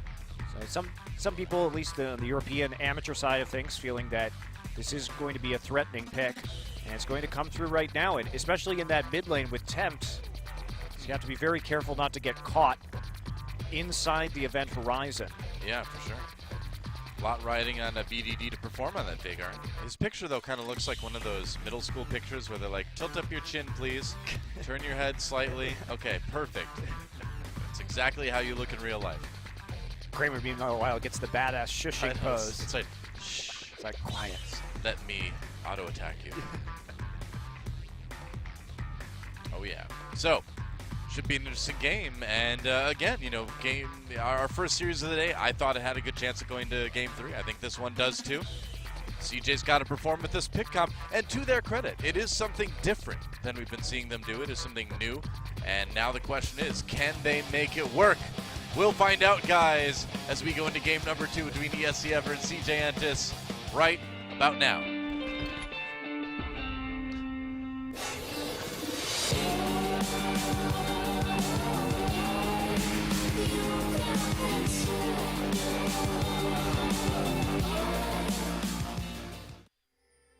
Okay, welcome back to Summoner's Rift, or whatever this map should be called. It's been a debate all night, and the other debate we've sort of been having is, can CJ make a comp different than their usual fair work as they try to tie up the series versus ESC Ever, a rookie team in LCK performing very well in their first game. Yep, taking a look at his cube, Baleful Strike right now. Yep. Phenomenal evil. I don't really know why he's so evil. Actually, I really don't care about his lore, or any champion's lore. It's kind of like a joke, because he's usually tiny. I agree, the lore in League of Legends is like a joke. Good point, Doa. I agree. I was reading Tarek's new lore, and it was like he was like the guardian of like beauty and stuff, but then he was like fired for dereliction of duty. I mean, what does that mean exactly? Did he wear an outfit that his bosses didn't approve of? You know, did he forget to put makeup on one morning? Like, how do you not? Ooh, magical journey. Tricky. This is you don't expect cheesy. this. Kramer coming to the bush. They're gonna jump onto him. Kramer tries to flash away, fails it. There's the exhaust. Gonna be first blood going over to Loken. I love this team. Dirty. I love these guys. And you know what the best part about that is, Doa, is What? that they surpassed the normal level 1 wards because nobody expects Bard to take Magical Journey at level 1 Yeah. and just to cheese you like that. Oh, but bless, so good. Kramer panic flashes there, doesn't make it over the wall, Oh, man. and this lane is going to be a nightmare now. It was already going to be bad in the early game due to the range on Caitlyn and Bard with that Thunderlords, and now, oh boy. Yeah, they're This gonna is get that gonna level 2 hurt. first. Oh boy. Level 2 for Loken already. That was some great cheese. It was good. As someone Delicious. who was born in Wisconsin, I approve of that cheese 100%. That was some Wisconsin-worthy cheese. I'm sure they'd be proud if they knew what Wisconsin cheese was, Doa. Oh yeah, it's the best cheese in the U.S. That's right. You didn't say world because France exists, but Well, close. I haven't had every amount of cheese from around the world, but I've had a good amount from the U.S. Wisconsin is objectively the best. I don't know, Vermont cheddar is pretty boss. We don't even need to put the name of our state on our cheese to make it important. We just make it. People know where it's from. Well, Kramer, yeah, certainly in a little bit of trouble. Down a lot of CS early on after getting cheesed out. Well, 17-5. Well, Yep. Bless, we do see some reaction here, right? Haru is going to punish him for that by 3-buffing him, but that is a very small price to pay for getting in there and creating some havoc early on. Yeah, for sure. It's like our intro says, chaos, ESC, certainly living up to that. Well, it wasn't too chaotic. Well planned. It was chaotic for CJ. They certainly weren't expecting that. Infernal Dragon. I'm pretty sure it's always the Infernal Dragon first. Okay. All 4 games tonight, man. Pretty sure. All right, there, Dylan. I mean, that would kind of like be like the It's Dragon not, it's was a random before. spot. 4 times in a row. That's a pretty remarkable set of events for a 25% chance. You're right. I'm going to lean towards me being right on this. Okay. You do that. I will. I'm going to lean towards me being right. We generally do. I think this is about right for who we both think is right in certain circumstances. Or every circumstance. Okay. Well, we do have normal lanes, so no lane swap this time around. No lane swap indeed. But that has turned into a bit of a disaster. Can you tweet at Monty and tell him that it's always Infernal Drake first? Please. not. OGN Legion, do this for me. All right, TP up first here from Crazy. Gets back. A little bit interesting that he would TP. Doesn't immediately need to do that to catch this wave. Yeah, I'm a little bit surprised by that. He gets his tier about as early as possible. And well, that was actually really a weird TP. I don't know what he was expecting. I mean, I guess you just wanted to start stacking that tier as fast as possible. We can stack it while he walks by just throwing around Qs. Yeah, but it doesn't feel the same. You don't feel like you're really doing anything, you know? Every Q is precious. Every Q is precious. Is that your motto? Yeah, that's right. Well, bully lane continuing right here. Kramer has done a good job of catching up where he can. And we are going to see a little bit of a freeze. Ping's coming out right now. Maokai MIA. And of course, with his TP still up, you don't want to take any risks right there. And back to regular old laning. But scaling will be the name of the game forever. They want to hit that mid game where they can effectively siege. They're going to have a little bit of a problem in that they're not going to be able to separate very well to farm all 3 waves. They're going to have Varus and Caitlyn grouped up here in a 4-1 split push to maximize their advantage. That will be very strong. And, whoa, Untara getting locked down. Looks like Haru's there, though. Oh, but there's Bless. Haru's going to find him. Bless in a little bit of trouble. Meanwhile, Crazy going onto Untara, though. Bless trying to get back to his top laner. Untara with the twisted advance. Repel maybe will save him. It will. Yeah, Varus coming up from the mid lane, too. Tempt getting close. You know, you'd have to think Ever is really going to be looking for that Mountain Drake this time. That would be pretty great good for them. That'd be good for their comp. Would be quite good, although with the poke damage from Varus, that damage is pretty much always going to be useful. Yeah, They're looking for a follow-up, but Crazy didn't burn his flash on that gank. He didn't commit to it, so he's going to have to now, though. Oh, yeah, he's in big trouble. He may not even get a chance. Trying to flash away. Ooh, yeah, I don't know if I would have even used the flash. He's got extra move Haru's speed. low. Yeah, he's fine. Wow, he had Rise is strong. Man. He was able to get a little bit of extra move speed out of that one, so not going to be too concerned. Does kite well enough, and problematic matchup for this Maokai. He just can't get in range and will constantly be on the worst end of those trades. With that cowl, and there's the AoE damage coming through. Clear out that wave. Untara still has his TP up, hasn't been forced to use it yet. So, it'll be a little bit awkward if Crazy does have to go back to get some mana. Well, the scary thing for CJ is that this is a double tier composition, so they want to prey on this power spike right now. Hunter does take that with a smite. Bless doesn't want to force it away, but that's actually huge because if they can get the blue buff onto Tempt now, they're going to have a really big pressure advantage when it comes to wave clearing in the mid lane, and that will be very helpful to setting up an early tower kill. Makes sense.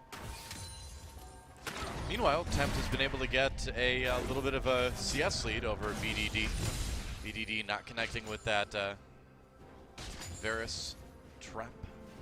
Varus trapped. That's right. Or the Veigar trap, rather. Event Horizon. Good times. Yep. Good times, as usual. Well, Ever's going to be perfectly fine with this situation. If CJ wants to slowly lose out on farm while the double tier stacks, Ever is in a good place in their game plan.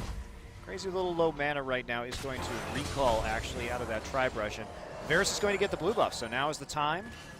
Loken is going to go for the BF sword into Hurricane build, so providing that additional AD damage for harassment in the lane and then moving straight into wave clear so he can get into a sieging position as early as possible. So we're going to steal away some of these Krugs. Whenever I forget what Veigar's abilities are called, I just think, what's that Sam Neill movie? Oh yeah, Event Horizon.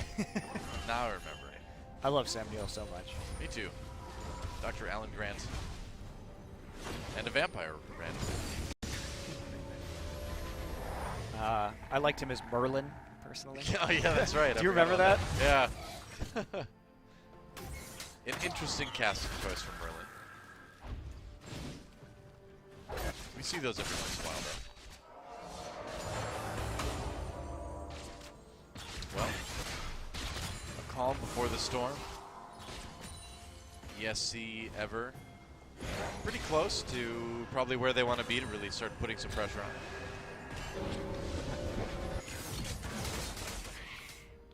We'll see what the buy is now. Okay, so Zeal for Loken.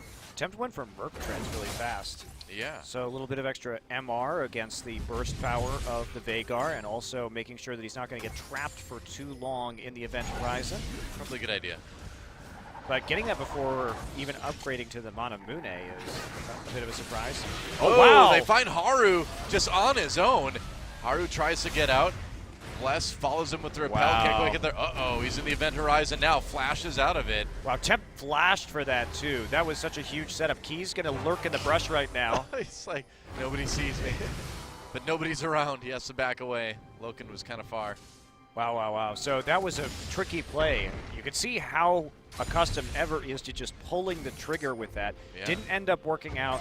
Haru luckily for him, had a tunnel right there. Still had to burn flash, but that's 2 flashes for 1, so CJ comes out the better end of the deal. Yeah. Bless is going to be seen as he wraps around through the tri-brush onto the pink ward, doesn't clear it out in the river, at least just yet, wants to go for the Scuttle Crab first. Tempt feeling very comfortable in this lane. He's been able to zone BDD out. Yeah, constantly having the CS lead, constantly getting a little poke damage onto that turret. In good shape. So, yeah, everything. Oh, that was a meep. Oh, yeah, creepy. More like meepy. Maybe we should just call them creeps instead of meeps. We already have creeps in this game, Doa. No, we have minions. Yeah, whatever. Big difference. Whoa, fight over the Raptor. Haru slowed up for the moment. He gets out. Ah, yes. I love waiting for tiers to stack, don't you, Doa? It's true. It's your favorite part of the game? Yeah, actually, how did you know? It is. Tempered Fate, flashed out of by Mad Life. Trying to set that up. They knew that Bless was coming down through the tri-brush, and there weren't wards in there. Perhaps a moment to make that play. Crazy will be the unfortunate recipient of a trade there from Untara, but man, Untara gets really far forward right there. Yeah, Untara may not want to 1v1 the Rise like that. Thought he had an opportunity, considering they did ping out Bless towards that bottom lane. Meanwhile, in the bot lane, for Mad Life. Still keeping a little bit of pressure on. The The CS lead for Tempt has been slowly growing. Yeah, you really have to give Kramer a lot of credit for actually doing okay in this lane. Yeah. Yes, Lucian's very strong right now, but to actually bounce back after losing your flash and dying right at level 1 is pretty tough, especially when you're against an AD carry who has such an incredibly long range like Caitlyn does. Yeah, and no dragons yet for either team. No standard lane, so it has been a little bit harder. We're taking a look at some of the stacks right now. 74 is the number currently. It's a lot of phenomenal evil. Just incredibly evil. That's what Vagar is, I guess. Yep, so evil, man. He's just misunderstood. So 74 additional AP. Not bad for 13 minutes. 76 now. Uh-oh. That's a lot. That is a lot of BP. It's a lot. Yeah. Well, Haru gets the Rift Scuttler in the end. That turret down to a little bit less than half health now. Yeah, this is the problem, right? Is that this matchup has caused some pain here in the mid lane. Serrated Dirk also for Tempt, so he is going to be not getting that Manamune anytime soon, and going for some armor penetration to punish BDD, who has just a Morello Namicon right now.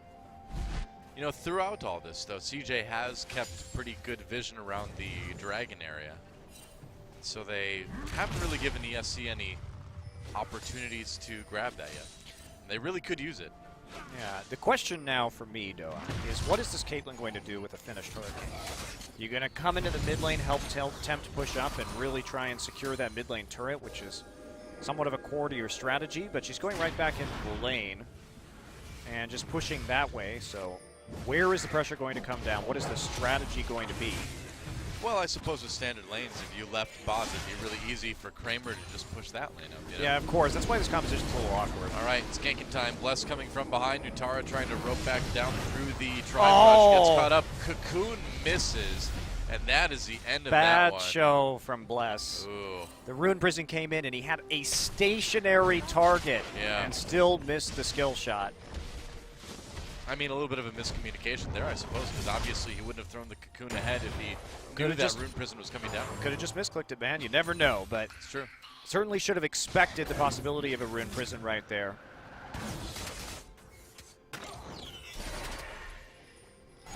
I suppose. More traps. Yep. Kramer's thing is, when you go for Hurricane first, you're going to lose out on some of your trade advantages that you might have been able to acquire. Against Lucian, who is taking a much more trade-appropriate item when it comes to those 1v1s with the Yomu's Ghostblade. CJ thinks this is the time. Yeah, and it might be, actually. ESC ever? I don't know if it is. Well, Tempered Fate actually catches Kramer. Can they go through with the magical journey? Not quite. He's going to escape on the Lantern. Dragon turning now onto Bless. He's going to do a little bit more damage. Nice hook from Mad Life. Repel immediately saves Bless. He's going to flash away. Mad Life drops the box. Gets exhausted. Nearly a kill. They're going to flash forward, and Loken picks one up. Great and that play by should Loken. mean an Infernal Dragon forever as well. Yeah, they're going to get that. Turnaround. Meanwhile, Untara and Crazy just preventing each other from TP, and Crazy actually got his canceled right there, looks like, by Untara. Yeah. With a W. A little bit hard to see what happened to that top side, but given the little skirmish, we'll just assume that's what happened. Look at that. Cleanse forced to be used. The BDD gets very low, and this may mean the mid lane turret's going to go over to ESC ever. Yeah, he's been grinding away at that mid lane turret for quite some time, and now he will be rewarded. Crazy getting aggressive, though. Yeah, in a 1v1, it looks like he can take out Untara. Misses that Q, though. Yeah, he sees that Untara doesn't have any mana, or really a lot of mana regeneration right now. Let's take a look at this fight again, though. So it's a nice hook by Mad Life. Bless gets caught, but immediately repels the flay. And watch Loken right here, because he plays so well around the outside. Box has already been broken, so he just walks forward, and he doesn't hit it, immediately flashes to pick up that kill. And then they turn onto the Dragon. Easy pickup. And now that 8% damage boost exists forever.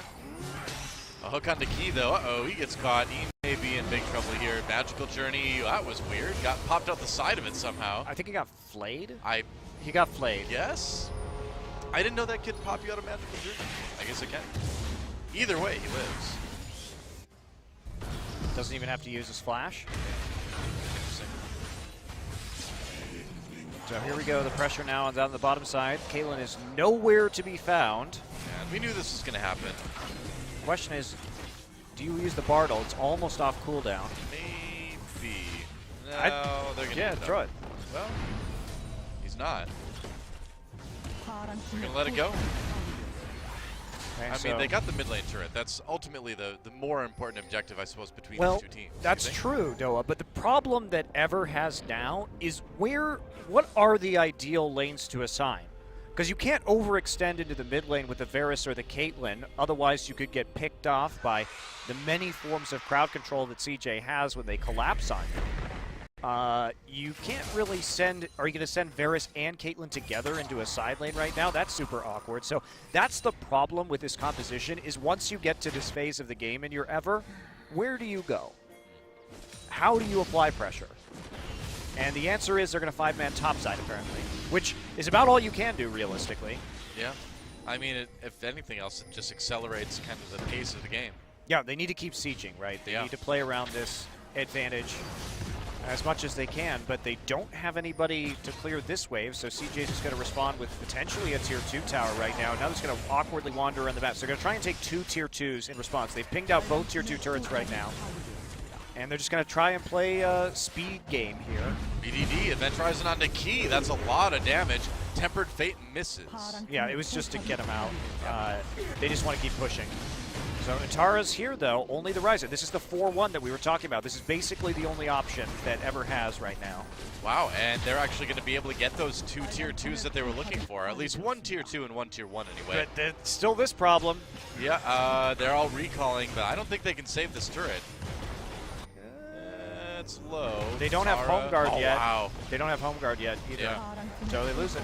Yeah. Well, that's sometimes in compositions you have to talk about what are they going to do in the mid and late game. What is the goal of their composition?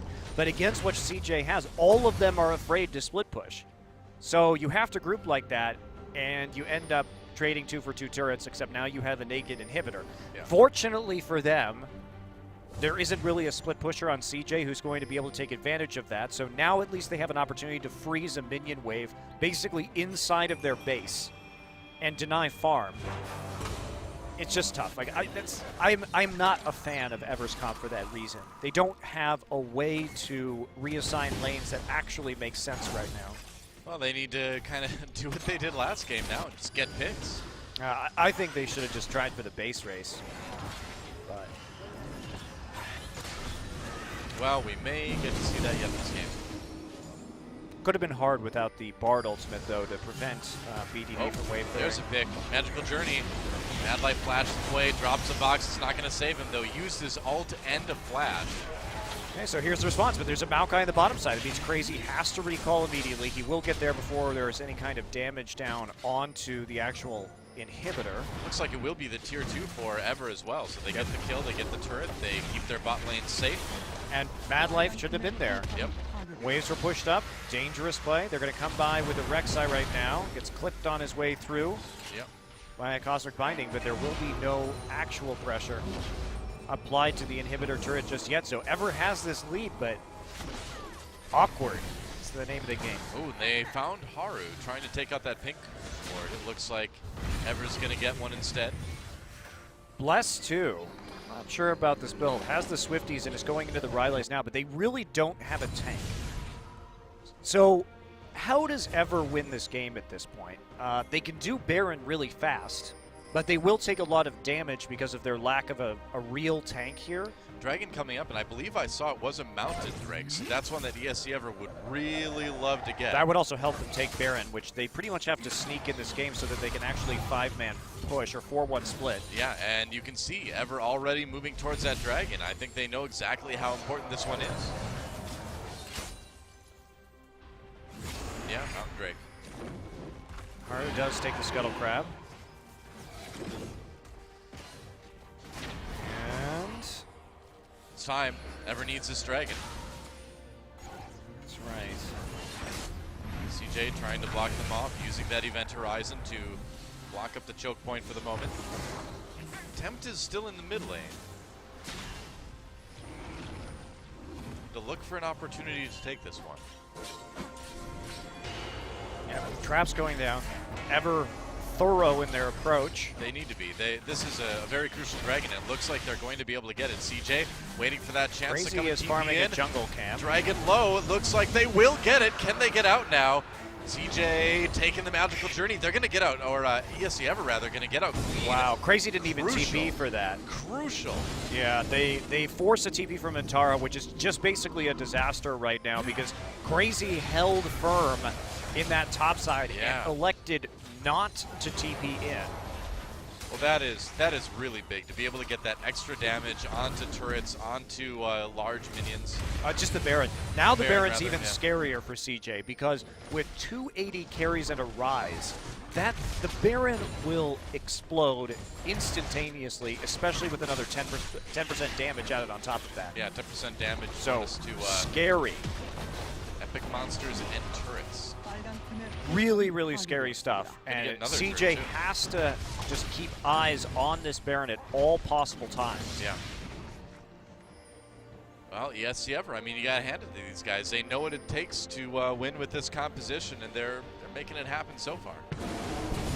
Yeah, despite any awkwardness that this composition has, CJ just has lost a lot early. But they're still in this one. Again, the 3,000 gold lead is not the biggest problem right now, especially when every target is so squishy. Veigar is a serious threat in the late game for just one-shotting pretty much anybody on this Ever team. I wonder how much phenomenal evil he has right now. Probably a lot. It's probably very evil. Riot's saying that phenomenal evil makes you more powerful. Therefore, they're endorsing evil, I guess so. effectively. Well, who doesn't love a good amount of phenomenal evil? There's no downside. You just get more power. Apparently not. It looks like 116 stacks now. Yeah, I believe so. I think it is. It just looks like 16 though. Yeah, I think it's 116 though. Must be. Interesting. Well, it's probably, yeah, it's probably about 116. Hard to tell. He gets caught. Uh-oh, Tempered Fates himself still gets picked. That was pretty bad for Ever. And now Baron is a possibility. Crazy canceled his walking up. TP. Oh, wow. This is a disaster for ESC Ever. They need to add more damage on. Temp trying to do it. Needs to get a good chain of corruption. Baron going down pretty slow for CJ. They're going to turn around on this. Loken and Temp doing damage. Chains of corruption does The not poke connect. is ridiculous. It is. Utara goes down. Loken picks Oh up his my. first kill. CJ forced off in a 3v5. Crazy finally gets up there. Haru comes back in, but Baron gets taken by Tempt. ESC Ever gets it. And that was a complete disaster for CJ Entus. Wow, I'm shocked that they did that much damage with that poke, but the No Runics, kidding. oh, the flash. Oh, He man. charged his Q and then flashed and released it to try and actually pick off BDD right there. That was Bless. beautiful. He's going to tank that for a moment. When they have the minion wave in place, and look at this, they're just going to roll straight through to an inhibitor. But wow, that damage from Tempt and Crazy was just ridiculous. He's gone for basically pure armor penetration. Yomu's into the Lord Dominic's regard. Check but this out. this is a 3v5. Yeah. And they turn on to Bless, but he dodges the hook with the Repel. Chain of Corruption misses, but they're just doing so much damage to BDD and Madlife right now that they have to get out of there. Otherwise, they're just going to get killed by the Baron. Man, if Chain of Corruption had landed and the next Varus Q had landed, that would have been like 3 kills immediately. As it was, they just rocked CJ's world. Wow, that was... But you have to criticize Ever there, too. The fact that that play even existed again. Yeah. The teleport cancel from Crazy, meaning that he was stuck in the bottom side and couldn't even respond. It doesn't matter. I mean, of course it matters if he dies right there, but what really matters is that you gave CJ a chance to 3v5 or 5v3 at a Baron, which is CJ didn't have it this time. They had enough poke to stop it, but those are pretty large mistakes that you will not be able to make against some of the top teams in this league. Yeah. I mean, Ever's playing well. They're playing better than we expected, but this is not a team that would beat, you know, the Tigers or SK Telecom or KT probably. Well, they're doing well enough right now. They're certainly starting out strong today and looking like they're just going to roll to a 2-0 over CJ. Seems that way. I mean, even the Maokai really can't stand up to the poke coming out of ESC Ever. Well, not this early. Ooh, Mad Life takes a big chunk of damage. He also was forced to itemize for a lot of magic resist in the early stages of this game. And when you have a 3-item Caitlyn and this Varus who's just cutting through your armor with all that penetration. Yep. Ever just casually recalling behind their wall of traps. The trap wall, good stuff. Yeah. Wow, 28 minutes and Ooh. interesting. The Muramon is still not done. That's weird. Huh. Did he get it? No, he got that tier pretty early, didn't he? Yeah. Huh. I don't know. I don't know, man. Can't explain it.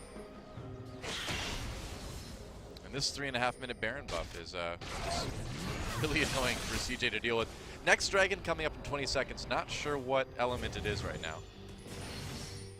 I don't think it's going to matter, Doa. I think not. this is a 9,000 gold lead at sub 30 minutes, and that Ever is doing a great job of pushing with their excellent siege composition. And this is a nightmare scenario, right? Teleport coming in. Utara going to try to make a play from behind. Crazy's right there. You can't run into the Rise like that. Never mind about that play. Would have been stopped with a Ruined Prison immediately, but how do you stop the Varus and the Caitlyn? They have a mid-game Baron right now, and they're just going to wreck you. This is basically a dream scenario for Ever. This Veigar is really just kind of falling flat. Not really doing a lot. Well, now there we go. So he did some damage to Key, but not going to save their inhibitor. And Key just goes ahead and uses Crucible on himself to get out of that sticky situation, and now CJ is sitting in their base with all 3 inhibitors dead. Yep, not looking good for CJ Entis in their first match of the season. But it's great, I think, to see one of our new teams come in and perform so well. Absolutely. Again, a few rough patches, but not perfect. The by any talent stretch. that they have to work with is impressive. Yeah. And the Bless has really been delivering tonight for a guy who is in his first professional match. Yeah. Not bad. And they're going to go for it. It's another Mountain Dragon, which is only going to make their siege just that much stronger. I mean, oh, wow. It doesn't matter now, Noah. No, but this kind of seals the deal, you know? 2 Mountain Drakes and an Infernal Drake. That's pretty great. Now imagine if they get the Elder Drake on top of that. It's like 2-shotting turrets at that point. All they have to do is slowly push up these super minion waves. They're already nearing the base as we speak. And this should be lights out for CJ Entis effectively. They're looking that way, isn't it? Yeah, they're just going to walk right in. And CJ looking for one last desperate fight. They're the team fighting team. Well, this is the time to team fight. There goes Nexus turret number 1. Kramer pops that culling. They're going to go in. On to Crazy. Utara takes a lot of damage response immediately. Great 3-man Tempered Fate from Key. Oh boy, and there is the poke. Chains of Corruption lands. Wow, Does Loken work. lived. That's right. Somehow Loken survived that. The Nexus won't, though. And there it goes. A clean 2-0 from ESC Ever. Well, I wouldn't say clean, but fairly clean. Clean enough. Clean enough to take that win, and strong early games regardless in both. Right. And again, a few errors when it came to protecting the Baron and making sure that it couldn't be snuck, but in one game, they survived getting the Baron stolen out from under their noses, and in the second game, they were able to just poke in the pit. And look at that Varus, too. Tempt really delivering on that pick. Yeah. Over 70,000 damage on that Varus.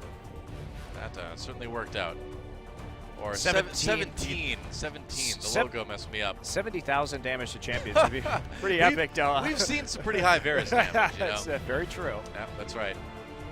So, how about that? Man, ESC Ever coming out very, very strong in their first best of 3 of the season.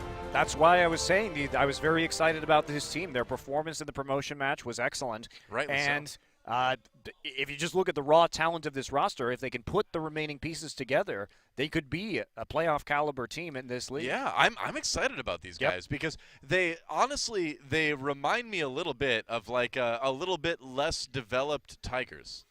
Yeah. The way they play, the talent that they possibly possess, it's exciting. It's exciting to see. Well, on the other side, we have to look at CJ and see that Maokai did the most damage to champions and start to wonder about this. Even though they gave over the Lucian pick, the cheese at level 1 really slowed down Lucian's progression. It did. So they came in with some interesting level 1 stats. Ever looks hungry to win, and CJ still looks like they're struggling to do much of anything in the early game. Yeah, it's disturbing to see in their first match of the season, and it just seems like this roster that they have. And I know it's only 2 games, but so far this roster doesn't really look much better than what we saw in last season. But it's hard to say now. It was also hard to get a read on Haru in this game. Yeah. He farmed a lot, but he wasn't creating problems like Bubbling did to the same degree. That's a good point. We didn't have any kind of Haru time or bubble time or whatever you want to Yeah. call it. He definitely seemed to be doing okay in terms of his synergy with Mad Life. So just a little bit too early to tell, but obviously wasn't really impressive like Bless was on Nidalee in some of those team fights in game number 1. Yeah, very true. You know, I mean, talking about some of the other things on ESC Ever as well. I mean, Key looks like he needs to be a little bit more careful about not getting caught out. That happened a couple times in our games tonight. So something to sort of like watch out for anyway. Yeah, absolutely. So, but all in all, you have to ask for a brand new team in this league to come in and make that kind of performance. It was certainly impressive, and they've got a lot of games left to go. They now have 17 more best of 3s to play before playoffs, so clearly a long amount of time to develop and to continue to get better and fix some of those what I consider very fixable flaws that we saw in that game. For sure. I mean, the problems that we saw from them tonight are relatively small problems when you compare them to some of the other teams. I mean, if you look at like Kongdu and Spenu Or CJ. Like what do you do to fix this team, you know? But with Ever, they can do it. Looks like Key will be the MVP for game number 2. His one death caused CJ to do a bad Baron. Yep. All right, way to go, Key. Way to bait them in, Key. It was all part of the plan for Key. Ah, yes. But this cheese at level 1. That was glorious. Using that magical journey, get in there, get the first blood onto Kramer, get the... It took the crop, too. Yeah. Insult to injury. There's Bless just popping out of that situation, and Key gets a great Cosmic Binding. Exhaust also lands to help them pick up the kill into Mad Life and transition that into an already half-dead Infernal Drake. The Infernal Drake was helping them out with the damage that time, too, and Mad Life just caught. It was a day for supports to get caught, wasn't it? This last ultimate was so good, by the way. Yeah, 3-man. Just wait. Tempered Fate. And then Chains of Corruption. double super minions get there. Tons of damage. Yeah, not really sure how Loken lived through that. Power. The power of the Loken. Pure willpower. The power of love. Yep. Are these the things that keep you alive, Noah? Oh, yeah, absolutely. Generally it is. So, looking at our results from match number 2, like we just saw, ESC Ever taking out CJ Entis with a score of 2-0. Especially in that game number 2, looking very, very good. Indeed they did, and for the rest of the week, this will be our schedule. Yeah, just single matches on the rest of the days this week. Rocks Tigers versus Samsung tomorrow. And then on Friday, MVP, our other new team in the league this season, taking on KT Rolster. Then finally, Jin Air Green Wings versus Longzhu Gaming. And it's going to be interesting again. You know, we need to see where these teams are at this season. There's still a lot of questions that need to get answered. Yeah, I'm excited to see Rocks versus Samsung, actually. Samsung with the new AD carry right now. Right. So another new player that we get to evaluate his performance. I also hear, like Bless, very good things about him. And we know that Wraith is a strong support player, and if they can really... I think Samsung's key to success is allowing Ambition to play like Ambition, which means that farm, play for team fights, because Ambition has just been amazing on champions like Graves. So if you can put strong lanes together for Ambition that don't need a lot of help with his ganks, and you can play around that style, that's where I think Samsung can really shine. Yeah, I agree. And on that note, that's going to be it for us tonight, guys. Thank you, OGN Legion, for watching LCK Summer right here on OGN. Make sure you come back tomorrow and the next day and the next day. It's going to be a lot of League of Legends, but you know where to watch, guys. We appreciate it. We'll see you next time for more great League of Legends action. It's an exciting season. The teams look good. The meta looks good. Monty doesn't like randomness, but I think the Elemental Dragons are cool. I like the idea of the Elemental Dragons. I just don't like random dragons. That's the thing. Well, we'll have to just imagine dragons that are not random, I suppose. I will be imagining a lot of dragons. better not random. I think everybody will. Well, that's going to be it for us tonight, guys. Thanks for watching. I can't really hear the Korean casters right now, so I don't know when to end it. So I'm going to try, and we'll see if they end it when I do. So thanks for watching. We'll see you next cast. Oh, so close. Nope, that didn't work. No, it's okay. It's a piggyback broadcast, guys. We're multiple piggybacking now. That's right. Yeah. And, oh, it looks like we may see some highlights, I guess. We've got a voice in here telling us things. That's right. Well, Can't really understand it very well. we'll see you guys Bye. later. Yeah, bye.